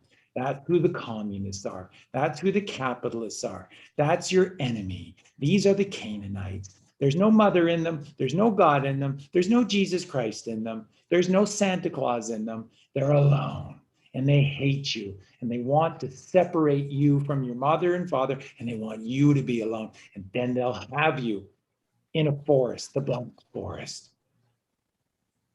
This is what we're dealing with. The truth has been obfuscated. You are God's creation, and you are powerful beyond description. Nothing can harm you. Trust in God. What have Justin and Eugene and Colleen, what have all of us been saying to you now? Trust in God. That's all you have to do. Trust in God. You are the pinnacle of his creation. And animals come to us looking for a savior, looking for help, looking for a friend, and we're murdering them. And it's instilled within them to trust us, and we're killing them. It is the greatest betrayal that we could ever do. We're supposed to be Jesus Christ. He was a shepherd. We are supposed to be shepherds of this earth, serving others, because we're the pinnacle of God's creation. Our gift of this awareness and consciousness from God is enough. Now share your gift to everyone else and everything else. That's the way. That's what you're here to do. So Trump is not telling you to get the jab. A private citizen named Donald Trump is telling you, why are you listening to a private citizen named Donald Trump trying to get a jab? It's not Donald Trump. It's not Donald Trump. Follow your instincts, trust in God. What did President Trump say? I didn't get the jab. None of my kids have had the jab. I wouldn't get the jab. I had COVID and I didn't get the jab. Hydroxychloroquine, Regeneron, which he made free to everyone. You don't want to listen to that. But now all of a sudden, private citizen Trump saying, get the jab. And now Q's bullshit, Trump's bullshit, Charlie Freak's bullshit, Justin's bullshit, blah, blah, blah, blah, blah. It's all bullshit because you don't want to do the work. Because you don't want to spend any time doing any research and learning and making yourself powerful by doing the research and doing the work yourself. That may come across as harsh, but it's the truth. And you need the truth more than anything else in the world, my friends. You just need the pure truth. Absolutely. Pierre Beauchamp, Pierre Beauchamp, Pierre Beauchamp. Research the name Pierre Beauchamp. Yeah, well said, and very beautifully said, and it's true. I had one question from Lotus. Could the Canaanites go back to the right track? So yes, absolutely. That, and everyone has an opportunity to do that. And God is very, very forgiving. And as soon as we offer repentance and atonement, then we're welcome back into the kingdom of heaven immediately. There's no doubt. But it has to be true repentance, true atonement. It has to be true, set with intention. It can't be some there's no manipulating God. There's no lying to God in that regard. If you are truly atoning for your sins and what you've done, there's always space going back in the right track. But however, with some of these souls, they are so far down this path that eventually, as far as I see it, it kind of just removes them. You know, after a point in time, if you've shown nothing but continual direction down that path, you ultimately become a disease that has to be eradicated. You know, there's nothing that you're adding value to the system, and you kind of spiral out. You disappear into the abyss. But that's not without every single opportunity to redirect and go otherwise. And there's no sort of vengeance involved with this system. It's just a way of being and how to progress with this beautiful creation that God has created for us. So that's my understanding of the situation. And wouldn't you say there are Canaanites that are turning and against the other Canaanites and saying, I've had enough of this, and coming to the white hats and saying, you know, I'll give up my life. I know I'm a criminal and I know I'll have to pay for it, but at least I'm going to do something good when I'm going out. So I think there are people like that too, right, Charlie? Absolutely. And in every generation, Santos has always taught that as well. In every generation of these families, there are kids that simply will not take to this evil, and they lose them. And those kids are all powerfully playing roles by coming to the white hats and revealing all that they know. And we believe strongly that Jim Carrey truly repented of his ways. And that I believe strongly that Jim Carrey was helping. I think Jim Carrey was probably one of the Bidens helping James Woods portray Biden. But I also think that Jim Carrey has now met his maker, and bless him for doing what Eugene just said, which is paying the ultimate price, which is right. It's righteous. It is righteous for the actions that he did, and this is being serious about atonement, and this will give him an opportunity to resurrect himself. And as Justin explained it beautifully, God is the eucatastrophe. So the miracle of the letter U, which is right before the V, which leads to the W, and then the epilogue of the story XYZ. U is eucatastrophe, and that moment can come in any moment when you truly choose God and you truly say, you know, I'm not worthy of any repentance from you, O Father, but I am sick and tired of the darkness and I just want to come to the light. God would never say no to anyone who wants to come to the light. He is the creator of all. But he created all of us, as Justin has beautifully explained throughout the show tonight, free will. And folks, you are missing your gift of free will. And like Justin said it so beautifully, you're just all in with modern medicine. You're all in with pharmaceutical companies that you know nothing about other than they're evil. And you're just, yeah, but I mean, it's science and we have to have, no, you don't. You have an immune system. There isn't one of you that doesn't know that. Every single one of you knows that we have an immune system. Do you know what immunity is? Do the etymology on the word immunity. It just ties in Pierre Beauchamp. You're immune to disease, but you have to be what you are. You're a frugivore. What are you doing eating animals? Ultimately, Charlie, I don't know. I guess somebody told me to. That's right. Somebody told you to. When are you going to start thinking for yourself? You're a frugivore. One of the biggest teachings that Colleen and I have shared with you and powerfully shown you is that you're a frugivore. 100%. You're a frugivore. What are you doing killing and eating animals? That's acidic. Cheese, I've busted the bubble on cheese. Cheese is received in the body with the same receptors from the brain as heroin. Cheese is crack cocaine. Cheese is literally heroin. Your body receives cheese with heroin receptors from the brain. And what does everybody say when we talk about this, and then they get off that they're going, cheese was the hardest thing to give up. Yeah, because you were hooked on crack cocaine. You were hooked on heroin. It's hard to give up heroin. And that's what cheese is. I've shown you the science in it. It's very straightforward. It's very evil. And they put cheese in everything. Cheese, cheese, cheese, cheese, cheese.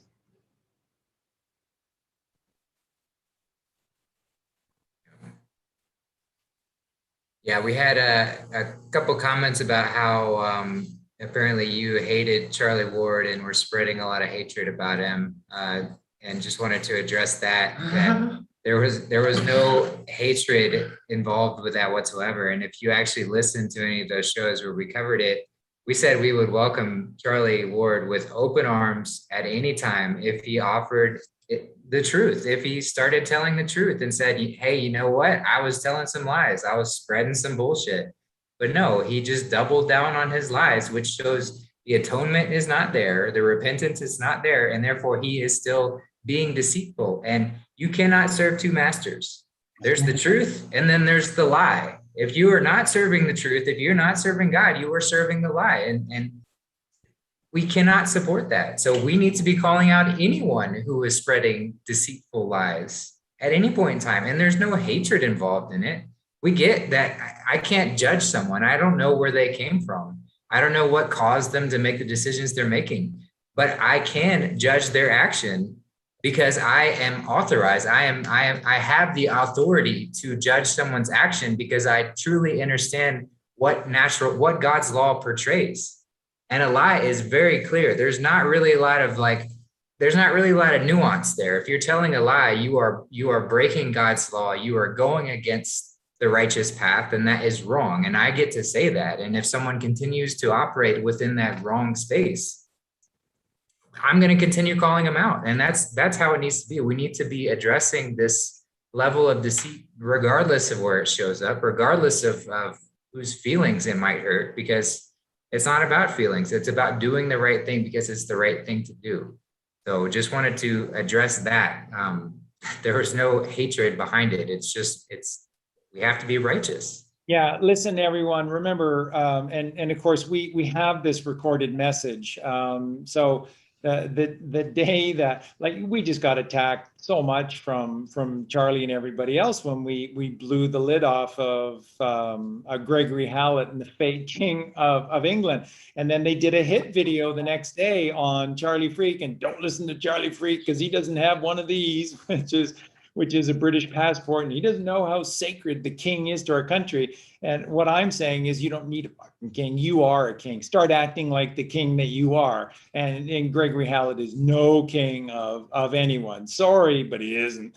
And they just freaked out. And when I called Charlie Ward out for just lying, blatant, and it's just for money, right? Saying to you that he's an inside position with Trump and the Q team are filling you with bullshit. There's no comms released to anyone. This is a tight-knit group. They don't release anything. That's why they won. That's why they're successful, because they don't take chances with anyone.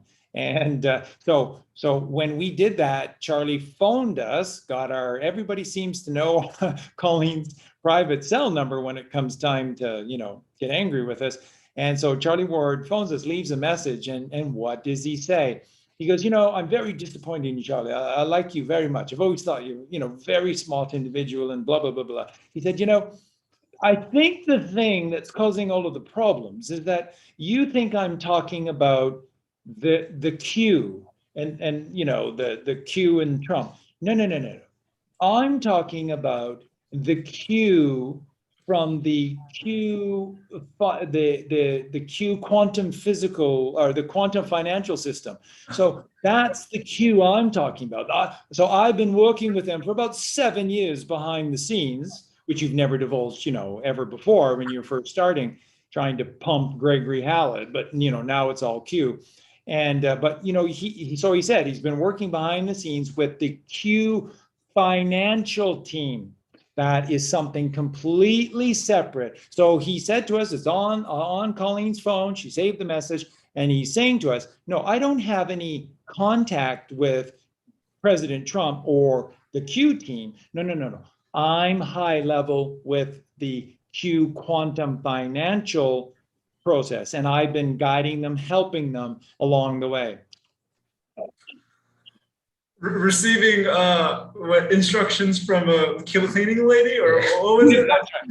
Hello. Oh, by the way, so they're not there. Okay. Well, can I ask you a couple of questions? Yeah. No, they're going tomorrow, Charlie. It's all good. I'm the cleaning lady. They're going tomorrow. So you want to believe that shit, whatever, and you want to think me evil for calling out Charlie Ward for being on. Why do we do that? Because like Justin said, we teach the Bible, and the Bible says, if you're lying, you cannot serve two masters. So if you're lying, that is really bad, because that means you're serving the mammon, and the mammon is Satan. And Charlie, I think it's super important to point out here that when Jesus comes and flips over the table of the Maritime Admiralty pirates, he's doing it out of love. It's not out of hate. And Justin always points this out super well. He says that if we let the deception rule and let them continue with their lies and get away with their lies, that's hatred of ourselves and each other. It's our responsibility to stop those lies in those tracks, so that we don't come to a coronavirus situation like we're in now. Yeah. As soon as we start letting one sin continue, one sin flourish, no matter how small we think it might be, no matter how tiny it doesn't really matter. It's not hurting anyone physically. No, we're saying I'm okay with whatever depravity we could sink to. I'm okay with the worst possible atrocities that could be committed, because it's always a slippery slope back to that space. So if we want to right this ship and we want to be strong in that conviction and not allow us to get to this point ever again, we have to be pretty strong on every single deception, every single lie that's put forward, no matter how small we might think it may be. Don't lie to people. Don't let people lie to you, and don't let people lie to other people. It's the same. Don't rape people. Don't rape other people. Don't let people rape other people. It's the same thing. We have to be taking a stance on every single time we step away from this righteous path. Yes. We have to be saying strong and say, no, that's not okay. That is not okay. And you're not going to be able to do that in my presence without being called out. You are not going to. And that's my stance. So when I say I'm all in, 100%, I'm all in. And, I've had encounters, and a lot of people don't really like that particular aspect of myself, but it's only those people who are so stuck in that way of being that they can't see outside of where their ego is leading them that have a problem with that method of blunt honesty. Yes. And, I've said it before, we need to stop being nice. We need to be kind. Fuck being nice. Nice is a lie. Nice is wrong. If you are nice just to save face, to preserve some sort of idea that there needs to be calmness and I'm not going to stir up any trouble, you are supporting a lie. You are lying yourself by being nice. So fuck being nice. Be kind. Be kind and tell someone, hey, you might not have seen this. No, maybe no one ever told you before, but that's actually a lie. Or you might have done something that's technically wrong or whatever. Maybe you're providing them an opportunity to right the ship, which is a beautiful gift. And that is a kind thing to do. And don't forget, folks, most of the information not all of it, but a lot of the information that Charlie Ward and his gang of people are talking about just comes from Colleen and I, and then they just sort of take it as their own. Charlie Ward also has a number of videos on his website that are my videos and my creations. And he's taken all the freak sense stuff out at the front and the back, and then it's just Charlie Ward, and then my videos, and then it's Charlie Ward at the front and the back, stuff like that. Clever. So, and I don't say anything because at the end of the day, I want the truth to be shared. So if he's doing that, at least some of the stuff that people are watching there is the truth. I don't really mind. I don't threaten to sue anyone. I don't believe in the monetary system. I don't believe in lawyers. I don't believe in any of this bullshit. So, and proof is in the pudding. What Justin says about he and I and Charlie Ward. Charlie Ward started teaching the truth and repented and openly repented and apologized for lying, and that he wanted to just spend the rest of his time doing whatever he could to try and help mankind moving forward. We'd be all over that. 100%, we'd be all over that. Just saying. But I can't stand liars and I can't stand lies. Colleen and I have been able to achieve and do what we've done because we just said we have to know the truth. The truth is God. Who the creator is, the creation is truth. And what did God create from the singularity to the duality is the earth, and that's the mother earth. So it's all about doing the work to come home to your family. That's why the prodigal son is the #1 allegory within the pages of the Bible, because we are the prodigal children and we must make our way back home. And the only way you get home is on a path that is straight and narrow. And that means there's no room for fucking around. There are 7 heavenly virtues and there are 7 deadly sins. And there's no middle ground. Baseball, the game, was made by Freemasons, the good Freemasons. And baseball is a tribute to God. Everything about baseball is about divinity. And when you run the base path, it is straight and it is narrow. And if you go deviate off this center path, going from diamond to diamond to diamond to get home, if you deviate just a little, you're out. You're out in the left brain. But if you want to stay in the right brain, you must be straight. You must get to the home diamond. Pineal gland, right hemisphere of the brain. It's all beautiful. It's allegorical, but it's literal too. There's no room. When Justin says that he's in, and Eugene is too, when they say that they're all in with God, that means that it is straight and narrow. It's all we talk about. When they're with me, they'll attest to you. There's no difference in Charlie Freak at 9 o'clock or 11 o'clock on a Tuesday morning than there is on these shows. It's the same person all the time, because you cannot deviate from this path. And I never would, because I've come to know the truth, and I owe everything to God. So, and Colleen and I are strong because we know we wear the armor of God. And what that means is God will protect those who do the work. And he can only protect those that do the work, because he can't hear you when you're in your left brain. There's no connection to God. He's not in. Remember, like I teach, one of the biggest things that Colleen and I have done for you is we've taught you human physiology. There is no entrance to your right brain. There is no entrance to the 3rd ventricle of your brain from the left brain. There's none. The only way in to the 3rd ventricle of the brain is through the 4th ventricle and into the 3rd ventricle. And the 4th ventricle is this tiny little canal, and it's called the straight and narrow. It's allegorical and it's literal. So you know what the 7 heavenly virtues are. Now live them. And I've always taught this. If this is the last time you ever watch a Charlie freaking Collywog and Justin and Eugene podcast, that's fine. Just be virtuous from here on, and you will find God. You will absolutely find God. You will end up doing the work and you will find God. I don't need to teach you anything else more than just one thing. Be virtuous. And virtue means putting the well-being of others before yourself, because that's your well-being, because we're all one. Where we go one, we go all, means when we go to the one, which is God, which is the creator, we go all. All of us go, because we're one. We're brethren. We're brothers and sisters. I've taught this before. Maybe many of you don't know this. Our earth parents are a pair of rents. They are role players playing a role. And not enough of them take this role seriously. And it's a very important sacred role, but they're not your parents. All physical form comes from Mother Earth. Everything does. And when you die, you go back into from whence you came, which is the Mother Earth. So she is your mother. Sorry, she is. She is. And your father, you are consciousness. You are eternal because you possess consciousness. God is the creator of consciousness, not me.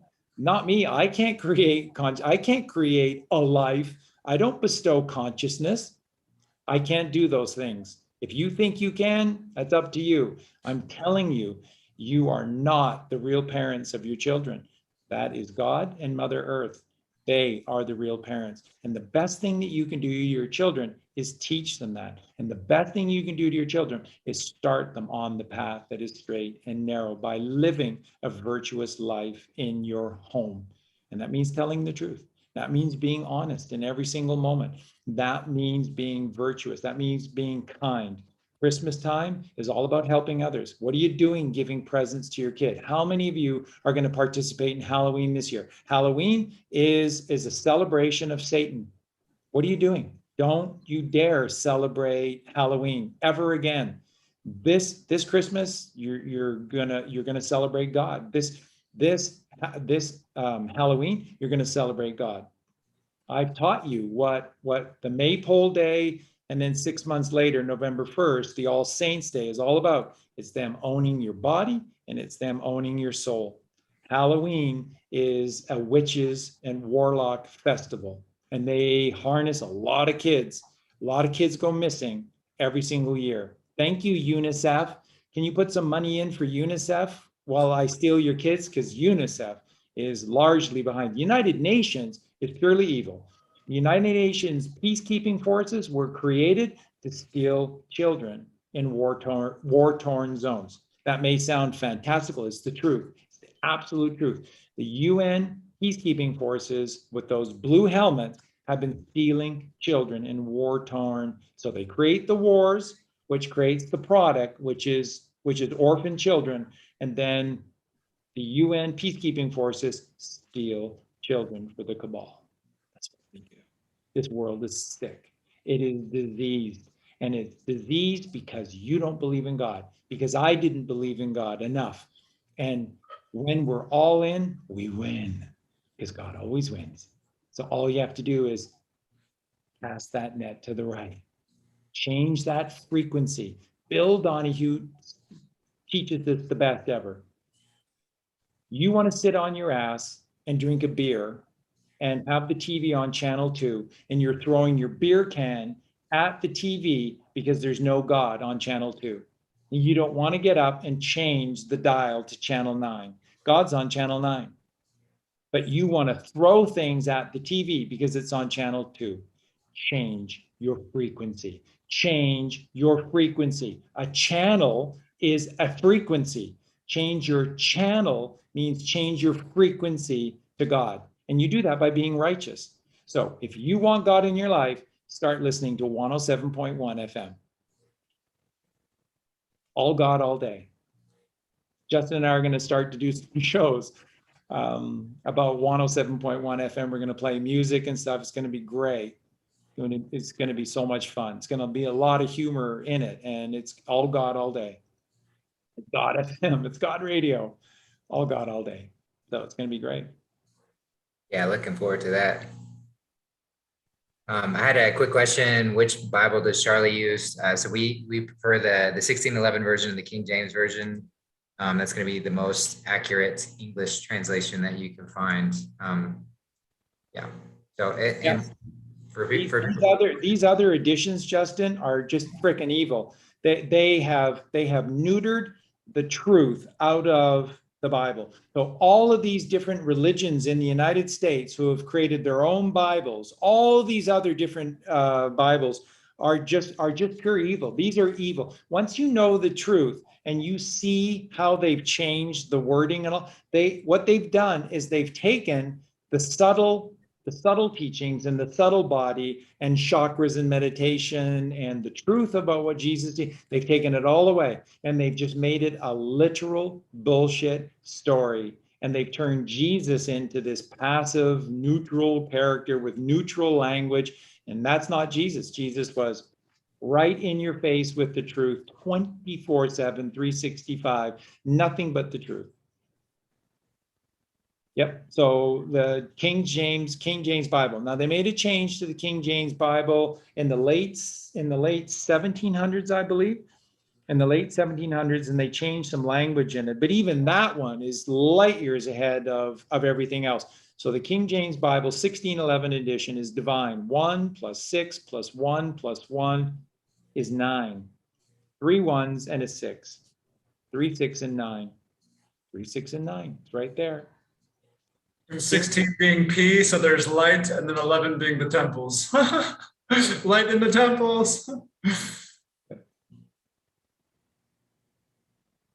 Yeah, there was a question earlier about is 9/11 the true birth of Jesus Christ? Because I know 107 has talked about that. And my understanding is, I mean, again, Jesus Christ wasn't necessarily a literal figure, but I think as far as a date goes, the significance of 9 and 11 would fit within that same sort of allegorical representation of us recognizing that we are the divine child, we accept our Christed nature, and that would be personified in this sort of date form. But there could be something more to that. I don't know, Charlie, do you have a take on that particular thing?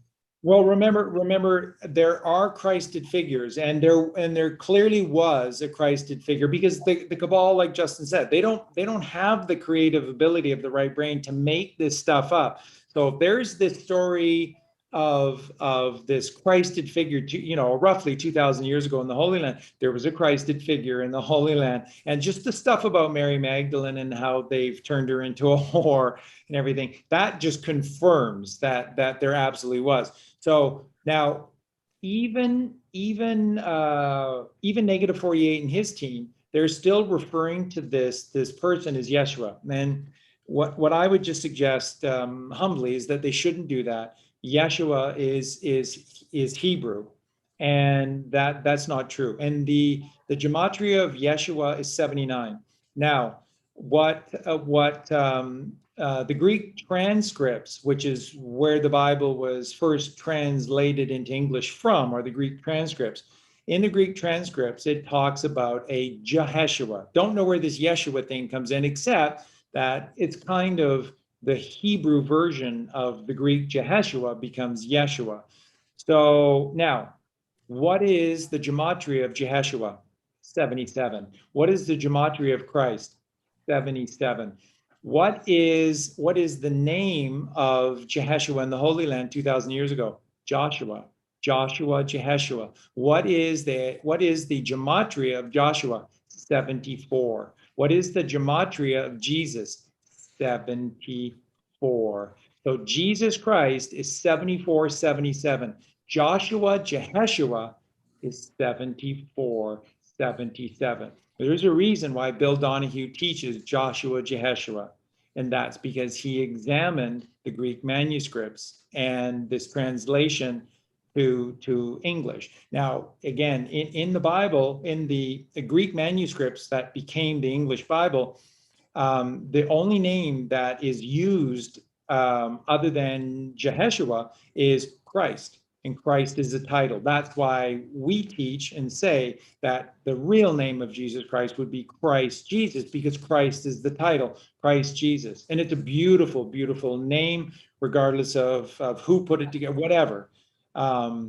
It's a beautiful name. So that's the truth. So what we teach is that Joshua, Jeheshua, and Mary Magdalene are the Lord and Lady Christ in the Holy Land approximately 2,000 years ago. And they are the most recent addition of those who have been so motivated by that story which is God's blackboard, the story of Christianity of the sky, which is astrology. They did the work. They did the work. And look at what happened to them.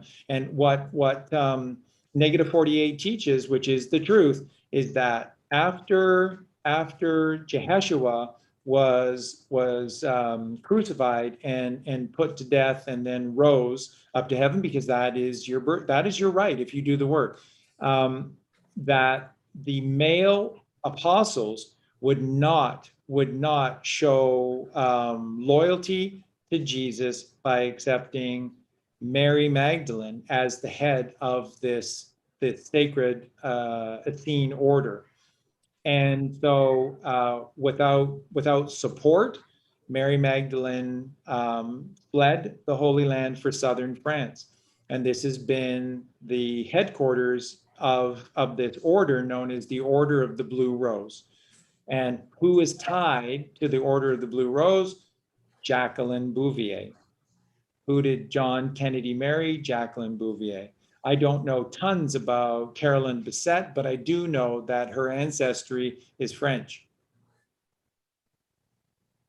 So what we're finding through the gematria and the etymology, and of course, just the history of John Kennedy, President 35, and JFK, the gematria of J, F, and K is 2735, is that he is of this Jesus strand, the Joshua Jeheshua strand, and that John F. Kennedy Jr. is of this strand. So what's coming is just enormous. What's coming is just enormous. And remember what Q said, at the end of this, it will leave no room for doubt that God is in charge, and that we have returned to the land of milk and honey and righteousness. So you're going to see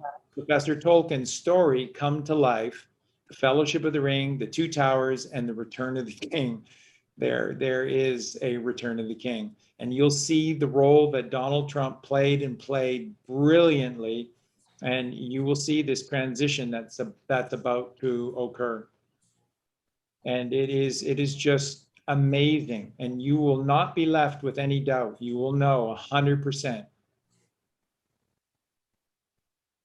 Yep. And you can't be halfway in. There's either all in or not in at all. So for anyone who thinks that they're just going to ride the fence and, wait and see what happens, I don't really know. I'm not, I'm just going to listen to these people and listen to those people, and I don't know what's going on. This is the time to shit or get off the pot, to put it bluntly. It's time to make a choice. And so everything that's going to happen between now and then is just going to further push us into this choice that we have to make. And for those of us who've already made the choice, it's a little easier. So I'd recommend making the right choice now. But there's no more fence sitting. There's no more staying neutral with how this is playing out. You're either all in with God or you're not. You can't serve two masters. And at that point, it's very simple. The truth is very simple. And we can either accept it or not, but we don't escape the consequences of those choices, the responsibility of that decision. And in the chat, Tebow asked, how do we use 3, 6, and 9 in our daily life? It's another one of these great questions. So the 3 is the mother, the 6 is the journey of man, so that's the child, that's us, and 9 is the divinity, the divine God and rising heaven. So what does that look like? Be virtuous. Be virtuous. The Mother Earth is sacred, virgin. Virgin means pure and righteous. So the Mother Earth, so the Father is Leo, 1 o'clock. 2 o'clock is the Virgin Mother Mary, and 3 o'clock on the level is the child born free, Libra. So you're born free. Exercise your gift of free will to honor your father and your mother. And your father is a lion, And a lion does not run away from challenges. He is strong in the face of danger, and he is a leader, and he lights the way. And the mother is pure and righteous. She's care and compassion. So be virtuous. How does that look? What does 3, 6, and 9 look like in your life? Be righteous every single day. Live by the 7 heavenly virtues. That's it. There's no great secret to any of this. It's really simple, which is God's true way. His calling card is that it's simplicity.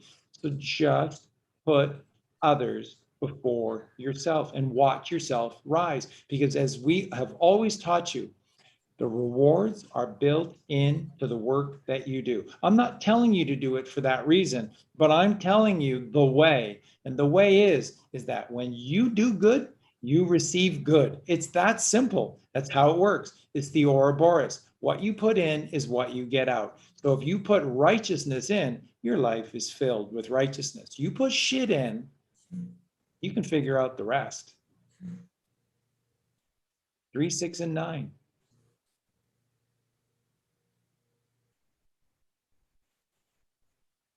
Yeah. Do you see any other good questions to ask? Or did you want to?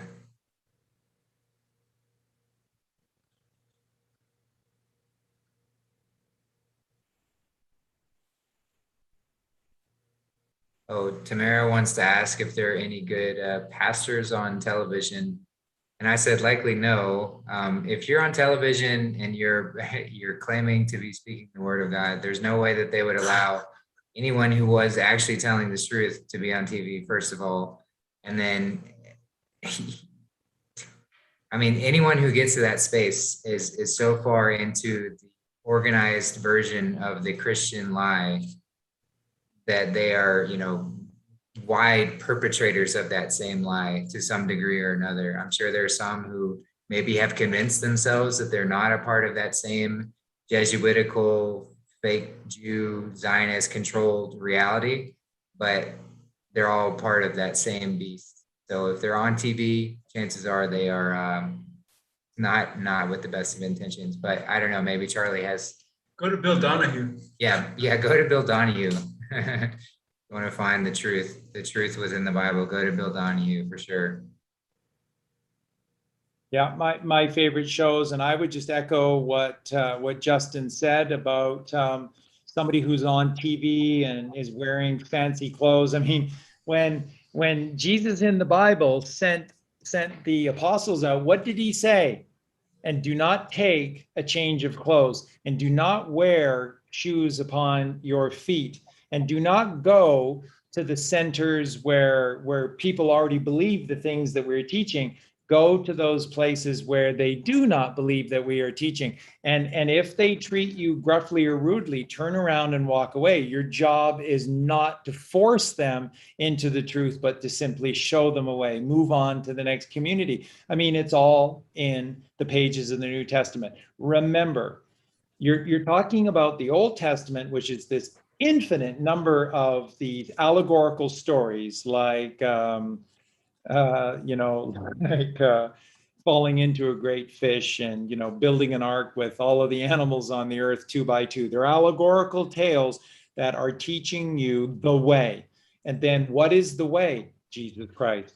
What is the New Testament? It's about one man and one woman, but she was exercised out of it. But one man and one woman, Lord and Lady Christ. And that means you're supposed to pay attention to it. And that's what Justin and I started teaching, was the book of Matthew and the book of Revelation. And if you just go back and watch those shows, that'll teach you how to read the Bible. It'll teach you virtually everything you need to know. We're going to continue on into the Old Testament. We're going to start in Genesis and then Exodus. I mean, this is brilliant stuff. It's pure joy. When I was younger, reading the Bible was a pain beyond description. Now that I know how to read the Bible, it is pure joy. I cannot stress this enough. It's the greatest. And then what you realize is that that's what Professor Tolkien wrote with the Lord of the Rings. It is his version or variation of the one story or Christ of the Bible, Aragorn being Christ, the reuniter of the two worlds, Gondor and Arnor. And remember, what is a Númenorian? He was from this race of higher men called Númenorians. Well, Númenorians is another way of saying Jesus Christ, or is gold. And these are the new golden men because they're regenerated and death has passed them over. So C.S. Lewis in the Chronicles of Narnia is teaching the Bible. He's teaching the one story. Harry Potter, whoever is behind all of that, I can just tell you, it is brilliant and it is righteous. Harry Potter is another variation of Jesus Christ, and it is the one story of Jesus Christ. Harry is Hare, as in Hare Krishna, and Potter is one who creates with his hands in silence. So so that's Jesus Christ. So Harry Potter is Hail Jesus. Harry Potter is Hail Jesus Christ. That's what Harry represents. He's the pineal gland. So it's just all around us. It's beautiful. It's all around us. Somebody was asking, so again, what are the 7 heavenly virtues? Well, they should be evident, but basically they are humility. So, okay, so humility is humble before God. Don't let anybody else tell you anything else. It means you kneel to one and one person only. Now, I kneel to 2. I kneel to the Father and the Mother. So, because that's what Jesus taught me, is that the Mother is the God of this physical material plane. So I kneel to the Mother and I kneel to the Father. And that is humility. That is penitence. And then it's kindness. Kindness is who we are. We are kind man or kind woman. And then it is temperance. Temperance is the middle way, is the middle path. It means you don't live a life of extremities. And that's what your fingers and toes are, extremities. Don't get caught in your extremities, get caught in your heart. Heart is centrality. That is the center or middle way. Temperance is living in the middle way. Chastity is moderation of desires. What does the Buddha teach? What does Krishna teach? What does Jesus Christ teach? You must suppress your physical desire for manna from heaven, manna from God. So your reward is the connection to God. You don't have individual desires. I don't need this, that, or the other thing. I simply require God in my life. And that is this beautiful, natural form of chastity. So chastity is again, a variation of penitence or humility before God. But you don't live out of desire or your pleasures. That's the physical body. You live out of the mind, the higher heaven, the heavenly temple of the head. Patience is the 5th, and this is always taking the approach of the wise monk, which is, we will see. So in other words, patience is not rushing into judgment. You do not judge others. If you judge others, it means you're going to be forced to walk a mile in their shoes. And with Charlie Ward, I don't want to walk a mile in Charlie Ward's shoes. I don't want to know what has happened to turn certain people a certain way. I don't want to know what these Kabbalistic families have been through to be the way that they are. So when you judge, you're asking God to force you to walk a mile in their shoes. So don't judge, be patient. We will see. Don't rush to judgment over anything. So in the moment, this might not look like a good thing. But it's God's creation. There is no bad. There are no problems. So wait and see. Wait and see. This is what patience means. So like the wise monk says, we'll see. Oh my God, I just got this letter. It's terrible. The whole world is going to end. We'll see. oh my gosh, this letter just actually what it says is was written on the backside that I just won $10,000. My whole life is beautiful. My whole life has been saved now. We'll see. We'll see. We'll see. We'll see. Patience. Charity, which is, and charity is just this unlimited loving towards all others. Charity is putting others first. And the last one is diligence. Do diligence. Do so in the carnal left brain world, they talk about you're responsible for due diligence. No, it's not D-U-E, it's D-O. Do diligence. Be diligent. And so what that means is with diligence, when you undertake something, you undertake it fully. When you give your word as your bond. Your word is your bond. And when you start something, you finish it. And when you do something, you do it to the best of your ability. And there you go. Humility, kindness, temperance, chastity, patience, charity, and diligence. That is the virtuous man. That was Jesus Christ. Whatever he did it well. What are the opposite of these things? The opposite of humility is pride. The opposite of kindness is envy. The opposite of temperance is gluttony. The opposite of chastity is lust. The opposite of patience is wrath. The opposite of charity is greed. And the opposite of diligence is sloth. When you undertake something, you don't live up to your word. You don't live up to your bond. You don't try your best. You don't do your best. You're too lazy. You don't care enough. And care is you have no mother within you, because if you had the mother within you, you'd care. So those are the 7 deadly sins, and those are the 7 heavenly virtues. And you can see the simplicity in the virtues. It's putting others first. Put others first, and you're going to land on the right-hand side of this always. So that's it. Beautiful. I don't have much more to add. Okay.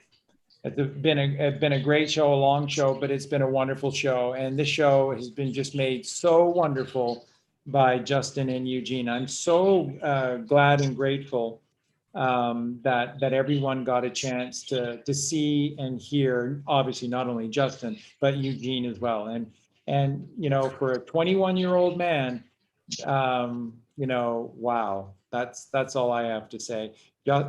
Justin takes this very seriously. Eugene takes this very, very seriously. So they're doing the work, and we all have a long way to go, but you're doing the work, and God loves a trier.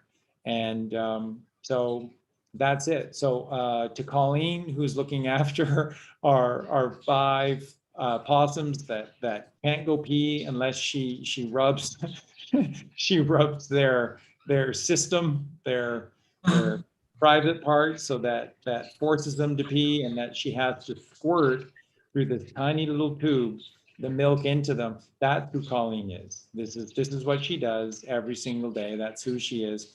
She's truly of the mother. She's an angel.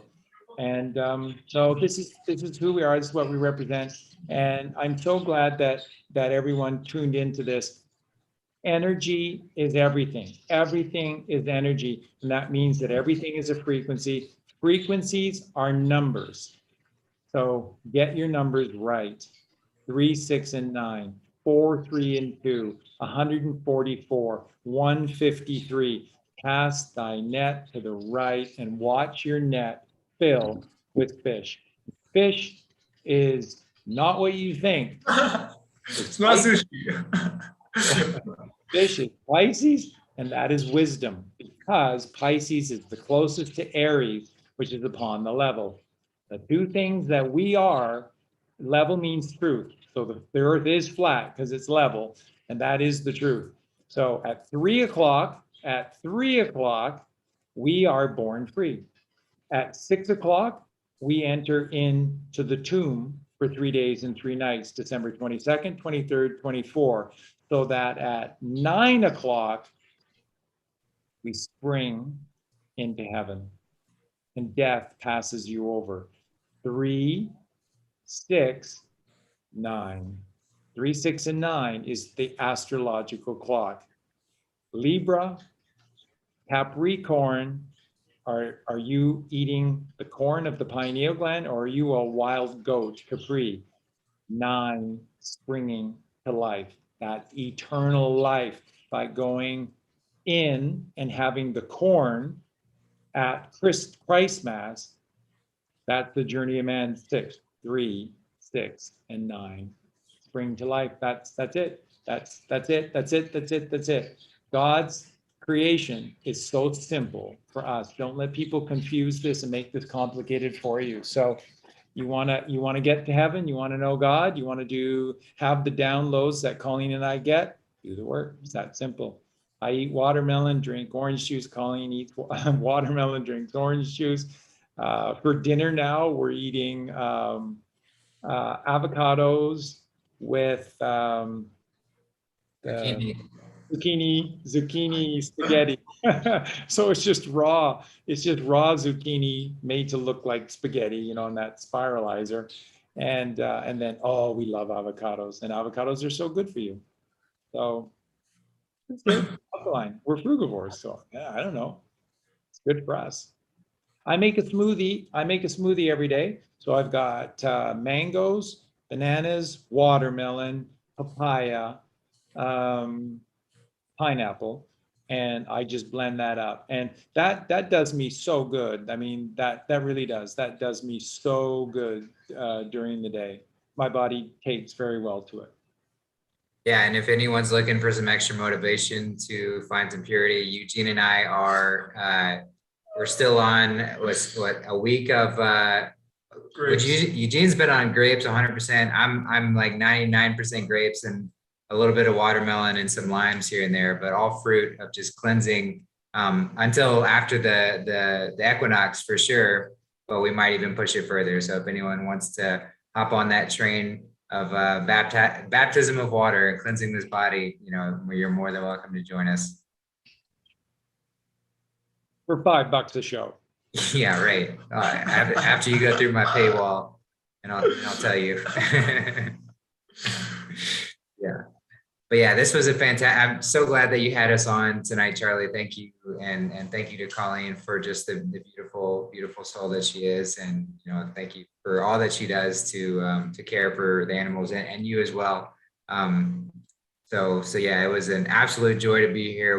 We talked about some really great things, and yeah, couldn't pick better people to do it with. So thank you so much, and love you so much.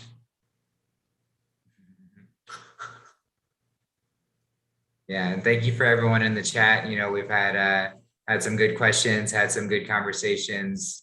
Great questions. Yeah, so I appreciate y'all for being there. I appreciate y'all for giving feedback to each other. And I understand why fears and doubts can creep in. I understand why that can happen. We have been lied to about everything, so it makes sense. It's not. It makes sense why that happens. But we have to remember that anytime we let those fears and doubts in, we are saying, I don't trust God. God can't really be in control. And this, which means you're given authority to the other side. You can't serve two masters. So just remember that, and make sure to breathe. Go outside, go spend time with the mother. Like, make sure to do a lot of breathing and being out and get out in the sun. Like, those are the best ways to connect. Disconnect from all the internet and everything that's going on. Like, if it's causing you and driving you into fear, then turn that off. It's being used as a tool for Satan if it's driving you to that side. So turn it off, take a step back and recalibrate.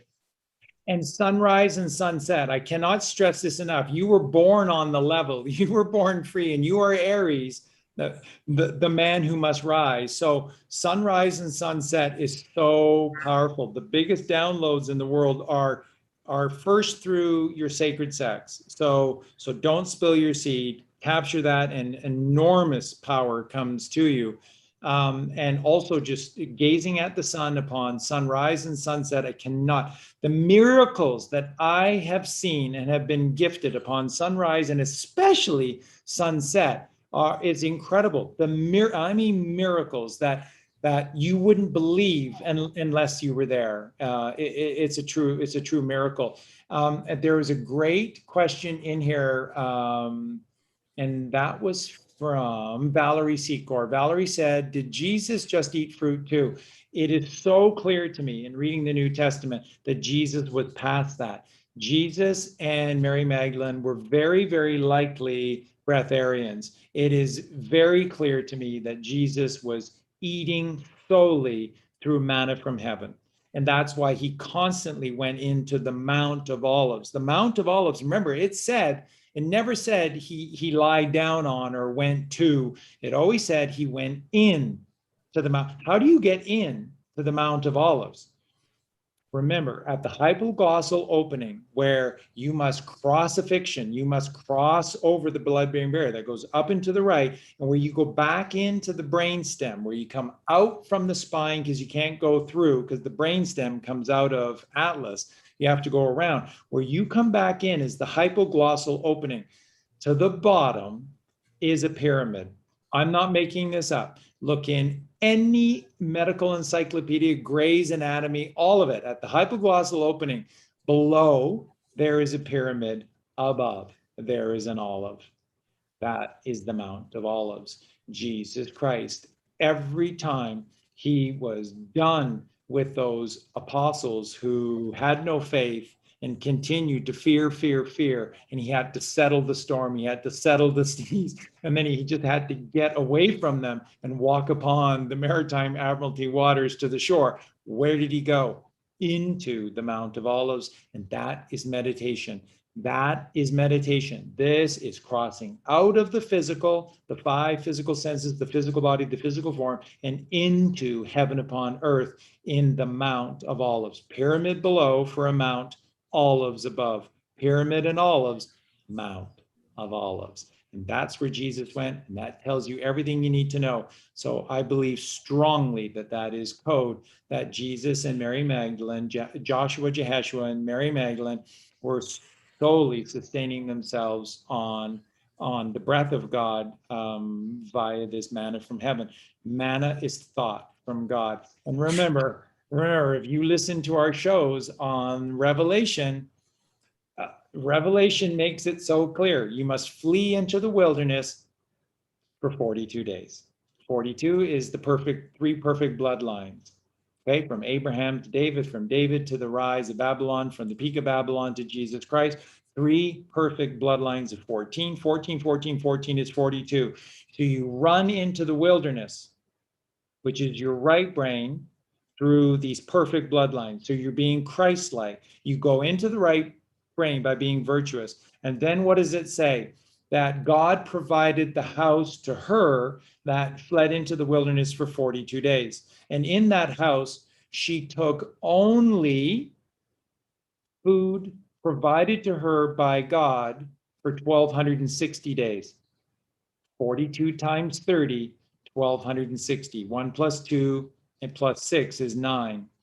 12 times 30, 360 degrees. 24 times 30, 720, 72, 3 days and 3 nights. 42 times 1260. Why does the book of Revelation have 24 and 1,260 so many times? It's code. 42 are the three perfect bloodlines that lead to Jesus Christ. Be Jesus Christ. And then 1,260 is for 1,260 days to take only manna from heaven. She took only in the house that God provided. What's inside your temples, your home, built upon solid rock, your activated pineal gland is your home, the optic thalamus, known as the light of the world. Who else was known as the light of the world? Jesus Christ.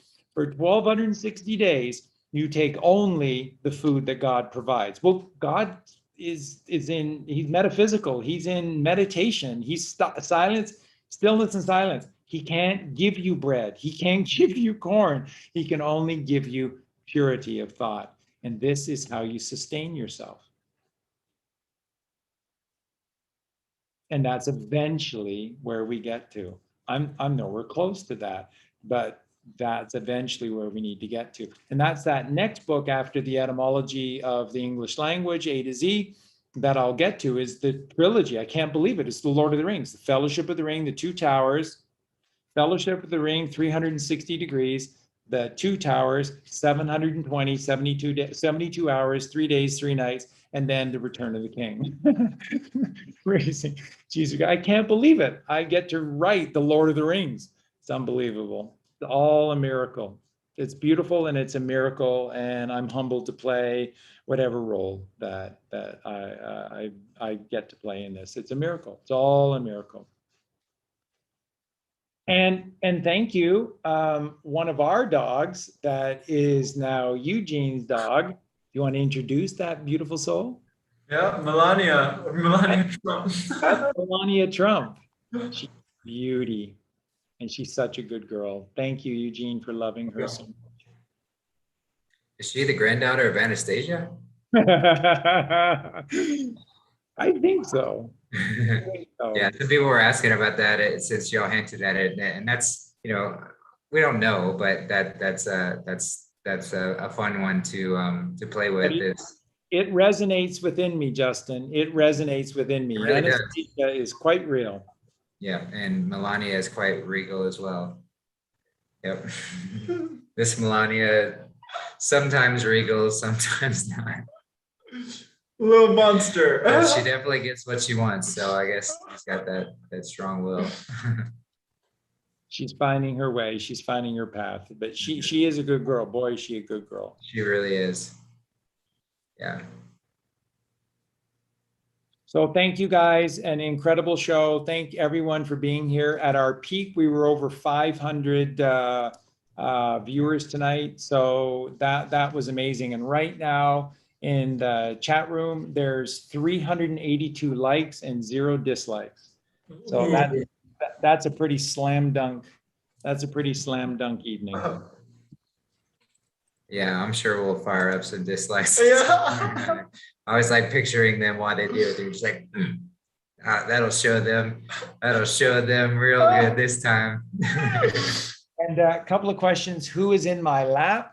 If you don't know, you should probably know. This is Frodo Baggins. Hello, Frodo. Yep. Otherwise known as Charlie's Shadow.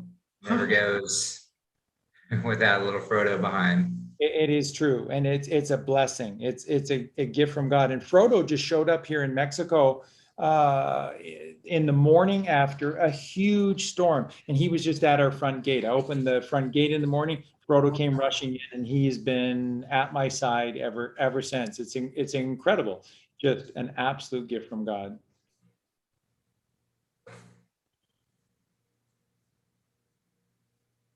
All right. Well, I think this has been the longest show yet. So I think this one's 5 hours. Well, y'all started at 6:30. Yeah. Wow.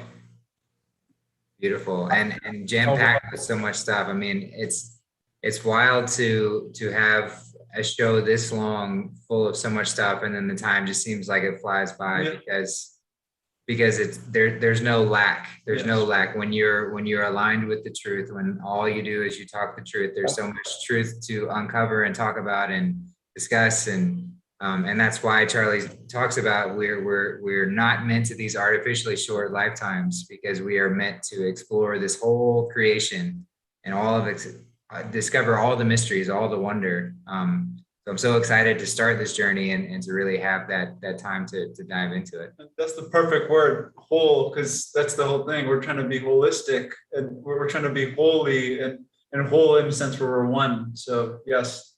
And let me leave everyone with this, because I want to drive this point home. This is so insane. When you eat dead, rotting animal flesh, you are inviting parasites within you, because you can't survive without the parasites. So you just need to know that. So when they recommend ivermectin to you, and that's going to kill all of the parasites within you, if you go back to eating meat, you're going to die, because this meat is killing you. It is absolutely death. There's no carnivore in the world that eats cooked meat. None of them do. They lap blood. They may eat organs because the organs are filled with very dense, rich blood. So they just lap blood. That's what carnivores are. We're the only supposed carnivores in the world that eat cooked flesh. Nobody else does it, and we've been taught to do it. It's ridiculous. So what you need to wrap your minds around is this. If you want to continue this insanity, when you eat meat, dairy, and eggs, you invite parasites within you. Now, here's the conundrum that comes with this. The bacteria the parasites that feast upon the death that is within you, they are what is keeping you alive for 60 years. 60 miserable years where you're sick all of the time. And by the way, common cold, no such thing. You know what the common cold is? It fits poisoning. It fits being poisoned to a T. So all of the symptoms of the common cold is what happens when you get poisoned. So these common colds is when your body can no longer deal with this and you just get physically sick. And that's why starve a cold, feed a fever, starve a cold, feed a fever. You have to starve a cold, stop poisoning yourself. So these parasites keep you alive for 60 years instead of dying at 7, but they make you live 60 excruciating years in pain and disease and suffering. That's the juxtaposition that you're living with. Without these parasites, you would die very, very young. With these parasites, you live hell on earth.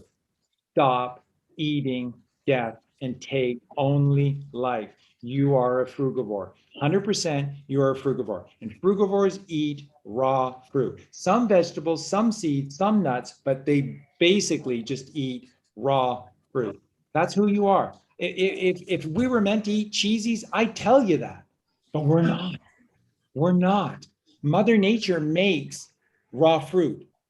Corporations who make the jab are also making cheesies and Coke.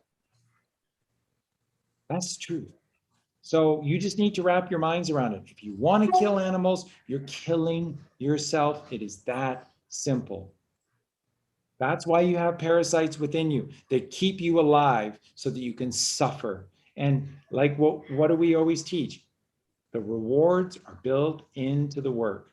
So when you participate in the rape and torture and murder of these animals, the rewards that you are gifted are just. So you want to stop eating them, God will forgive you in the moment. Everyone will forgive you because you didn't know any better because they lied to you from birth. No one's judging you here. It's just that when you know better, do better. Stop this insanity of meat, dairy, and eggs now. You're a frugivore. Look it up. I've provided podcast after podcast proving this beyond description.